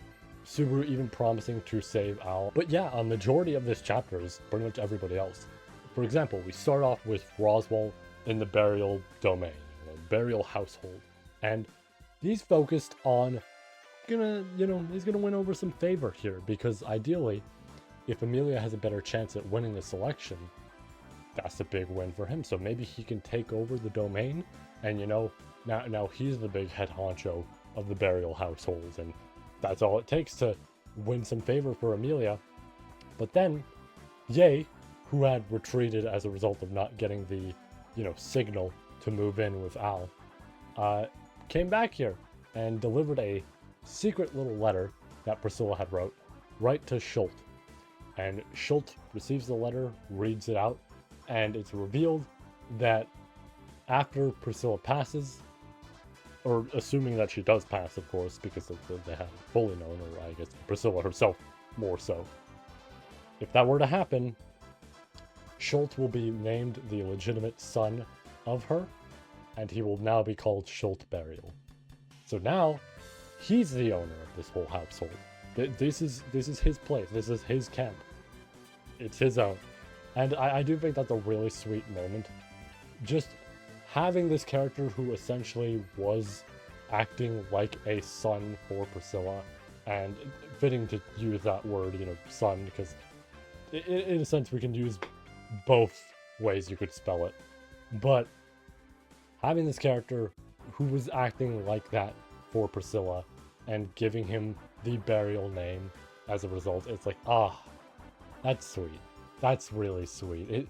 Again, this is yet another moment where you do see this much kinder side to Priscilla and understand that, yeah, she's not really evil or anything. Like, she gets amused by, wicked things happening. I guess not really wicked, because that implies, like, witch cult and stuff like that. But family drama and stuff like that amuses her. However, ideally, she does want people to be happy, right? And this is another scenario of that, of like, Schult means a lot to her. So she is willing to go that far and be like, nope, that's my kid. He now owns this place. All you work for him now. That's how it is. He does a good job. Y'all enjoy working with him. That's it.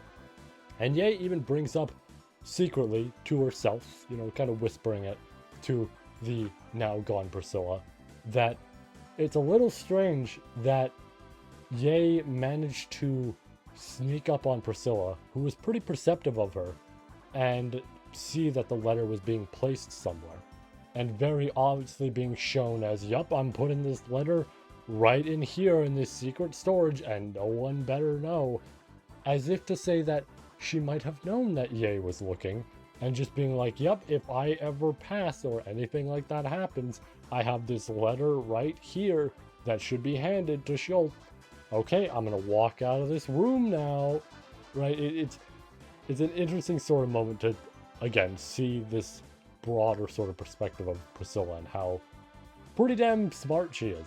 She's got this shit on lock. And it's, as always, unfortunate with what had happened with Arc 8, but she's a damn good character, and we respect the fuck out of her for that. Still, we have a little bit more of this chapter, because we actually get to see the elders for the first time in a while, right? The big head honchos of this whole council, because obviously we don't have a proper king just yet of the kingdom of Lagunica, and someone is there, and they've got blonde long hair and red crimson eyes. I mean, I guess red crimson implies the same sort of thing, but you you know what I mean, dazzling sort of crimson eyes. Now, the obvious thing when you hear that you might think is a very specific character that we already know by now, who had their eyes changed to pink in the anime. I'm not saying that as a complaint, I'm just saying that as it does always surprise me that her eyes were changed to pink, like a pinkish red sort of thing. Still works, but it is a little surprising. However, that might be the first thing we think of when we see this character. But as of right now, where I'm currently at, that is not the case. This character is a nun of the Church of the Dragon. First time we are hearing about this, but you know what? It works. This seems like such an important sort of facility, you know, sort of group, that it makes sense to keep them hidden until just now. And she believes that her church, and, you know, herself as well, with what she's capable of, they might be able to heal certain ailments that people in Lagunica are suffering from. Mainly two things: gluttony and lust. The shit that both had done, whether it be Lai, Roy, and Louis, or Capella herself, all of them can have just this sort of ailment that they have, whether it be their names and everything they've forgotten, or just, you know, in general, the dragon's blood that they've had to suffer and being morphed into different creatures. All of that could be fixed if they are willing to accept the church's help. Now, of course, they're skeptical of this. This is quite a big deal, but this could mean a lot. To entrust someone with that, and especially there could be ulterior motives going on, they're not too sure. But she decides to say, well, okay, how about I have one test. One test to show that this can be done, we can fix these things, and there's no issue. They see to it, and this nun is now brought over to where Fyrus and Wilhelm are. And there's a third person in that room, that being Krush. And she reveals, not Krush, but this nun, reveals that she can help Krush with what's going on. And they're curious to obviously learn her name, because if she can do this, then, you know, who is she? This makes no sense, right? But what throws Fyrus off most is how she looks, right? Blonde hair, red eyes. For Fyrus, that means a lot, right? I mean, obviously you could always point to like Capella, but more specifically, there's a certain close friend to both Fyrus and Krush that she looks related to, and that is pretty significant. So Fyrus asks her name, and she reveals herself to be Filore Lagunica, the kidnapped member of the royal family that we had heard about for so long now, and we thought was Felt. That's her right there. Or at least presumably. We don't know, or at least I don't know, just yet, because this is where the entire arc ends off, and what a fucking cliffhanger to hit us with. Yeah, in its entirety, this arc is fantastic, right? Not just off this alone, but everything that this arc has hit us with in total has amazed me. I love this arc a lot. This is my second favorite arc of the series, and I have willingly, if you've seen my tier list on Twitter, or I mean the link to it in the YouTube posts that I've made, you'll know that I put this right up there on the same tier as Arc 6.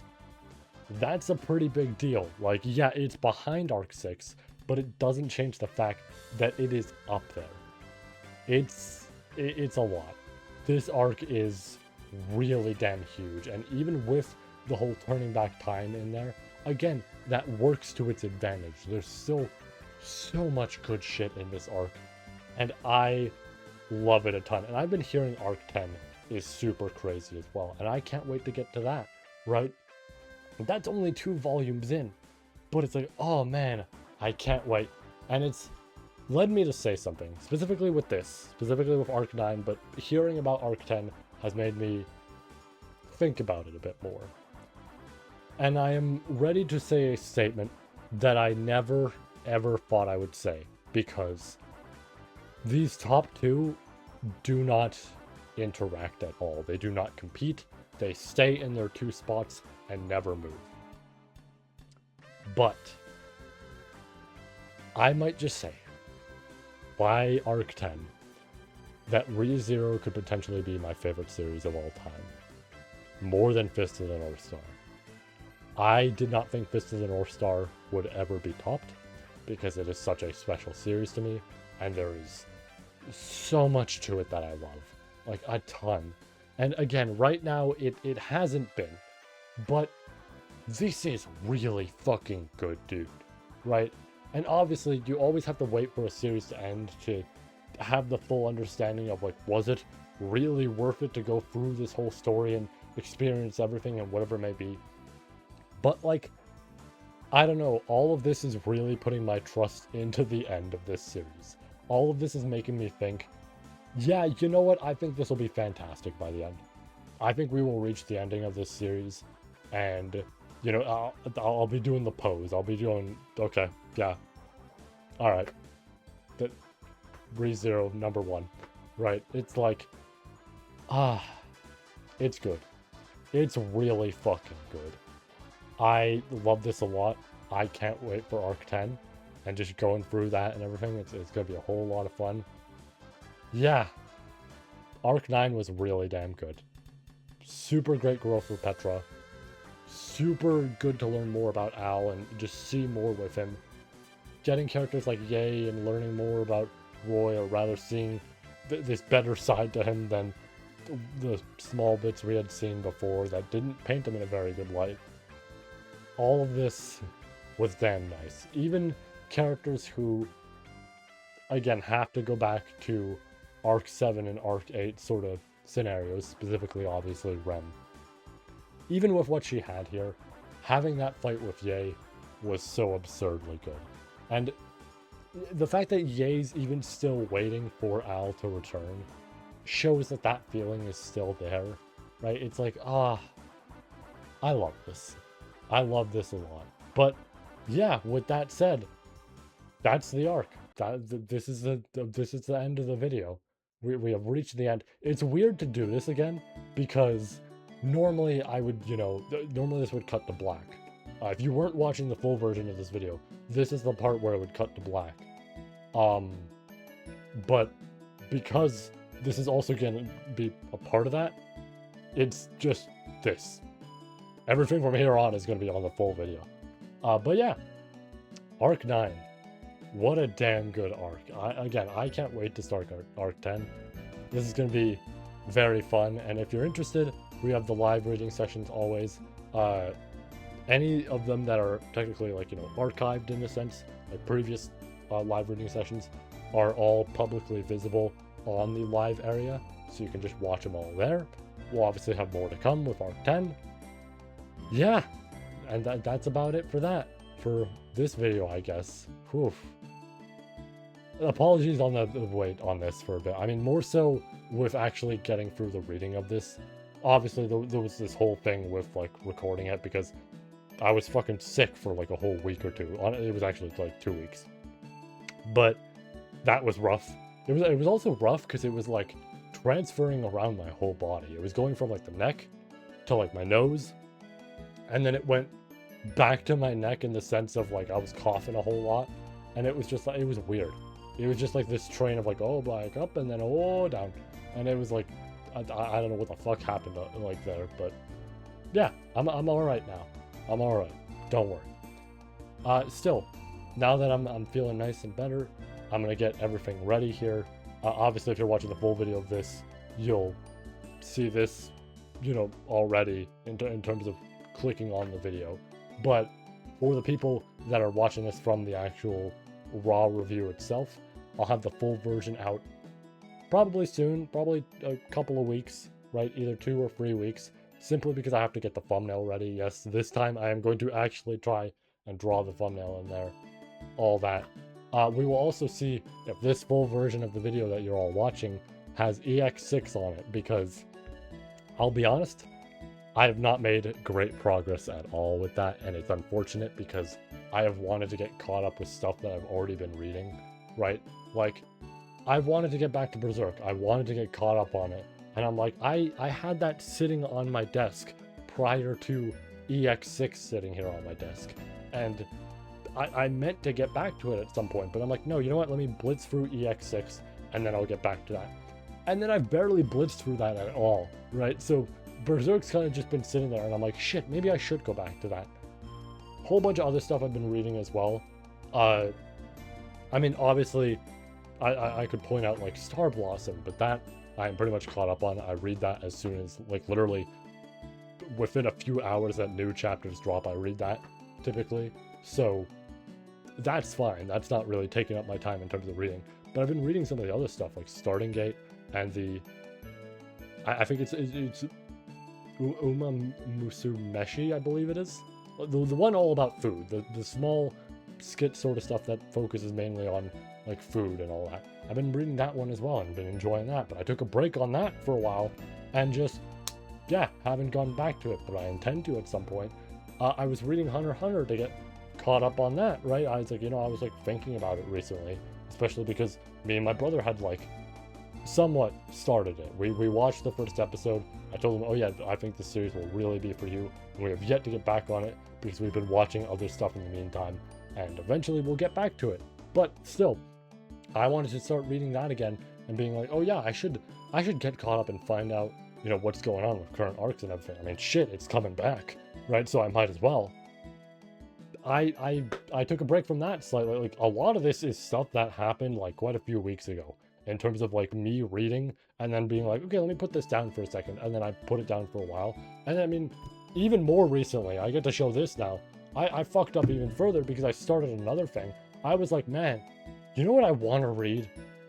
Bocchi. I kind of want to continue from where the anime left off. Like, I thought about it again, and I think I don't mind how, like, the 4-coma style kind of goes, right? Originally, I was opposed to it a little bit, but I think now I'm cool with it. But I think if I'm going to do it, I'm going to need a physical volume. I have a physical volume now. So, been reading that as well. So, there's a whole lot of stuff that I've been reading in the meantime. And it does take up my time in that sense. I don't know how EX6 is going to go. Maybe it's attached to this video. I might have the opportunity to do so in terms of like a few days of just reading through the whole thing, right? It's happened before. That's what happened with the previous EX volumes, is I read them within either a day or a few days. So maybe I'll have that opportunity to get again. But if I'm already working on the thumbnail and then I'm already like reading all these things, I don't know what's gonna happen. You'll know if you're watching the full video. If not, we'll find out when we get there. We'll find out when we get there, because I don't know. Otherwise though, I will either release it as its own review, I will release it combined with the previous EX2 and EX3 reviews to have, the trilogy in there, or emergency glass scenario, it's part of Arc 10's full review.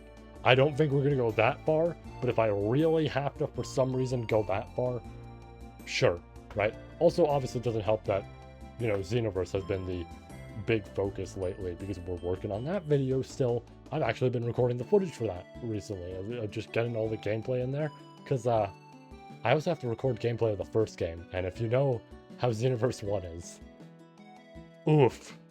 But yeah, I have to record footage of all that, so it's like I'm drawing, recording all that, obviously going through the daily tasks of life, and in my downtime, I'm reading all these series and watching a whole bunch of stuff. That said, I've been having a pretty great time with all this stuff I have been experiencing. Like, in terms of, I'm going to put it like this, in terms of being a nerd, right? In terms of being a big old nerd, I've been having a great time lately.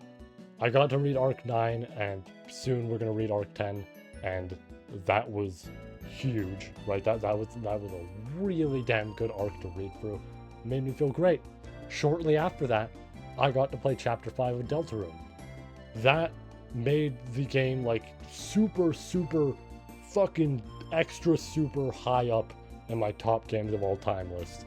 Like, I loved Chapter 5 so much. Easily my favorite, right? Fuck, that was good, right? So already 2 things in there. Great, right? Been reading all this stuff, like, again, Bocchi, all this. It's like, I've been having a great time with all that, right? Like, Starting Gate was fun to read. Well, I mean, I still have to read more of it. I put it down, like I mentioned, but it's like, that was fun to read.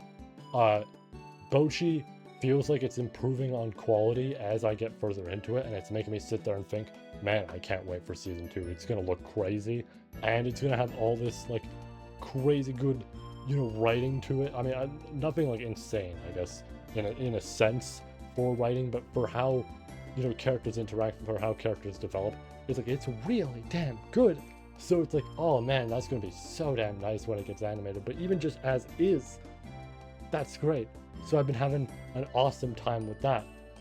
And then watching series wise, right, like watching animes or whatever it may be, I couple weeks back, this might even be a little bit longer than a couple of weeks back, this might have been around the time that I was, I temporarily put a hold on Hunter x Hunter and then forgot to pick it up again. I had started Gundam, specifically. This might not be shocking as the specification for what series of Gundam, because both my poll and also recency, but Witch from Mercury I had started, and I am past the first core now. As of currently, I'm only on episode 1, or well, past episode 1 of core 2. I have the rest of it to watch at some point. I've been having a beautiful time with that. That is like, it's so far, especially with how the first core ended. I only knew a few scenes from the series, and I'm not going to go into too many spoilers about that, but it's like, I knew a few scenes, and one was only the implication of a scene. I know one scene, which I think is how this series is probably going to end, right? So that's cool. I like the idea of it, if that's, what I've essentially heard correctly. But that was mainly because of a whole bunch of drama with this sort of thing that, not really drama, but I guess making the show look better for shareholders and all that, which I'll talk about when I get to the talks about video for the year. That's a whole different subject that's going to get me upset and ranting for a while. But then I had seen a scene with a fridge, right, with our main character, who I'm enjoying so much, just having some overnight snacks, by a fridge that's just wide open, I'm pretty sure. At least I think that's what I remember the scene being, and I've yet to see that. I've yet to see it. So that tells me, okay, that's on the way at some point. And then the third being how that first core ends, and it's like, ooh, at first I thought that was a normal thing to the show, and then I got to that scene and I had like, that reaction you get of a billion thoughts at once, and I had realized the context for all of this and the background surrounding it, and I went, oh, this is going to be way worse than I thought it was. But yeah, that was a great finale to the first core of it, and I've been enjoying that a shit ton. It's probably going to place really high up for me. I think that's going to be a show that places really damn high up. I know I fucking rambled there a lot about Witch from Mercury. I just really wanted to talk about it, because that's what, out of everything so far, okay, with the exception of Deltarune, out of everything else so far, that has been the thing that I've been enjoying the most. And it's like, it's not even to riff on everything else, it's just to say that Witch from Mercury has been fantastic. I've been enjoying the shit out of it. I've been loving this so much. But that's about it, right? It's just, I've been having a lot of fun with all that, and it's made me feel great for just getting to be a nerd that enjoys all this stuff. It's nice. With that said, though, I'm going to try and overall wrap this up fairly quickly. I brought up the poll earlier. We're going to list off the important stuff now just because. But I brought up the poll earlier. That's now up again. So if you are interested in participating in the end of the year tourney / rumble, whatever it may be, right? Whatever we really want to classify this as. If you'd be interested in voting for some of the characters on there, feel free to do so. The poll will be in the description. It also might be up here on a card. All that. You can get to it a whole bunch of ways. But yeah, any means that you would like to go about that, there you go. Ideally, like usual, vote for around 15 to 30 characters, however you please. There'll be more added later, just in case there's any that like you think, I don't know, like I don't know if like I have enough to go that far, you can always edit your answer later. So if you have just 15 as is, like even at the minimum, right? But you might want to change some of those. There'll be more added later. You can go back in, you can edit it, no problem. And then from there, the top characters will all make it in to the end of the year stuff. So yeah, and I mean, fittingly with this, important to note, we actually have some Arc 9 characters in there. Ye is in there, Petra is in there, Al is in there. Al was actually in there before, but now he's even more relevant. And Heinkel is in there. So if you're interested in voting for any of those characters, there you go. They're all in that poll. Feel free to do so if you feel like it. Whatever it may be. Even Suletta from Witch from Mercury is already in there because I knew I was going to enjoy it off like just a few episodes alone. I was willing to put it in there. Also because it's the culmination of the year. That's the point of the end of the year stuff. So yeah, why not? But yeah, there's that. Obviously, in regards to videos and stuff like that, I mean, I mentioned recording footage for it. I am still working on the Xenoverse video. I've realized by now I can't just say dates. I can't just say, hey, it'll probably be out this month. I need to take the process of, if I know I'm in the final stages of this sort of video, that's when I can say it's probably around here, right? But when I'm still working on it, that is probably not the best point to say, hey, by the way, I think it'll be around here. So that's still being worked on. I'll give you a more final sort of date as we get closer to the actual final product of the whole thing. But yeah, I'm excited to actually properly drop that. In a sense, I'm excited that it took this long because I actually get to talk about Xenoverse 2 in its entirety now. And I even get to talk about Xenoverse 3 a little bit because some of the gameplay of that's been revealed. So I get to speak on that. That's going to be a big video, obviously, as per what I've mentioned before. Can't wait to drop that. I think it'll be very enjoyable. So there's that. Obviously, we have ADT, the most recent arc, arc 2 of Act 2. It's funny to say 2 that much. I brought that up even with the actual arc. But Arc 2 of Brave Blood has essentially already finished its uploading sort of, every couple of days. So if you're interested in reading The Hunted, then yeah, I mean, all that's available right now, and we are going to currently work on The Great Shadow War, which is an arc I've very much been looking forward to writing. I even might have a special little art piece to share with it, but we'll get there. We'll get there. I'll wait on showing that, but maybe soon. Maybe soon. Maybe not that soon, but you know what I mean. Soon in relative terms. But still, that's on the way, and if you're interested in the second arc, feel free to do so. Other than that, it's as simple as mentioning that, hey, more live reading sessions on the way, more reactions on the reaction channel on the way for Arc 6, and I didn't expect to say this. I made this as a joke. I said this as a joke during the final episode of Arc 6, or like the first core, rather. I made the joke that, oh, maybe I'll be back here soon for a specific horror series. And then that specific series decided to announce, hey, our new episode is coming summer 2026. In fact, it's teased that a couple times now, as of recording this. So that's cool. I'm going to be back sooner than I thought, probably. Or later. I don't know. It could be before August 12th. It could be after August 12th. Either I'm back for Arc 6, or we're back for that. But yeah, so if you're interested in the live reading sessions, I suppose I could say just stick around. We'll be back for Arc 10. And then for the reaction channel, yeah, we'll be back with Arc 6 on all that. And again, that fucking episode 5, oh boy. I don't know if I'll keep the lights out for that. We'll figure that out. I'll figure that out in a moment. But as per usual, I think I've said enough here. So, with that said, take care. Have yourselves a great night. Stay safe. And I will see you all with the next video. I suppose we'll be back next time with Arc 10. And other stuff as well, but, specifically in this topic, Arc 10. Farewell, peeps. Alright, hello everybody. And normally this would have ended off the video after I said farewell. But I did kind of want to include something in here. since we weren't gonna have the EX novel. So I decided, fuck it. Here is the full time lapse of the thumbnail that you had seen clicking on this video being made.